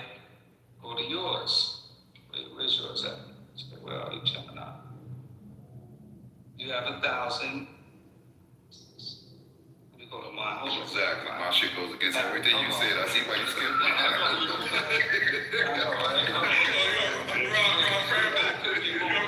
So look at. Wait. Look at Patty. Patty is extremely popular. She has 4,000 friends, and her top rating is 0.1%. Which goes against everything you just said. Rambo, I read to you how it was calculated, how it can be increased, how it can be decreased. And literally, I can give you the roadmap to success, and you will detour left because you believe it's lessons over there. Rambo, you trying to lose points in there? You did good, T. You did good. You used your grown-up voice, your patient voice. Absolutely. Keep reading. Let me dialogue with Sid. Listen to me, guys. I just need to find the right Rambo, the longer you talk, the more negative reactions there will be. Rambo, then change your name to Rambo. You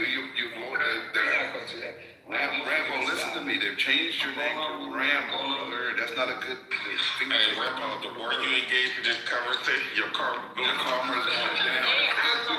Doing so many reactions is crazy.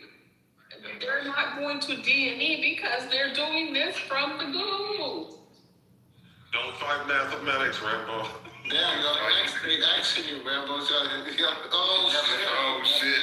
Just mute up. You taking the hits. Mute up. Actually, but I'm calling. Taking my L. That shit don't matter. Rambo, every time you come on,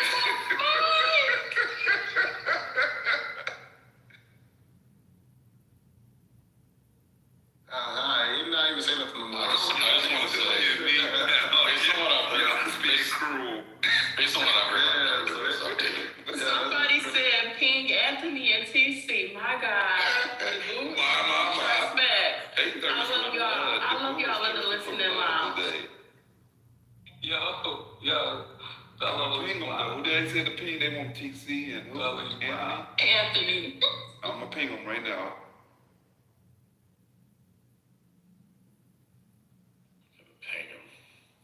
Don't forget Infinity. Yo, has anybody ever seen the movie Harriet? I'm about to watch this shit. I don't know if I should. Nah, I ain't see it. I need to. Be honest, man.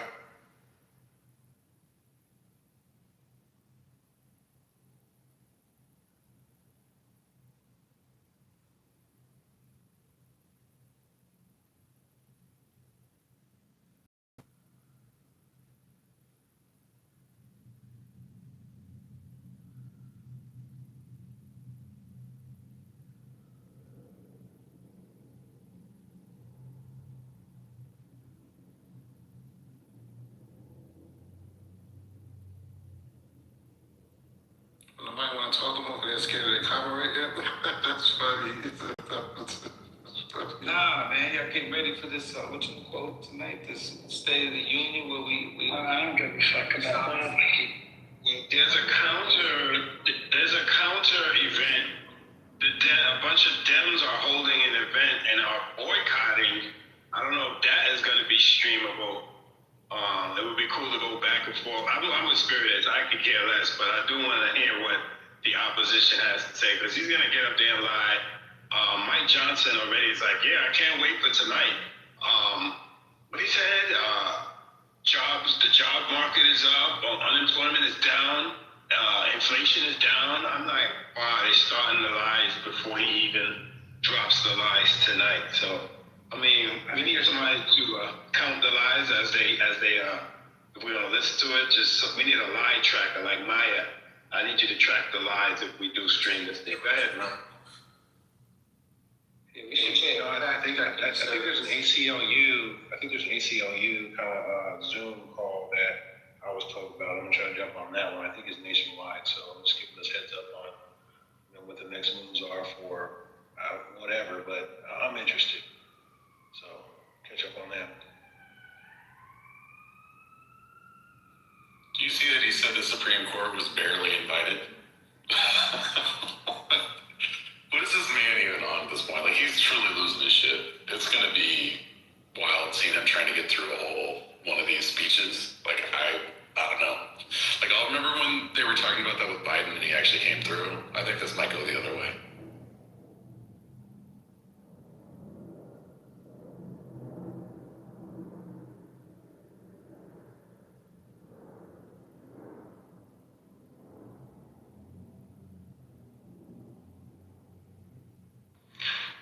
I'm surprised he hasn't turned this into like a pay-per-view service that you can get premium access to his thoughts afterwards by going to TrumpTV.com and get all the post-interview speech conversation for only $200,000. They said Trump and Melania are bringing separate guests to the State of the Union, which is typically not the way it goes. Usually they would collectively have a guest, but they're bringing their separate guests. My guess is they do separate everything.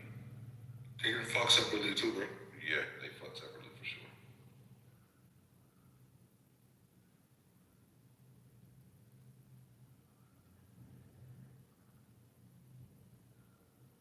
Says she's not riding with him to the State of the Union speech either. She chose to take her own motorcade with her own guests and ride separately. I don't think they do. And you would think for at least, if they're not even consolidating for public appearances, right, just to have the imagery out there, then what do you think's happening behind the scenes? You know what would be dope if the Dems did? They should go, but then they should also bring all of the victims from the Epstein file and have them sit front row. That would be dope. Or they can stand the fuck up and do it about face and give Trump their back the whole Or time. they can bring pictures of them and hold them up. I'm sorry, I was actually across the room. The Epstein victims are coming tonight. Oh, shit. That's what I read a report. Oh, that's good. Somebody's thinking. See, that's what I mean. How they gonna do Judge it? said Melania is bringing some students, some disenfranchised students that she wants to appear with. Wait, what do you mean by this? Like bullies? I guess let me read. Because her husband, remember that was supposedly her initiative when she was first lady the first time? Yeah. Wanted to go get a child bully when her husband's the biggest fucking bully and bitch in the world? That's probably three little white boys who can't bully anymore on the playground, and she's probably going to show two great country children. how poorly treated they've been. It says the First Lady will have two great children with her as a part of her Fostering the Future initiative. The President himself has invited some extraordinary guests who again exemplify what it means to be a patriotic American. So what do you guys think will be the cool moment when they highlight some black person? You know what I'm saying? What you think?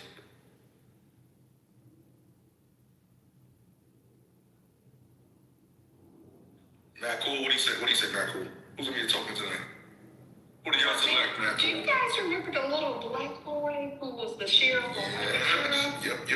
Like, he's still alive. He was handicapped, yeah. Well, glory be to God. Hallelujah. He made it. Hallelujah. So, but they do that every time, though, to someone. So, be another highlight. They said Trump has literally demolished the East Wing, which is traditionally associated with the First Ladies. So he don't want her there. The question is, where's Byron Donald gonna be? Whatever his name's gonna be. Like, are they gonna show up? I mean, like, clearly they got the most racist statements coming up. I mean, like, where you gonna be? I'm looking right now. It says the White House has yet to release a full list of attendees. Because motherfuckers ain't RSVP. They're like, nah, we good. I was so his administration has to be the designated survivor. So did they announce who was the designated survivor? I think it was the one known, I believe, I could be wrong.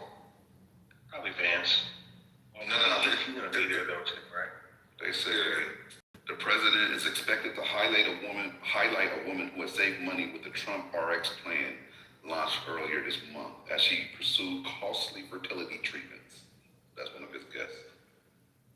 I think the designated survivor is whoever is not going to be there, right? If you watch the series, I remember that person is going to be chilling somewhere off-site. If something goes wrong, somewhere secure, off-site as well. And they said behind the scenes, if anybody needs oral support, other known as head, Erica Kirk is definitely going to be present. Oh my gosh, yes, son.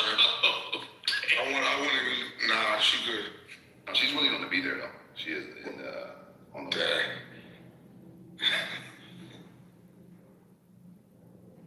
You know you're gonna have a few.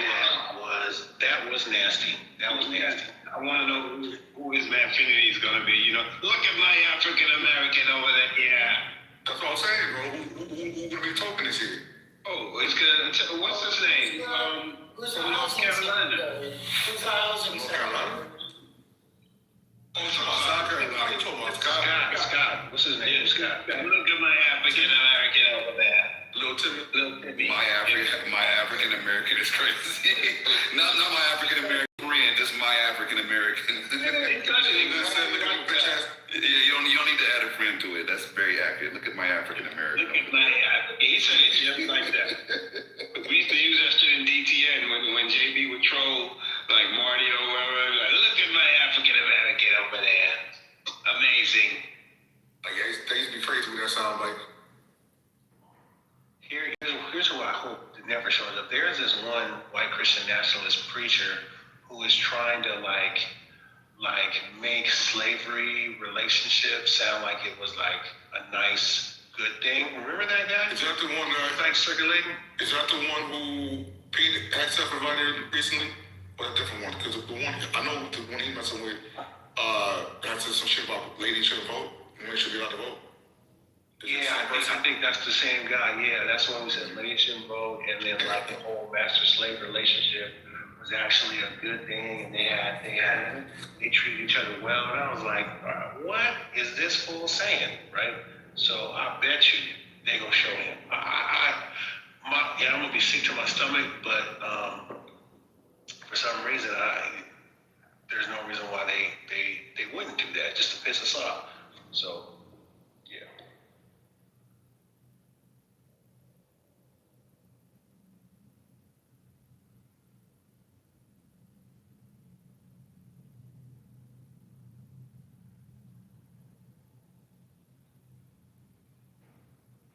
That's a debate on what someone put in the chat about Kamala floating a possible run, which she didn't really do that. She just didn't rule it out.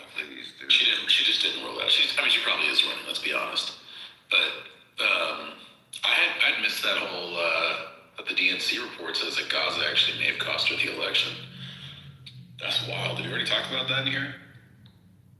No, what did it say? I'm just looking at it now. So.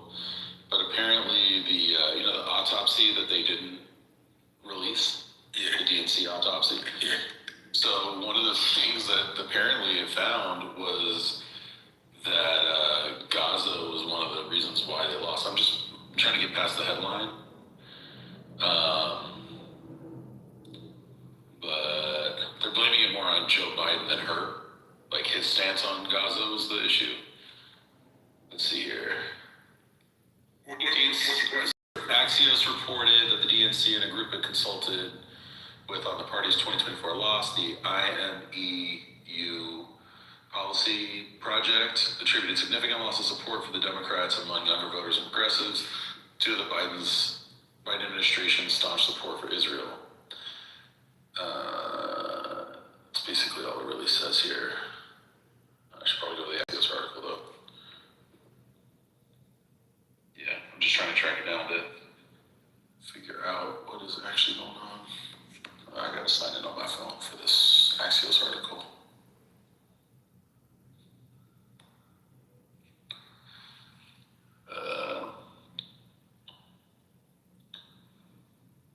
So it says it was a factor in the party's losses because it drained support from some young people and progressives. Spokesperson for the IMEU policy project said the DNC shared with us that their own data also found that policy was, in their words, a net negative in the 2024 election. Two other senior aides at the pro-Palestinian organization. Oh, wait a minute. So this is basically an outside organization who advocates on this stuff, but they're claiming that the DNC told them that they did the wrong thing, essentially. And now the IMEU policy project is accusing the DNC of withholding its report in part because of its findings on Israel. DNC spokesperson denied that. Yeah, there's not that much in here, but yeah, there's not that much.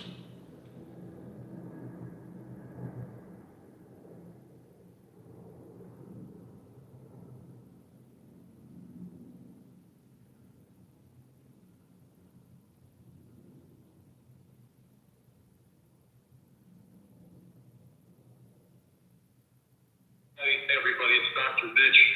I don't know about you all, but I'm not going to be able to watch that thing tonight. It's going to just be a circus. It's going to be a circus, but I like clowns to entertain me. So. No, I'm definitely not watching. There's no reason. No reason to watch anything on 8 votes ads. The same fucking bullshit. Be a lot of. Also, we get all the clips later. Like, who cares? Why waste our time? Let's go enjoy the art. I don't know why Trump possibly masturbate politically. That's what it is. Tell you how great everything is while, right. You know, that it's raining when they're pissing on. It's the best ever. It's the greatest. The world's never seen it before. This is a first.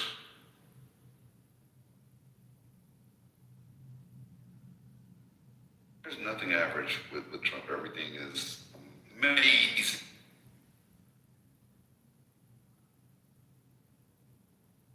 Basically, cars out, and I mean, let's face it. The Detroit Pistons are taking the NBA championships this year. Yo, fuck Detroit. They ain't taking shit, bro. Not they're again. gonna Crazy take. They're gonna collapse. Now they're stronger now, but they're gonna collapse in playoffs. I mean, if OKC gets healthy, it's kind of done, right? I mean, maybe the Spurs can take them, but that OKC is the best team if they're healthy. It's not close. The best record in the league right now is Detroit. Records don't mean shit, though. How long has SGA been out? And isn't Jalen Williams out too? At least he was. OKC's better than the star. Aaron, I'm surprised that you're surprised that Gaza was an issue for 2024. Oh, I'm not surprised. I just hadn't seen that there was supposedly the DNC autopsy included mention of that. That's the only news there. Yeah. I think Empress made a good point, though. Did they mention anything about sexism, racism, anything like that? All of that. I mean, we don't know. We don't know. That's kind of the problem. Like, you would think putting the autopsy out would make sense, but, maybe, maybe not. I don't know. The main thing is, are they doing things to change whatever the problems were?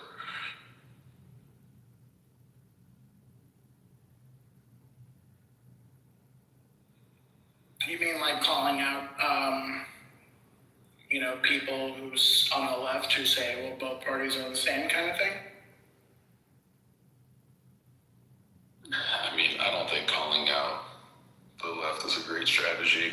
No, I'm joking, obviously, but like I'm saying, we can place some of the fucking bullshit over there as well, apart from the, sexism, racism, xenophobia. Yeah, I mean, you probably shouldn't abandon rural areas completely. You should probably not just show up to people's communities starting at Labor Day. You should probably not, have your candidate pull out 100 and whatever days out from the election. I mean, it's not hard. You throw a rock and hit 4 or 5 different things that could do better. I had just happened to watch an interview, a real Excel Live this afternoon. It was about that with like one of the main consultants. There are people involved with the DNC, and they were talking about all of this. And one of the big issues that came up, of course, was this Cheney, absolutely Scotty, the racism, the sexism, the misogyny of it all. I didn't mean to imply that Gaza was the only or the most important issue. He just sounds surprised. Yeah, the Liz Cheney thing was terrible in my mind. I couldn't believe they were doing that. It's one thing to get, endorsement and support from afar. It's another thing to campaign. Yeah, well, this person said that was it for her. It was like, that was the moment for me when I saw her trotting out with Cheney. That was like, that's it, we're done.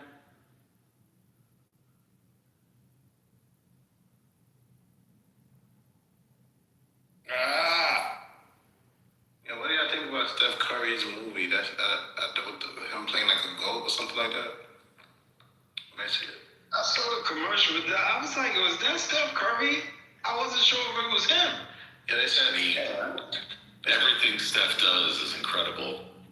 So, it's clearly going to be maybe the best movie of all time. they said LeBron is mad at him because of it. They said LeBron is mad at him. That's funny. Is this going to be LeBron's last season? Is this it? It's over? Only if he wants it to be. No, it's not. Because they explained it the other night, and it was like, this may be the last time we see They LeBron. say that shit every year. They say that shit every week. And he puts up 42 the next night. Yeah, it just depends on does he want to be done or not. He's obviously good enough to play. So, but the problem with this is Steph Curry has had a greater impact on basketball than LeBron James. That's not true. LeBron is always going to be in Steph Curry's shadow. No. Listen. People have changed the way they play because of Steph Curry. Not because of LeBron James. Wait a minute, is this LeBron James? Wait. Listen. yes, it's a LeBron James hold on. LeBron James have put up a gang of numbers. He's broken stats, right? But people have changed the way they play. What are you talking about? Because of what are you talking about? More 3-pointers have been shot after Steph Curry. Yes, more 3-pointers have been shot after Steph Curry. Listen. Since he entered the league. Because of Steph Curry. Because of that. Because of Steph Curry. Let's have some comment on this. Seriously.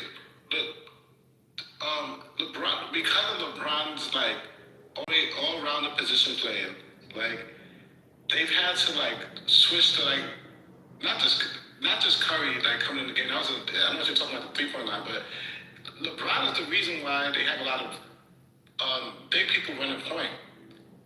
Look. You not heard about Magic Johnson? I'm not discounting him. I'm not discounting him. What I'm saying is, globally, how people kids are training kids that really even know how to dribble. What do they want to do? They want to shoot a 3. They don't even have muscle strength, but they see Steph Curry and they want to shoot like him. That is ridiculous. This is right. Yeah. That is ridiculous, right? And so I'm saying people have changed the way they play because they want to have that type of aura. Right, and that's a millennial kind of word now. There are many game changers. Because because of Steph Curry. No, there are many. That's what I'm saying. That's a biased take. There are many game changers in the NBA. There was Jordan. There was Jordan Shaq. didn't really change the game that much. Yes, he did. Yes, he did. Iverson did. Jordan. How do you think Jordan Iverson did? Iverson did. Oh, Jordan was incredible. But you look at Jordan, you look at LeBron, and like those guys just play the game. I actually like Stephen Curry better than LeBron, but that's a disrespect. Kareem changed the game. Look, those two guys. the best thing, They did something that was special and different. Magic changed the game for those guys. True. The best thing that I think LeBron did and that will ever have an imprint was he brought the whole term of basketball IQ to the forefront. And that is before it was like do you have court vision or do you have this? But when he brought IQ in there, it really changed how people thought about the game. I give him that, but that wasn't a performance thing, right? Like that was like, okay, how do you understand the strategy behind getting from here and there? I give that to LeBron. But I'll tell you to this point, who's gonna put him to sleep? Steph Curry. Steph Curry changed the whole way that the game's played. Like completely changed. Like we're not gonna. What a good possession is or isn't. Like LeBron James didn't do that. LeBron James is an incredible player. He's a better player than Steph Curry. I'm saying this is someone who will tell you straight up, like, obviously LeBron is better than Steph. LeBron's one of the two greatest players ever. Like I'm not taking anything away from LeBron. I just don't think he changed the game. I think he changed the game. Like Steph changed the game, like style of play. If you're talking about the deep three, which is what he does, right? The quick pick up deep three, then you got to go with Curry, right? But if you want to talk about like power dynamics, if you want to talk about who has true longevity, who redefined the superstar role as like the heartbeat of the team, that's fucking LeBron, bro. There were that superstars for forever. What are you talking about? Nobody was.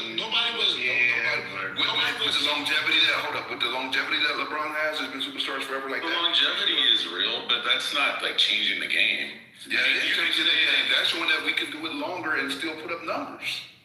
That's how powerful. Your Honor, you know how powerful Dan Gilbert is in the Midwest. You know how he was kissing LeBron's feet just to come back to the Cavs and how he thanked him. So you know who LeBron? You're saying LeBron didn't change basketball in that poor market city? He changed basketball in Cleveland. Cleveland is the worst sports city in the world. He's talking about play style. And he finally gave them something to root for. Your Honor's talking about play style. He's talking about play style. Yeah, we're not talking about off the court. You know what? LeBron took the Michael Jordan slot when it comes to like stardom, right? And just showed up everywhere and worked every angle and got all the advertising and all that kind of stuff. Like there's a reason why like he fills that role, right? Which is amazing. Like he does it well. And he definitely on the court is like an absolutely phenomenal talent. And his longevity is crazy. Like the things that he's done to keep his body together and to play as many games as he's played, incredible. Especially the way that he plays it, the size he plays it, amazing. I'm just saying, like if LeBron James, like if Steph Curry hadn't happened, like I don't know if there'd be as many three-pointers being shot. With LeBron, you just look at him, you're like, oh my God, like Wemby is going to change the game in ways that it's like hard to see. Like how are you going to beat Wemby is going to be a big question starting this year. Like how do you do that? Wemby is gonna, I think, dethrone Shaq, okay? Because Shaq positioned the big man in a very big way. He was the definition of a big man. But I think Wemby is gonna redefine that for sure.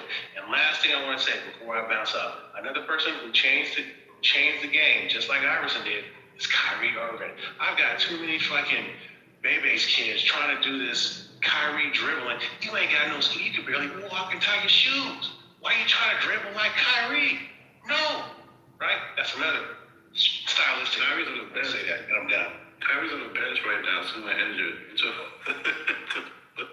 No, but if you look again, Iverson had his thing, right? And he just was shaking people, right?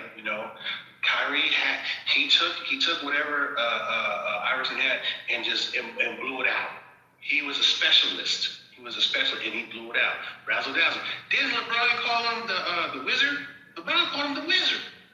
Come on now. What are you saying? The other thing about Steph and Kyrie's part of this too is Steph created the off the dribble three, at least at the volume that he does it. That's crazy the amount that he does that. And, you know, Kyrie's like the only other guy who was doing it at first. Now that's Hey everybody, I need y'all to transfer to Lisa room. Unless you want to keep this room, just let me know. But I'm gonna need y'all to transfer to Lisa's room. Is somebody gonna use the room? Always bullying us, man. Spirit is your own. Sorry. No, I wanted to transfer. We transfer what you want to do. How you want to do it, Pat? I mean, I'm going to Lisa's room. Y'all can keep this. If you want to come up, Britt, you can come and keep. Somebody else can come up and mod it. I'm not gonna be here to mod it. I want to take responsibility for that. Yeah, who wants to go hang out with MAGAs over there? I'm going to support my sister's room, yeah. Okay, who wants to go support Patty supporting her sister? Oh no, she did drop it. It's been fun, y'all. All right, y'all, who's gonna hold this room? Who's gonna keep this room if y'all trying to keep? Divine said he was. Divine, you gonna hold it down? Divine's doing it. I never said. Y'all know Divine be getting Divine just got voluntold. 9 o'clock. You got volunteer, Divine. I be disappearing too much, man. I don't want to say yes and then. I'm in the same boat as you. I don't want to say yeah because I'm be in and out. Like I don't want to. Okay, look, if y'all going to Lisa room or not, who's gonna hold this room? Because I got 10 minutes in me, and then that's it. I'm about to That's what you tell the girls. When I'm going long, sure. He said that's not big. When's the anniversary? When you gonna hold it down? Britt gonna hold it down. you gonna keep it, Britt? Britt's got the best. I'll do it. I'll do it. Oh, okay. All right. I just modded. Wait, who said that? I just modded. Bye, y'all. Okay. Thanks, Britt. Because, you know, I'll be bouncing back and forth. I'm going to be here, there, everywhere. Thank you, Britt. Make sure the walls are still intact, Britt. Make sure. Listen, I'm not gonna rearrange y'all's furniture. This is not my house. I'm just house sitting. Britt got it. I'm out here. Listen, if you're house sitting, go into the medicine cabinet and see if there's any like good pills or we can snag or something. Oh, I will go snoop and be nosy. I want to see what's going on in here. No, although that's funny though. I'm sure some people do that. Hold up, man. Finity ain't modded. No, is he modded? Where he modded at? Is y'all joking, man? He's sometimes modded over there. I don't think he's modded over there. Hey, you know what I be doing? Like, I ain't gonna lie. When he's over there, I just throw him down. She get mad at me. Like, Jemima, don't do it. I'm like, okay, you're gonna have to drop him with me. I'm gonna throw his ass at the dude. I hate that there's a moderator view now because I used to do stuff like that all the time. I just stand on it. Fuck it. I did it. Fuck it. Yeah. Like, I know we'd admit it, but yeah, I don't give a fuck. I just don't like that. You can't like. No, but sometimes it doesn't show though. Like you never know though. You rolling the life dice, but no, really, it doesn't always show. No, it does not always show. It does not always show. Okay. You can always mute the shit out of them. That doesn't show. Hey, Brian, I got a question for you. What's up, Brian? What you got? Who changed the game more, Steph or LeBron? Oh, Steph by far. LeBron was. Yeah, we don't want to hear that shit. People. Come back up, Brian. We just played, man. Oh, shit. Yeah, they're fucking up my karma. What the fuck? Brian, come back up, Brian. Do y'all think it's time for him to hang up his shoes? The truth will set you free. Man, I used to be the kind of person who would say when you get to the end of your career and you're a superstar, like go out on top. But honestly, if you love it, just keep playing. Why not? I mean, I'm not that much different. LeBron. Like, I wish I could still do that. Are you kidding me? Like, what a great thing. Well, I mean, it's also it's a team sport, so this isn't tennis or anything. So, if you know, unless you are performing as well as you can for the team, and you're not taking somebody else's place who could potentially do better and salary cap shit, then yeah, these are all factors to consider. Well, I don't ever want to see LeBron on the bench. That would be weird, right? If he's just like, oh, I'm just gonna get with this team and sit on the bench like that. If it got to that, I'd be like, come on, just retire. Because I got respect for LeBron, especially as much as we battle with the Warriors. But Steph, when you're a shooter, you can be a shooter for a long time. You don't want him to do the Udonis Haslam, where he's basically right. Or John Sally was worse, right? Oh yeah. Was he even old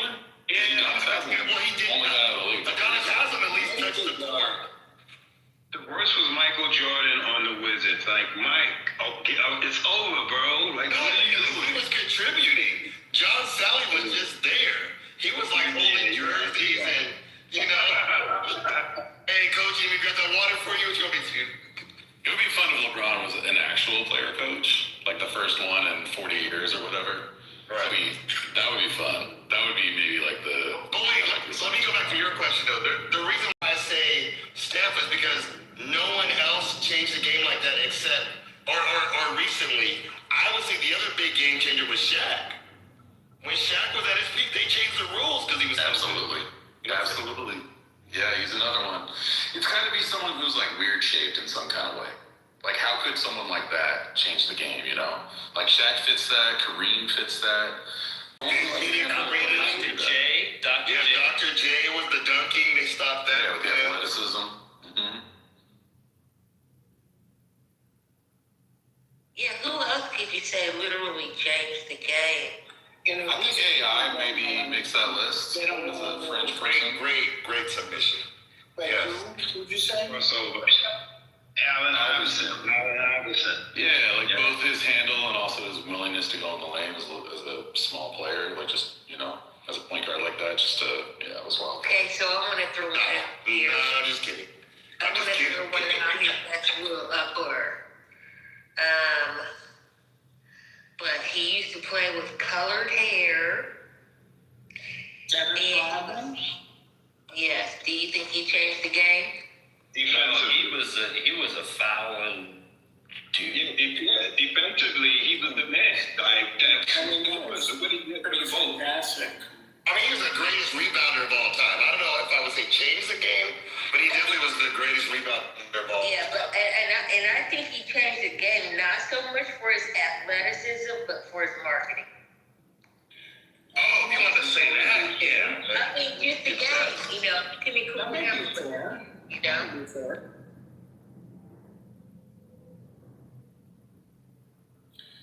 I'm gonna go in and be provincial here, but Larry Bird, thank you.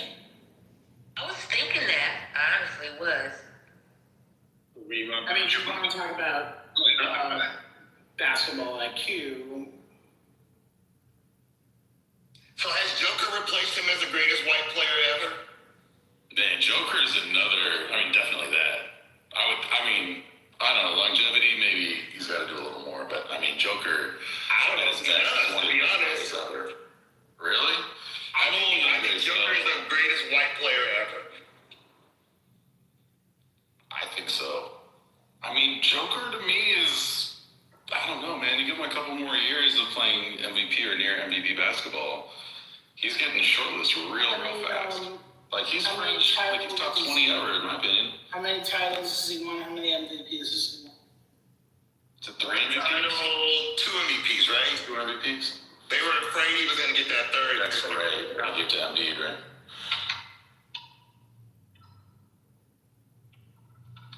I mean, Joker's crazy. That's a weird player also.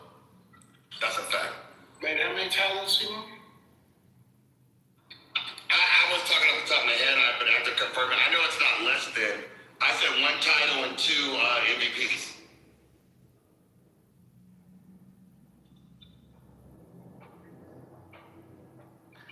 I mean, you could be as homerish about Larry Bird as I am about Steph Curry. I will not. I mean, I'm not like going to battle for anybody here. I'm just, you know how you grow up with a team and you're a little kid and, you know, you're like, oh, this guy's pretty good.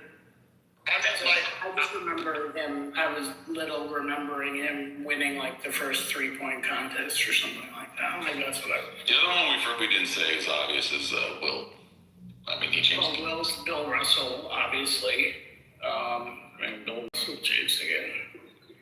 Kareem, I don't know if you guys heard me. You got Kareem, the hook shot. Yeah, Kareem, Magic. Oh yeah, Magic. Yeah, somebody said Kareem earlier. Cause I read it. I didn't know if you heard that was me. Oh, you said it too. Oh, okay, yeah. The greats. What about Kobe? Nobody mentioned Kobe. Oh, of But he was good. I guess I'm differentiating great versus change the game. Kobe was great, but he didn't change the game to me. That's true. He wasn't very. That's a good point. I don't think he did. You look at Baby Jordan, right? They showed footage of Kobe next to Jordan, and he really mirrored Jordan a lot. Did his moves, the way he did his jump shot. Like, he really was a Baby Jordan, in my opinion.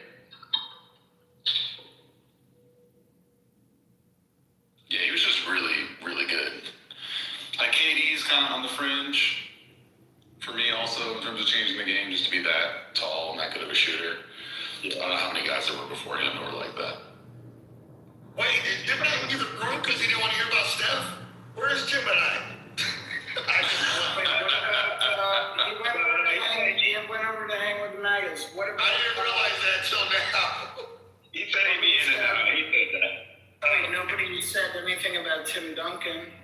Just Tim Duncan, one of the greatest boring players ever. Wait, what about Miller? Nobody said Reggie Miller. Ain't nobody care about Reggie. Stop it. Stop it. Reggie was nice. But he didn't change the game. I would put him up against Steph Curry. No. I sure would. There's no one you can put next to him. You can't put anybody next to Steph Curry. Steph's threes are insane. Once he crosses half court line, he's a threat. Oh, I mean, no doubt. Exactly. I mean, the same way I feel like you can't put nobody up against Jordan. There was nobody who was that great offensively and defensively. Like on both sides of the ball, that's the big difference. People forget how great a defender Jordan was. Yeah, if you look at his rate stats versus LeBron, it's not even close. Like LeBron has better like counting stats total just because he's played so much longer. But Jordan, his rate stats are just insane.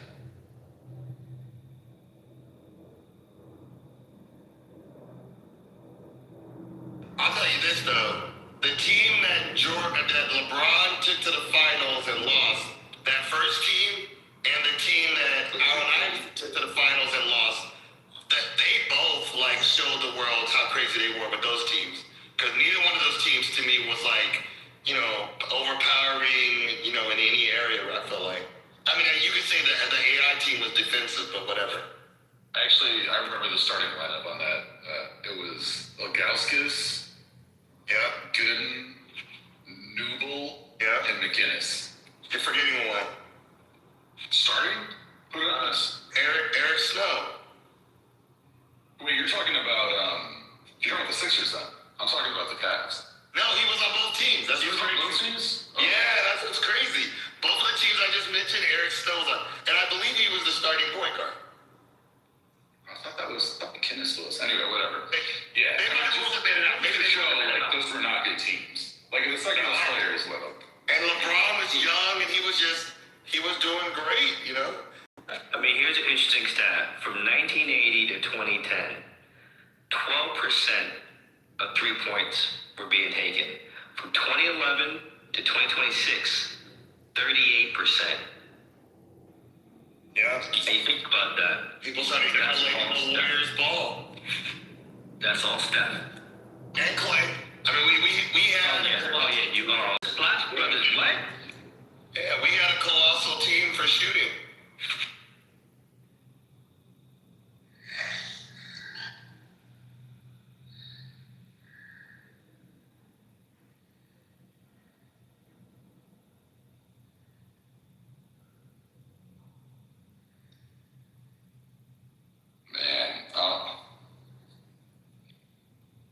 I don't understand this point in the chat. LeBron, team at 12-60, year after he left. Okay. Jordan left and made the Eastern Conference title game. I mean, okay. You want some trivia? Does that mean the game record for rebounds? So, Without season or a game? In a game or a season? In a game. I'm going to say 28, and I'm going to say it's Dennis Rodman. Good guess. I'm going to go with like 34. It's Wilt. It is Wilt. That is correct. And the record's 55. Oh, shit. Let's stuck with my first one. Jesus fucking Christ. That's insane. And he has the record for points, right? Yeah, 100. And for, well, I won't get into all the other stuff. 100 points? Crazy. Are we gonna talk about shoe size, Brian? Whoa. I was gonna talk about the women, but that was crazy. Hey, yeah.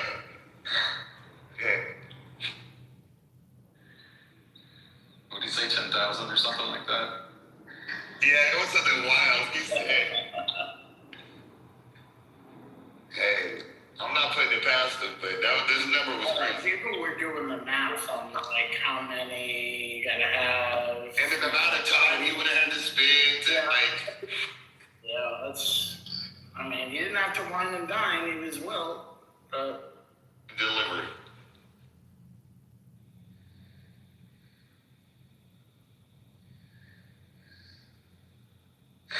When's Steph coming back?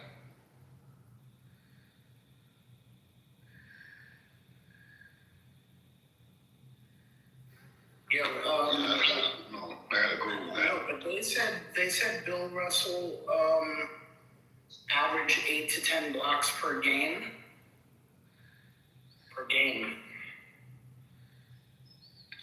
Yeah, that's pretty crazy.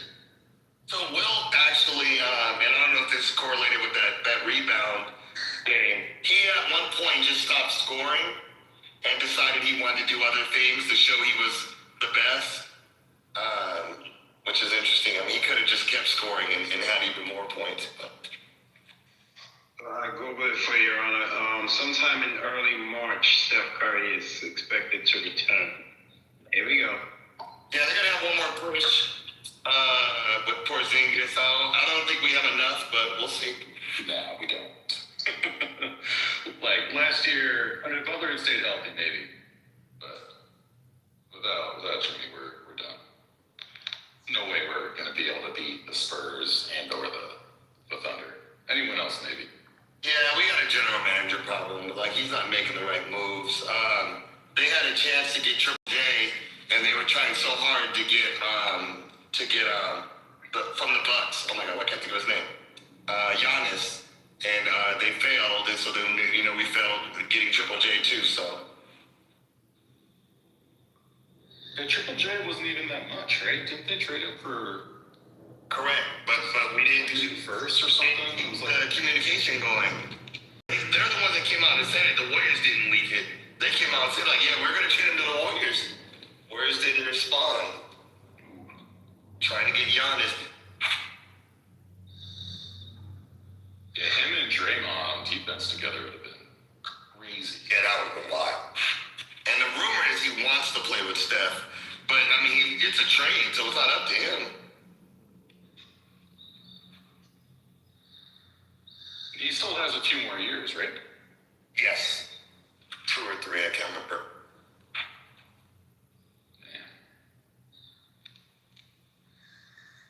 Now, I will say this, though, Steph could play for a long time as just, being a great shooter, but the rumor is that he really wants to try to go pro for golf. He's really good. He's a stretch golfer, right? Yeah, they said, and I'm not a big golf guy, but they said that he's phenomenally good. And these are golfers that were saying it. Want another trivia question? I'm listening. Are we? All right, cool. There's only been 3 straight MVP players that won 3 consecutive years in a row. There's only been 3 in the history. Jordan, Jerry West, and I'm gonna say Jordan, Jerry West, and probably maybe there's Bill. You should have helped me though. I'm not gonna say Bill Russell because I wasn't going to. I was gonna say, well, this still kind of answers. I was gonna say an old guy that I probably don't know, but watch it be Bill Russell. Go ahead. Who is it? Well, Bill Russell. Wait, is anybody else want to guess? Oh, sorry. Yeah, I go. I will just say Bill Russell is correct. Oh, damn, that's the only one I got. I feel like there's That's correct. like Paul. The chat. Rudy didn't get 3 in a row. The chat's ruining it though. However, don't look at the chat, guys. So Bill Russell is 1. That is correct. Wait, I thought Jordan got 3 in a row, so he must have gotten 2, missed 1, and got another one. Shaq got cheated. He should have got 3. Kobe only has 1. Or maybe he has 2. Yeah, Jordan had 5 MVPs total. Yeah, they started cheating him. And actually, Kareem had 6 MVPs total. Yeah. Yeah. But does he have 3 in a row? No. Oh, damn. No. Wait. Okay. So not Magic. I know it's not Magic. Then it's Bird. Bird will be 1. Mm-hmm. Is Bird on the list? Yep, it's Bird, Russell, and... Are you leaving us in suspense?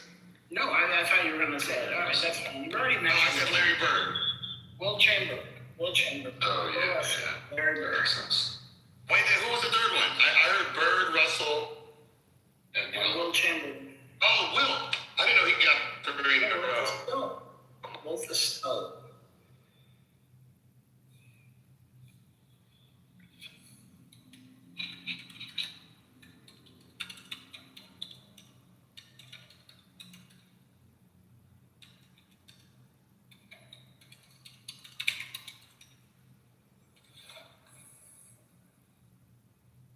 That's right, Curtis. Yeah, Bird was 83, 84, 85. Sorry, I'll just recruit some people. I forgot I was on my bot, my bad. Oh, hey, RJ. But okay, so you guys know who has the most triple doubles of all time. I will actually ask you guys who the top 3 are. Most triple doubles. James Harden. What'd you say? James Harden. Isn't Oscar Robertson? Oscar Robertson is number 2. Is James Harden on the list? Nope. Shit. Okay, then Westbrook LeBron. on the list, no? Who? Russell Westbrook. LeBron? No. Nope. Jokic's gotta be getting there. I'll just say Westbrook is number 1. Yeah, how's he there in Harden's not? Yeah, okay. Okay, well, he's there. Got it. Oscar Robertson, number 2. Magic Johnson, number 3. Much further down, by the way. Westbrook had 198, maybe even more than that now. Oscar Robinson is 181. Magic Johnson's 138. Do you mind checking James Harden? I feel like his rebounding was never that on that level. I mean, he would get some games, but like Westbrook, because he was on the bench. He had. That probably doesn't make sense. He's in the top 10. Oh, he is in the top 10. Okay, I wasn't crazy. But so, what's crazy, if you want to see something crazy, that, the team that had Durant, Westbrook, had Harden on the bench, and they couldn't win. They really should have beat the Warriors that year. To be honest with you. yeah, they should have. That was a good team. And Russell Warriors broke a bunch of teams. That's one of the teams that we broke. Yeah, the Rockets. Broke the Rockets a couple of times. And that was James Harden on both teams, remember? We just did it too. We good. Harden was on both of those teams, too. He went. Check this out, though. The Clippers, too. The highest triple-double season averages, so not number of games, but the actual, your stats for the season. Russell Westbrook in between 2016 and 2021, 4 years in a row, had a triple-double average. Oscar Robinson had a better, higher average, but only did it 1 season. He had 30.8 points per game, 12.5 rebounds a game, and 11.4 assists per game. So in terms of number of seasons, Russell Westbrook is the winner there. In terms of highest, Oscar Robertson.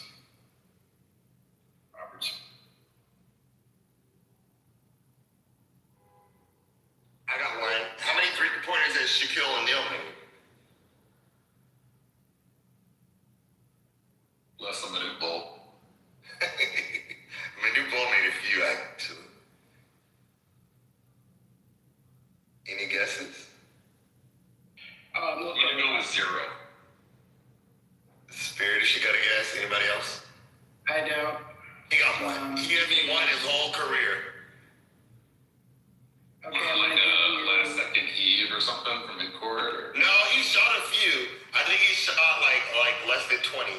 So it wasn't like a lot, but he shot a few, but yeah. Yeah, so this is interesting. I don't know if this goes to your point on the Steph Curry thing, but when they say in the 1980s there were almost zero regular three-point centers, and in the 1990s there's like 1 to 3, all the way through the 2000s. But in the 2020s, 60 to 70% of the starting centers attempt threes. Oh wow. Yep. I mean, I remember watching the Warriors. And they're saying the Steve Curry effect. Isn't that interesting? Yeah, but I think that really is the European effect because everybody shoots in Europe, and as they come over, those big guys are shooting.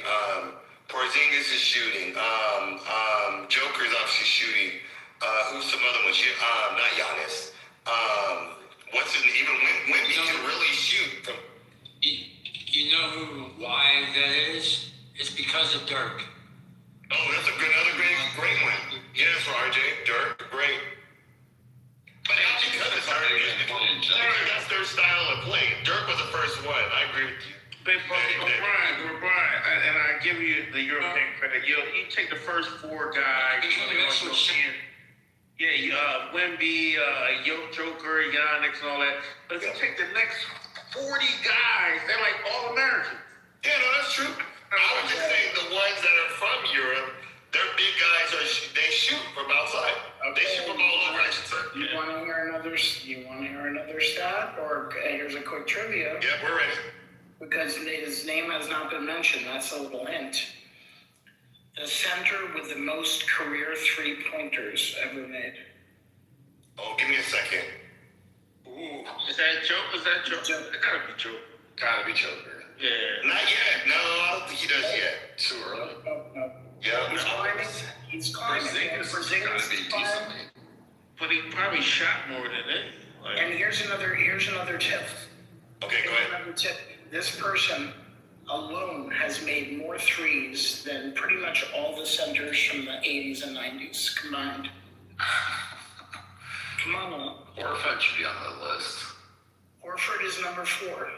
Is he from the Blazers? Is it not Ilgauskas? Sabonis? No, he didn't play in the NBA long enough. How about Portland?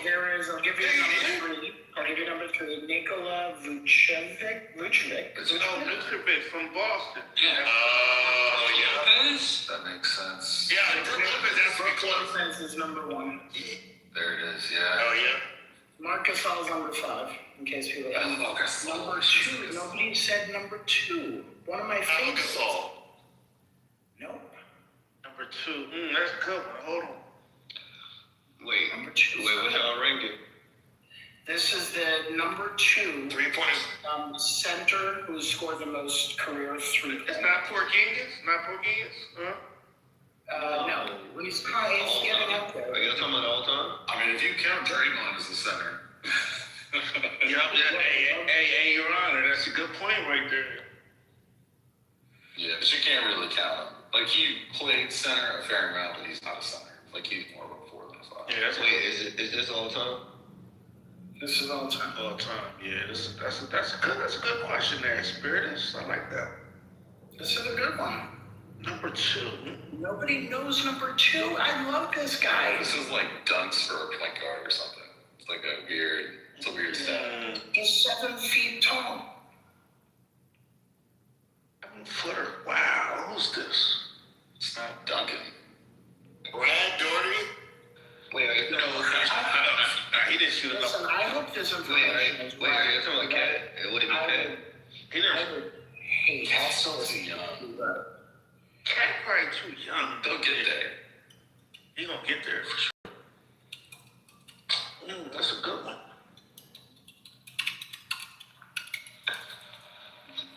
Don't Google it, nobody. Try to think. I'm double checking that this is right.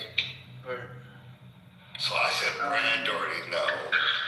Yeah, because he didn't enough, Brian. I don't think he shot enough threes. It's someone like that, though. Wow. No centers before 2000 to shoot. Sam Perkins.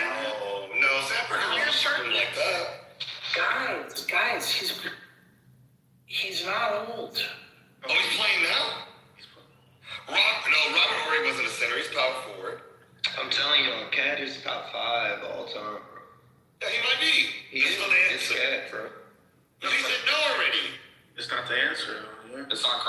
Towns? Yep. Oh, okay. Oh, Yeah, you I'm said saying that. cat. Oh, it is. I told you it was cat. He doesn't know what cat means. Yeah. Yeah. He said that a little while ago. It's cat. I'm sorry. Well, yeah, I'm sorry. Yeah, that's all good. It's all good. I'm being fan cat spirit. Yeah, that's why people call him. No, not too much on spirit. Is that? Yeah. Y'all like you get paid. Hold on. like you do this slang with me. Get out of here. He's doing a good job.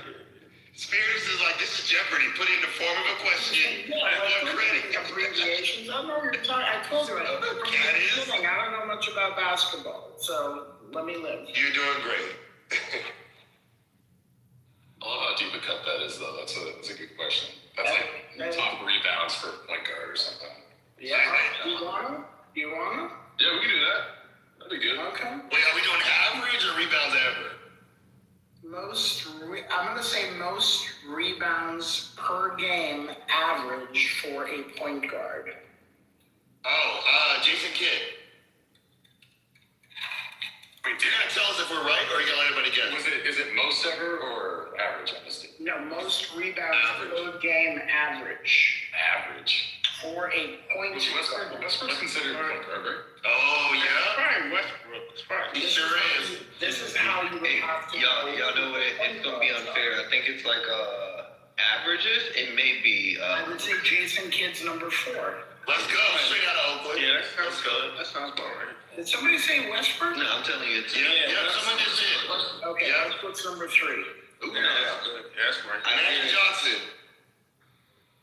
Magic Johnson's number 2. I'm telling you, it's probably Luka. No, not Luka. No, Luka's a point guard. No, he's a point. He's 6'8". He was average. Luka's like a hybrid. They said that he's a hybrid, but he's number 5. Yeah, I was like, oh, he's higher than I thought he was. It should be higher. Oh, so Oscar Robinson is number 1? Yep. Oh, yeah. Yes. That makes There it is. Yeah, that sounds right. That sounds right. Yeah.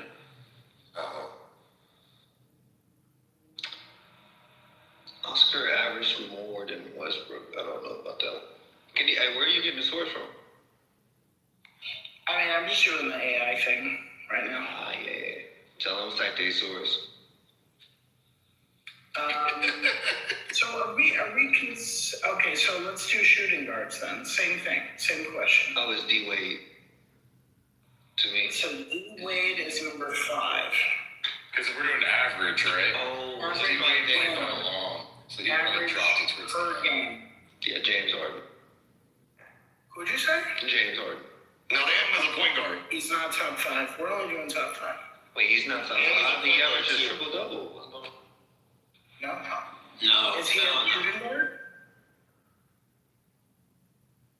Or is he a small forward? I didn't know. James Harden is a point guard. He's a shooting guard that switched to a point guard. Okay, well, I'm just looking at shooting guard. This is what it says here. Rebounds. And I will tell you this, you guys will get 3 of the 5. I don't know if you're going to get number 2 and number 3. Yeah, it's probably like some older players, yeah. Like very old. Okay. Yeah. Not one of them is a little. What was Sidney Moncrief? And what's the question again? What's the question again, Spirit? This is shooting guards, for shooting guards only, the highest number of rebounds per game average. Oh, Michael Jordan's in there. MJ definitely. Michael Jordan's number 1. Oh, okay. Yeah, Jordan's Yeah, he has to be in there. MJ. How about George? How about George Gervin? No. Jerry West. There's some honorable mentions, but I don't think you're going to get any of this. You said Dwayne Wade, and that's number 5. You said Michael Jordan, that's number 1. Did you say Kobe? That makes sense. You said Kobe, that's number 4. But number 2 and 3, I don't think you guys are up. How about Mitch Richmond out of the Bay? No. Nah, he's not going to be there. You just wanted to say Mitch Richmond. I'm not mad at that. It's like shouting out people from the Bay. Hey, I just wanted to say Mitch Richmond. Hey, is Clyde up there or no? Did you say Clyde the Glide Drexler? He probably would be Number up 2. there. Oh, you know what's funny about that? Spirit definitely knew that player because he wanted to let us know that like I knew his nickname and everything. Clyde the Glide.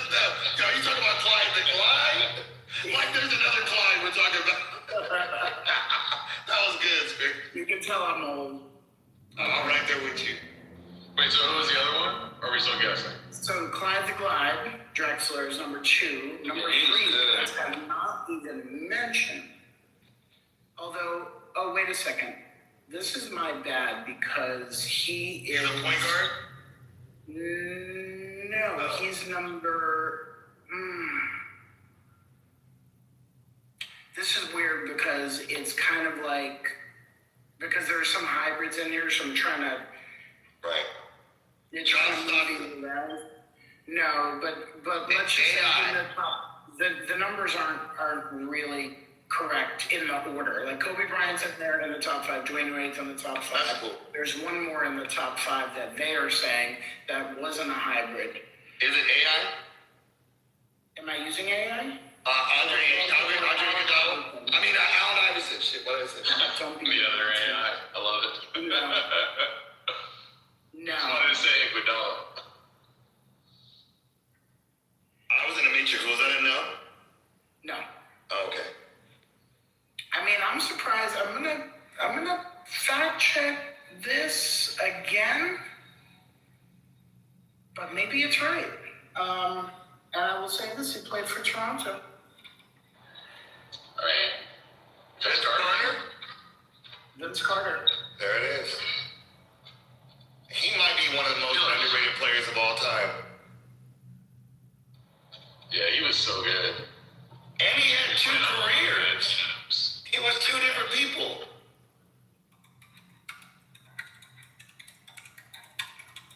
Yeah, he played a long time.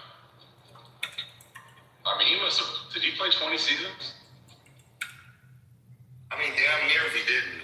I mean, he literally turned himself into a shooter. I mean, definitely above the... First of all, he's the greatest dunker, or I'll say greatest slam dunk participant ever. I'll take him over anybody you got. I'll take him over Jordan, Dwight Howard, all them ones, Spud Webb. Oh, wait. Isaiah Ryder, maybe. Maybe Isaiah Ryder and then him.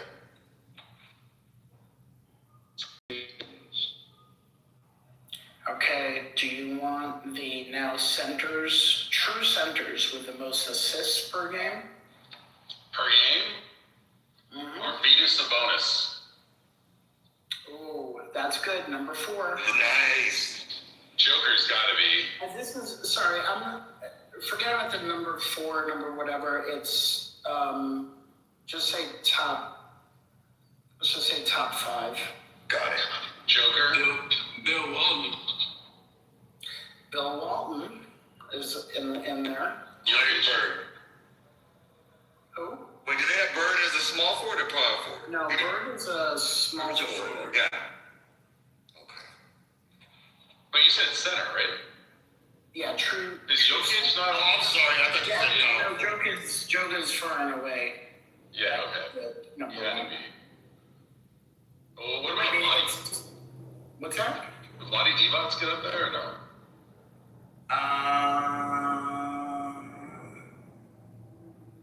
I'm not seeing it on this list. I'm not seeing that. You said Sabonis, yeah, we said Walton, we said Jokic. Who else said? That wouldn't be it. They don't have the numbers on this, but I'll just throw it out there since you guys are all. You have a pro basketball reference. You can find pretty much any of these. Okay. Well, anyway, Will Chamberlain. Oh, okay. That makes sense. And Kareem.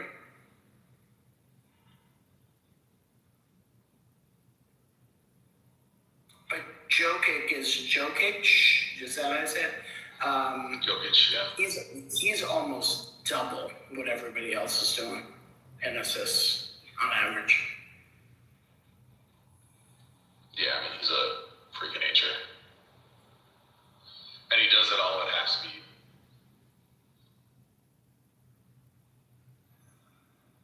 Insane.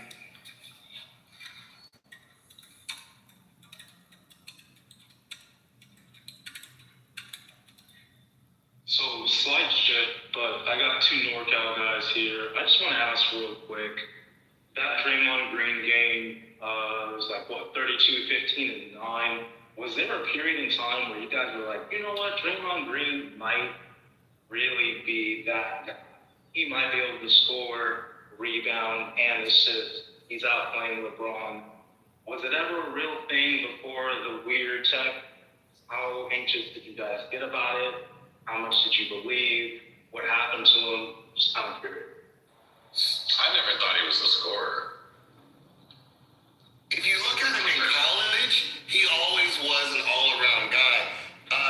With the exception of the fact that he's phenomenal in defense, he's very similar to a Magic Johnson. Like, he can do a little bit of everything, and that's what he feels most comfortable in. But the biggest thing to remember about him was he was never supposed to be in that role. We had went out and got, what's the boy from the Knicks? Lee, yeah, we did, Lee. We were hyped about getting David Lee. David Lee was that dude for the Knicks. So we got him with the Warriors. He got hurt. Draymond got in, and he never let him get back in. He got one championship with us, and then we shipped him off because Draymond showed them that, hey, what I did at Michigan State, I can do here.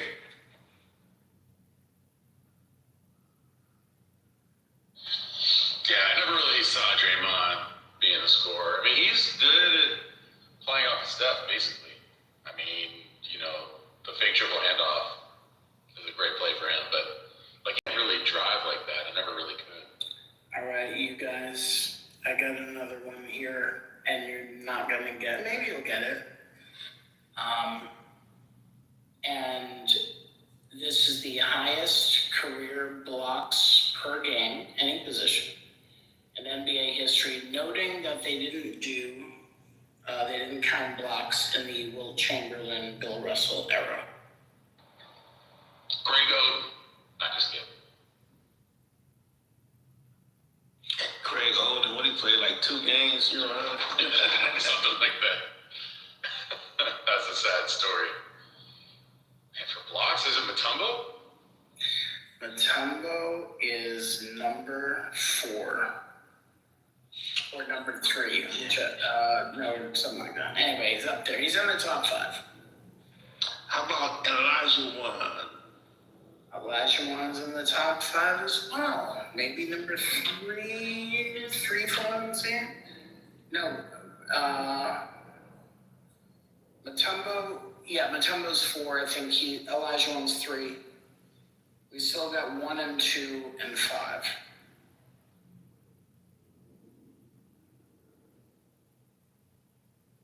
How about Bill Russell? I'm gonna go to. No, we're not doing the Bill Russell Chamberlain era because they didn't count it back then. Okay, they didn't count. But they estimated Bill Russell as like 8 to 9.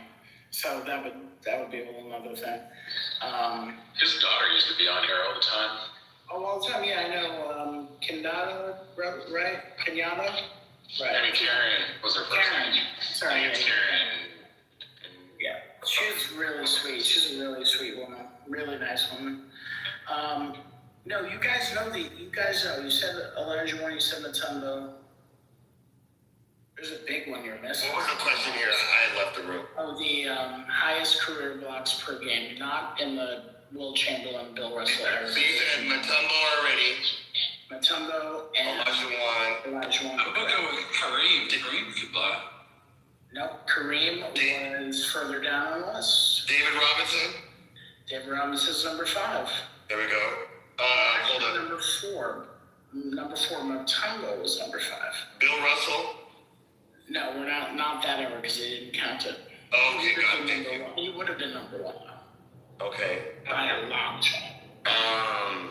Let me think who else. You guys are not gonna get number 1. I can't even believe it. Sabonis. Nope. Sabonis be in there for stuff. That's why I always be throwing his name in there. You know, I know people have been saying Shaq, but Shaq's below Kareem. Mark Cuban is number 1. There you go. Wow. Old school. Yeah, that is old school. Utah Jazz, 1980s. I didn't realize he was 7'4". I remember his goofiness, but I didn't realize. But it also helped that he had that pervert right next to him. Wait, who? He played next to Malone, didn't he? Oh, did he? Mailman? Yeah. A little bit. I mean, earlier on, he was there before Malone too, but yeah, he covered them. Who was number 2, guys? You haven't mentioned him. I don't think you guys mentioned number 2.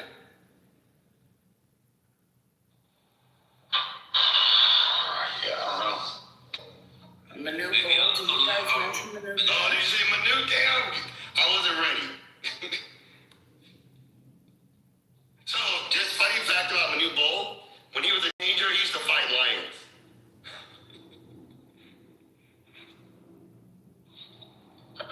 Wow. So unaccomplished. That has to be a cool thing to say in a bar. Oh, what have you been doing? I fight lions. And I think he has like multiple like tall brothers too, I think. Or siblings, I should say. So let me check that. Yeah, he was 7'7". His son was at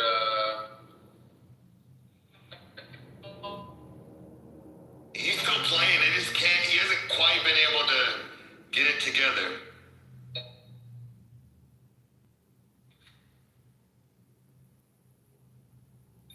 Yeah, Mark Eaton in the 84-85 season averaged, this is a NBA record, 5.56 blocks per game.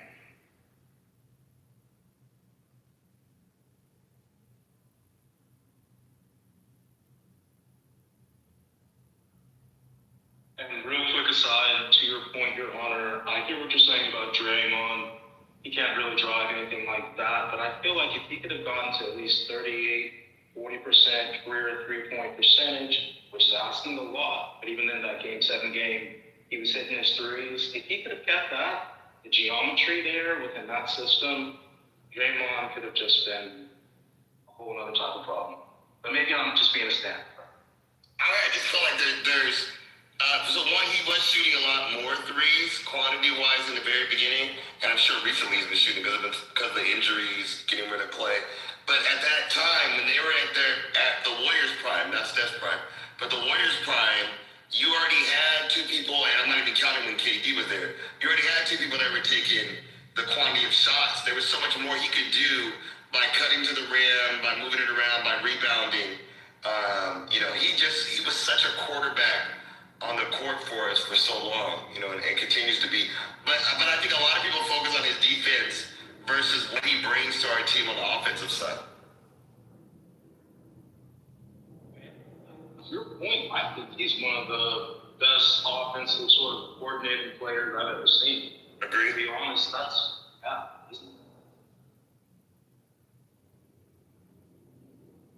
definitely agree. Although I would have traded him right after that KD shit. I'm sorry, the pool shit.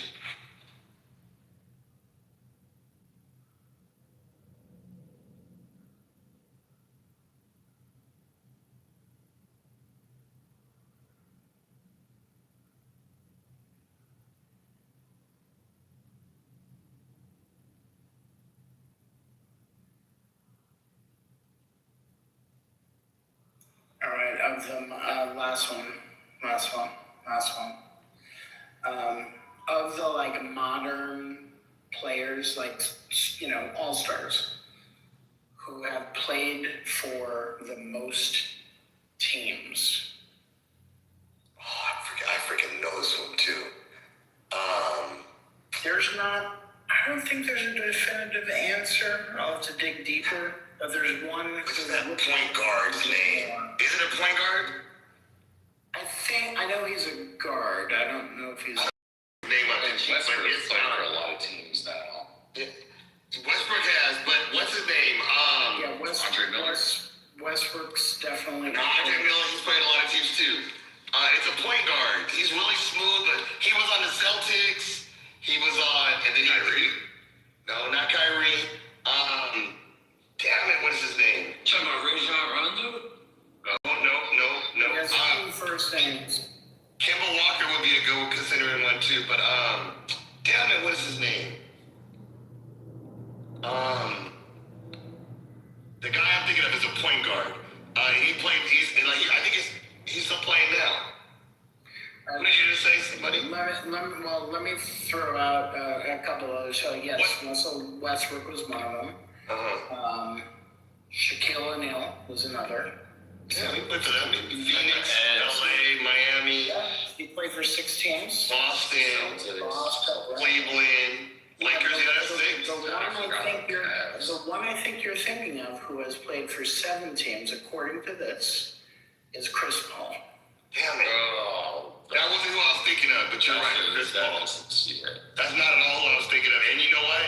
It's actually dirty that it's Chris Paul, because they've done him horribly. Because that's a good player. I've heard he's arrogant, and he's people say he's a locker room problem.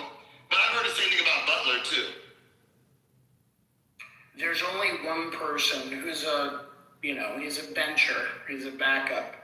I don't think he'll ever be able to get him, but he's played for 13 teams, which is an NBA record. I wonder who I think it is. Who is it? There's a bunch of them who played for 12 teams. There's a bunch of them. Joe Smith, Chucky Brown, Tony Massenberg, Jim Jackson. But there's one who played 13, and that's a record. And to give you more info, he played for the Rockets, Grizzlies, Warriors, Magic, Bucks, Suns, Thunder, 76ers, Pistons, Wizards, Hornets, Nuggets, and more.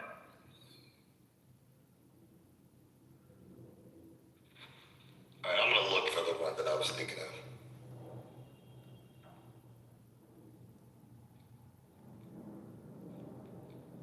To be clear, I've never heard of the guy, but you probably have, because probably the odds are he played for your team.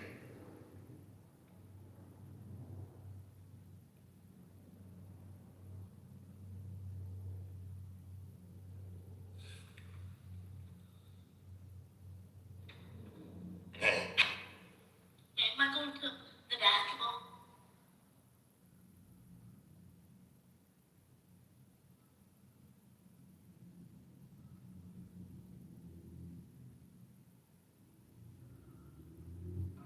All right, should I just give it? Okay. Yeah. I don't know who it is. Ish Smith. Played for 13 teams.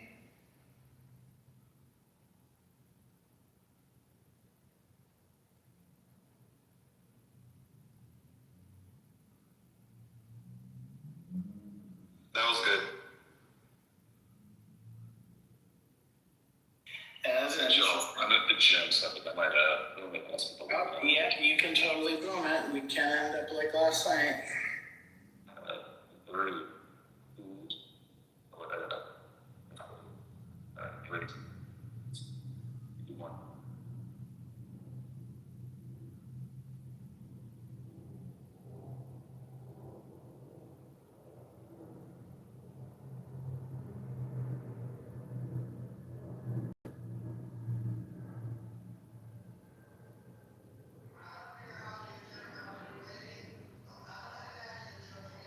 Bullshit. You know what I'm saying? It's just like, yeah, you're bound to the rules and conditions of any system that your consciousness lies within, but it's like, we don't, like, what? Look at this shit that we're living under. Like, we don't have to be bound to this shit, we're only bound to it because we agreed to be bound to it. So, like, that's what I'm saying, it's not just in the physical choices that we make, but mentally. You know what I'm saying? It's just like, mentally, if you have people who want to be led, why? That is... You feel me? Bitch, you are your own leader. You have a fucking eternal divine flame inside of you that is directly connected to God. That carries the mathematical formula of infinity, nigga. The fuck you trying to be led for? The fuck you trying to look for a savior for? Like, what the fuck? Like, yo, like, humans, I tell you, it's just... Yo. Again, I understand because of the distortions that we carry, but yo, we can't just use that as an excuse, okay? Because I carry those same distortions that we all do. And it's just like, y'all see how I'm able to think it's just a little expanded, a little more expanded, a little bit. You know what I'm saying? So like, that's what I'm saying. You know, it's all stemming from the choice that's being made. You know what I'm saying? It's all stemming from the choice. It's just like the more that we choose to accept and go along with this bullshit, the more that we're bound to it. I don't accept none of this bullshit. And keep it so real with you, it's just like, I can clearly recognize that this is just some inverted hellhole bullshit. We did not emerge from this place. We're not supposed to be here, and we gotta get the fuck out. It just is so obvious. Yeah. You feel me? Because when I look around, I don't see anything that's in the proper alignment with God's source unified. Nothing. I don't see anything. So that's what I was saying. Well, the only thing is the human spirit. You feel what I'm saying? The human spirit and the spirit of Aramattina that lies within this planet are the only two examples of, godliness in this realm. I would used to include the sun in that, but even there, I don't even know about the sun at this point. That's your question. But what is soul technology hidden in plain sight? The human spirit, free will, choice, thought form, expression. Only spirit. That's your answer. Well, free will, choice, and thought form, expression. I mean, those are the two. But you wouldn't say the soul. I said soul. The soul. Part of the system. I think our spirit is what's outside of the system, but I kind of think the soul is part of. I think it's the junk DNA. Remember, you heard of junk DNA, right? Well, yeah. But it's signs too. Those are DNA strands. Once you, everything, once you connect into certain shit, you unlocking shit. So, exactly with the mind we carry. And that's what I'm saying. I'm going to just say this. See, the reason why I didn't hyperfixate on the DNA strands is because 99% of people are not really going to be able to activate either one of their strands to be able to do. It just is the cold reality of things. But it's just to say that, the best thing that we can do is, to seek to bring ourselves within that correct space internally, because that is what will allow us, to be able, really you have to activate your DNA strands to go through the golden passage portals. But honestly, listen, we just need to focus on getting ourselves within the correct space internally, because one thing that I do believe is that if you are able to at least clear the majority of the programming that's been stuck to you through this hellhole we've been living in, if you're able to clear at least 98 to 99% of the bullshit that you picked up over the course of your life in this realm, then you will be able to achieve a frequency purity that's high enough to where they will be able to come and get you, and when I say they, I'm talking about our future selves, okay? I'm not talking about anyone other than us, so ultimately, we just need to seek to, to get our internal space within a pure space as possible. We need to go within the content of our spirit and identify what the fuck is there. And anything that's not in the proper alignment, it needs to be dropped like a hot potato, okay? Because, the way that it was communicated to me is that you have to be as pure as possible, right? And I'm not talking about your body, because I don't think that most of us are not going to be able to take our bodies with us, you know what I'm saying? But spiritually, metaphysically, you know what I'm saying? You want to start to get your consciousness as to pure of a place as possible, and that is what will allow you to be able to make the passage through the golden gates when the time actually comes. You know what I'm saying? So, we just have to start thinking in more expanded terms. A lot of us are going to die. A lot of us are going to drop our bodies. That's not a bad thing, at all. Some of us need to drop our bodies in order for us to transition forward. And it's okay. You know what I'm saying? Because it's just, you have to trust in yourself. Okay? You have to trust in the loving eternal grace of God's source unified, which lies indelibly inside of you.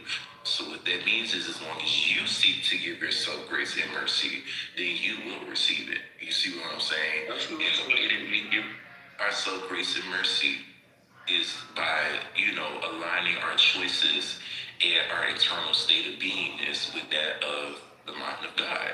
You know what I'm saying? Which is something that's indelibly a part of who we are. We just have to recognize it and remember it and choose to stand in that. So ultimately, we gotta put things in more expanded terms, because while I can't say definitively what's to happen, because there's a lot of questions that I have, that apparently I'm just gonna have to fuck around and find out. You feel what I'm saying? But, they gonna fuck around and find out again, Evan, not them. Yeah, they are. But I'm saying, I don't know how this is all gonna go, because I'm just like, the way that it was communicated to me, I'm just like, so what do you mean that everybody has to clear all of the shit that they picked up during this lifetime in order to go through the Stargate? Not the majority, the 99.9% of humans not gonna be able to do that. The fuck?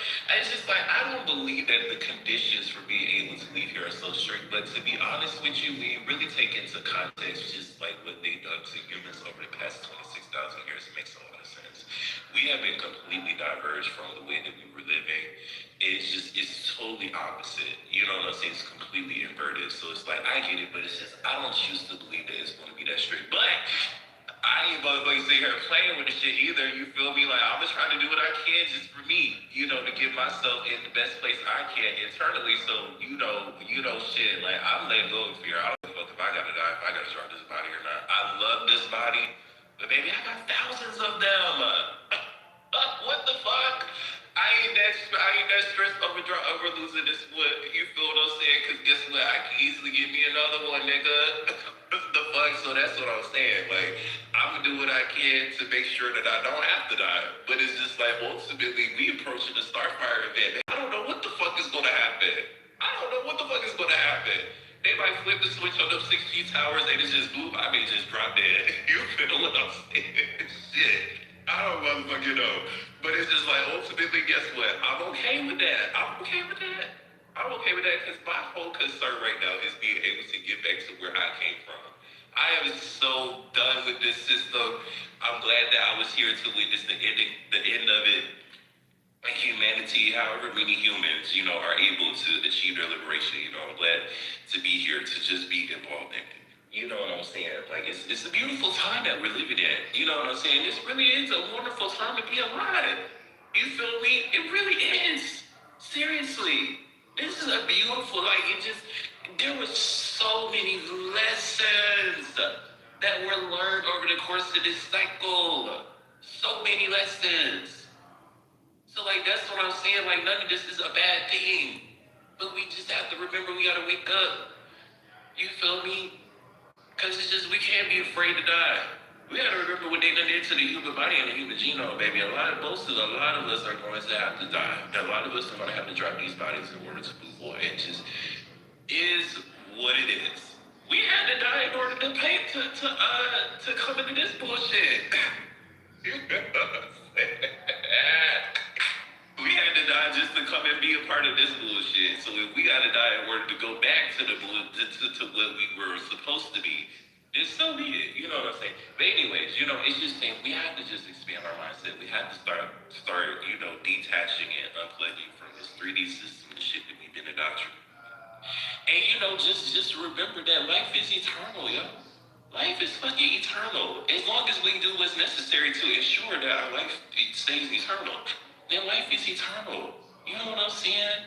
It's just, come on, man. Because these fallen angels, they done been playing with us for the past 20,000 years, 26,000 years, and it can't continue anymore. Humans are too special, and it's just, they never should have been in this position. Humans, we came here in order to fix the bullshit that they caused. And in the act of us seeking to do that, we ended up getting lost in the sauce. We forgot who we were and what we were here to do. And then we started being used as puppets, as pawns, in the fallen angelic domination schemes. And that's why the Starfire event is happening, because none of this shit was supposed to be happening. We were supposed to be getting them back up. We were supposed to be We were supposed to be coming here to help them, our fallen angelic brother and sisters, you know, to get back on the correct alignment. You know what I'm saying? And instead, we just ended up getting fucked up too. Right along with their ass, man. Like, that's what I'm saying. We was never supposed to be no motherfucking, you know, slave resources for them. Like, what the fuck, man? Shit's crazy. Like, so, anyways, y'all. You know, again, you know, it's important that, you know, we just develop, you know, more spiritually internal way of thinking, you know, and making sure that we just have, you know, things that keep us in the proper alignment, you know what I'm saying? Whether it be like different prayers, invocations, you know, like I have my own prayers and invocations. I have my own things that I like to sing, you know what I'm saying? Things that I like to tone, you know, I spend a lot of time with myself when I have the time to do so.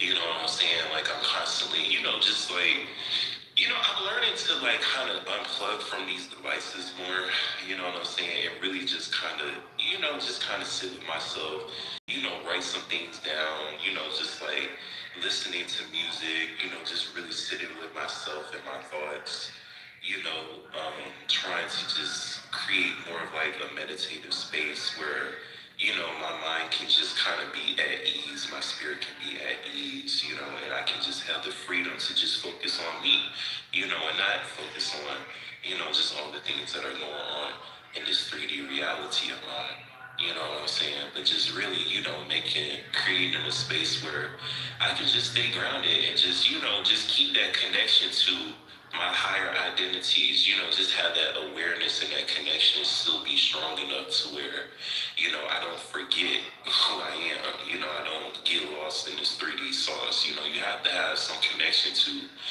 your higher identities in order to keep you just kind of on the straight and narrow, you know what I'm saying? So, you know, there's a lot of things that we can do, you know, and meditative practices, you know, if you have any type of creative outlet, you know, we all got some type of creative outlet, you know, but yeah, you know, we just gotta start, you know, again, just going with that, man, you know. Yeah, I'm still trying to figure out how the best way to do that. You know, I pop all this bullshit, but you know, I'm still a human being. I'm still learning just as much as everybody else. You know, so but, you know, it's just a mindset that has to change above anything else, you know. But, yeah, y'all, it's like we got the power. We have the power to decide our own destiny always and forever, you know. And that is a cosmic truth, you know. Because regardless of where we go within the grand scheme of all that is, that's always going to be the case. So, you know, we just have to remember that truth. And, you know, to also remember that this universe, it's not inherently conspiring against us. You know, nothing within the grand scheme of creation is inherently conspiring against us. Even when we speak on the fallen angelics, I mean, it's just, yeah, when you're speaking in terms of a holographic experience, like, yeah, they're trying to conspire against us, but that's just a part of the experience. That's just a part of, you know, that's just a part of what we came here to experience, literally. Like, so we're actually experiencing, and those things are experiencing, and the ones above are experiencing, we're all contained in this stupid thing. yeah, and that's why we gotta get out. Because we're stuck in a karmic loop cycle. Y'all understand that? Like, that's why history repeats itself. Like, that's not... How is true growth and evolution supposed to be achieved if the same sequence of events are just being... I think maybe we were stuck in here that everything needs to figure that out. Man, so we all learn? Or is it like, I don't know. I just like, I don't want to come back in here again. That's what I'm saying. It's like, yeah, it's happening for the purpose of us to learn. But see, that's where all the manipulation and indoctrination, the obfuscation of the truth comes into play, because we're not able to actually learn in the way that we're supposed to learn in order to not repeat the mistake again. You see what I'm saying? So, like, that's why the mistake repeats itself. You know what I'm saying? Because fallen angelics is just the way that they control things. It's like we just don't. And then really what it is, honestly, it's just the genetic distortion that we carry. Like, that really is the root of how all of this bullshit is allowed to be what it is. Like, the humans, they just don't. And there's, like, the reincarnation, like I told y'all, like, the main reason that you have a lot of people out here that are NPCs is because they just reincarnated so fucking much that their soul is fragmented into a million million different pieces, and it's just they don't have the frequency of their soul is so weak because it's been fragmented a million times because these motherfuckers are reincarnated. Every time that you die, like you lose a piece of yourself. You feel what I'm saying? Depending on the circumstances of your death, it just depends. Some people are able to reclaim, all of their quantum and their energy, but most people can't, So that's really why a lot of people just kind of struggle in the way that they do. Is because they just don't have the internal faculties needed to make the right choices because they done fucking reincarnated so many times that their soul is just completely just cooked. You know what I'm saying? And for people like that, I don't really know how to help them, to be honest with you, because to keep it so real with you, like, that's stemming from a choice. You know what I'm saying? Like, the reason that these people, they reincarnate all these different times and they still don't get it, like, it's all a choice. Like, you have to remember that, it's not to blame them, you know what I'm saying? But it's just to say that, everything is stemming from a choice. And it's just like, ultimately, we had the full awareness of what we were getting into before we got into it. You know what I'm saying? Like, we knew what this shit was. We didn't know exactly what the experience would be like until we came down here, but we strongly knew that we would not remember who we were. We strongly knew that we would be lacking a lot of the core spiritual things that we would need in order to stay on the path. And we took it as a challenge. We knew that life was eternal. We knew that ultimately all paths lead to home. So that's why we really didn't give a fuck. You know what I'm saying? Like that's why we come here to just experience whatever, good or bad. Because we know that life is eternal. We know regardless of what we experience or don't experience, we're still going to lead right back up at source. You feel what I'm saying? It's just either we're going to take the higher path or we're going to take the lower path. But that's why we just don't be having no fear or hesitation when it comes to jumping into this shit. You know what I'm saying? Like, we don't care. You know what I'm saying? We just want to experience whatever that may be. Because that's how we understand and remember what it means to be God. What it really means to be an infinite being. It's just you have to go out here and experience. So it's just to say that nothing is inherently bad or, conspiring against you in the grand scheme of all this. It's literally just an experience. See, where it becomes bad is our perception of it, right? When we're operating from unlimited perception, we don't have the ability to really be able to put into perspective the whole everything behind an experience. You know what I'm saying? It's like our minds tell us that, bad things are bad. Because we don't have that input of the soul to know that it's not bad, that it's just an experience. You see what I'm saying? Like, this is how they've been able to enslave the masses through trauma. Quick question. Because, what? How many times have they said that the veil is off? How many times do we know in history that they actually said? Does anybody know? Like the veil was lifted. I got a 20-minute video for y'all. Wait, hold on. Does anybody know? Since they say, right, the veil has been off, how many times has the veil been off? Does anybody actually know that answer? What do you mean, how many times has the veil been off? Like, so, what I'm understanding and what I understand, right? Oh man, this is tricky. So, in order for them to reset and have the full veil, which is off, the veil is basically opening the door to, where, allowing, like, those things or whatever it is to combine together.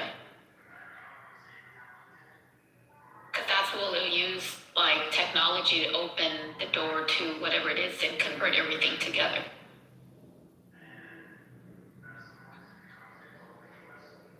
Does anybody actually know that? Like the portal, the actual dark space in the void is actually the space to it, Evan. The space to wait, what? To it. It is in... Mm-hmm. Not mention name, but it, yeah. Thing, whatever it is. So what I'm understanding, there is, 7 veils, 5 veils, I think in particular. There's 7 higher heavens and 7 lower heavens. So, yes. So, they have to open the actual 7 veils. Do we know how many have been opened by any chance? Well, I think Well, let's kind of think about this, because see, what happens is that those places are always there, they're always available. But what happens is that we get obfuscated from them by a limited perspective, not just like mentally, but also genetically. You know what I'm saying? Like, we don't remember that the true root, the true essence of who we are exists at the core domain, which is the highest heaven. You know what I'm saying? Which lies completely outside of time. You know, like that's where everyone, that's where all life in the macrocosm, you know, emerges from, is that core domain. You know what I'm saying? So the veil is us just forgetting that that's where we came from. But you know, it's not just us forgetting. You know, it's, you know, the genetic distortion that we carry, it's societal, the mental, emotional distortions that we carry that obfuscate us from that truth. And it's because we don't remember that that's where we came from. We don't strive to get back there. You know what I'm saying? Instead, we just get pulled into all of these other lies and concepts and things, you know, that diverge us from going back to there. You know, so that's why they always want to keep the true history of humanity hidden. Because it's like, if you were to remember and to understand the fact that, you know, your origins was not just completely outside of this universe, then you're going to want to be, you know, to try to walk that path to go back there. You know what I'm saying? So that's why they come up with all these lies, you know what I'm saying, in relation to humanity's creation story, and, you know, these different places and these realms. You know, a lot of the times, you know, they're not talking about the actual higher order of creations. They're really talking about higher order of creations that lie within void and black hole systems, you know, because there are higher expressions in black hole systems, you know, because it's basically the parallel to, like, that's what I be saying, like, yo, there's demons that exist all the way up to the other dimension, yo. Yeah, because I was thinking about it, because if they're talking about the abyss and the black hole is everything creation was the terms, which is basically them. Which is the actual there's actually 7 veils of it. Once they open that fully, this is why they're trying to use CERN, and we're in this actually place. And they haven't opening. I get what you're saying. They're trying to open the veil to the lower 7. Yes. The lower 7. Yeah, those were the universes, the simulated universes that Thoth created. Yeah. That is crazy. Figured out. That's what I'm saying. I told y'all Thoth he figured out how to build a universal scale AI. Because I'm sitting there thinking about it, and I'm watching this, and I'm thinking about what he's thinking. And I'm like, the veil, I've seen the veil's going to be lifted. Everybody will, oh yeah, then that means those things who have been in here, oh no, that cannot be, they're using. So what the agenda would lie is telling that there's actually aliens, because he's the actual one that introduced the technology into the certain perspective, which is comes into all, and it keeps you into the lower state of frequency at this point. So they're trying to tell you that the actual alien God is great. No, because it needs you to connect, that it can actually use us to open the last veil. Right. There's no way. We can't allow none of that shit. We are basically, we're in the higher version, and it needs us, because we're the only one closer to the creation of the source that's within us. We also have the power ability to open there and there, because through us, we're part of source of creation, so we still have that power ability within us. It doesn't have it, but it needs us to use to be opening that last veil, which we're not going to give it its strength or power to even to do that. The hell no, we ain't opening no damn boy no hole. That is it coming forward, and we're going to be replaced, and it's going to go inside. Like, you know what? It's kind of like containment, because if it's contained there, right? That means it's kind of like a bottle, you know, genie bottle, same thing. So it would do the switcheroo. Remember, that's kind of the same thing to quantum, right? It would suck it in and bring it in there. The same metaphor. That ain't the new earth. It's going to try to suck you into the bottomless abyss, which is the, what do you call it? The darkness or whatever. Oh, no. We're not doing none of that. There's no way. That's what it is. That's why it's using quantum. It needed to break all levels of this place in order to open it. It needs to use us, because we're the conductors or conductors or whatever you call it. In that certain perspective, when you use our energy, and it needs power, because it doesn't have power. So it needs us to use power. It's the same thing why they're using study. This is why you made rituals in a certain perspective, because it's just been testing the method of how much does it take to use power and ability to open certain wormholes and these black holes to be able to open it. They can't, it's trying to use that to escape it, bring it here, and then let me out. Well, you let it enough. Cosmic Guardians done spoke a long time ago. Anymore.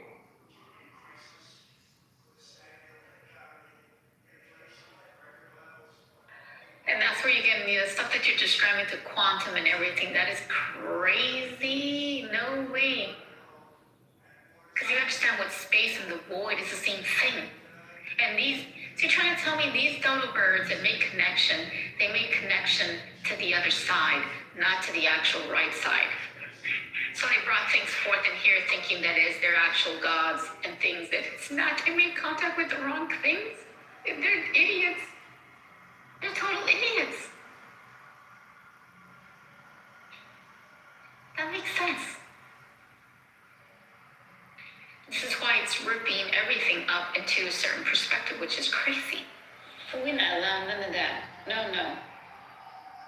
I'm not into whatever this reality world is using AI, artificial, whatever this thing is. It's I think you're the boast or whatever you call that thing, or thingamajiggy.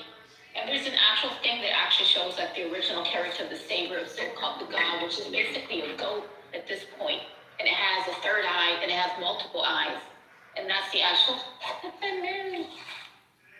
They're actually saying things like, they feel sorry for us, whatever that means. So yeah, it's definitely the countdown. So whatever, the 3-eye atlas, all that shit is just counter moves that's probably trying to help our situations. Yeah, we have to wake up, definitely. That's the only thing too.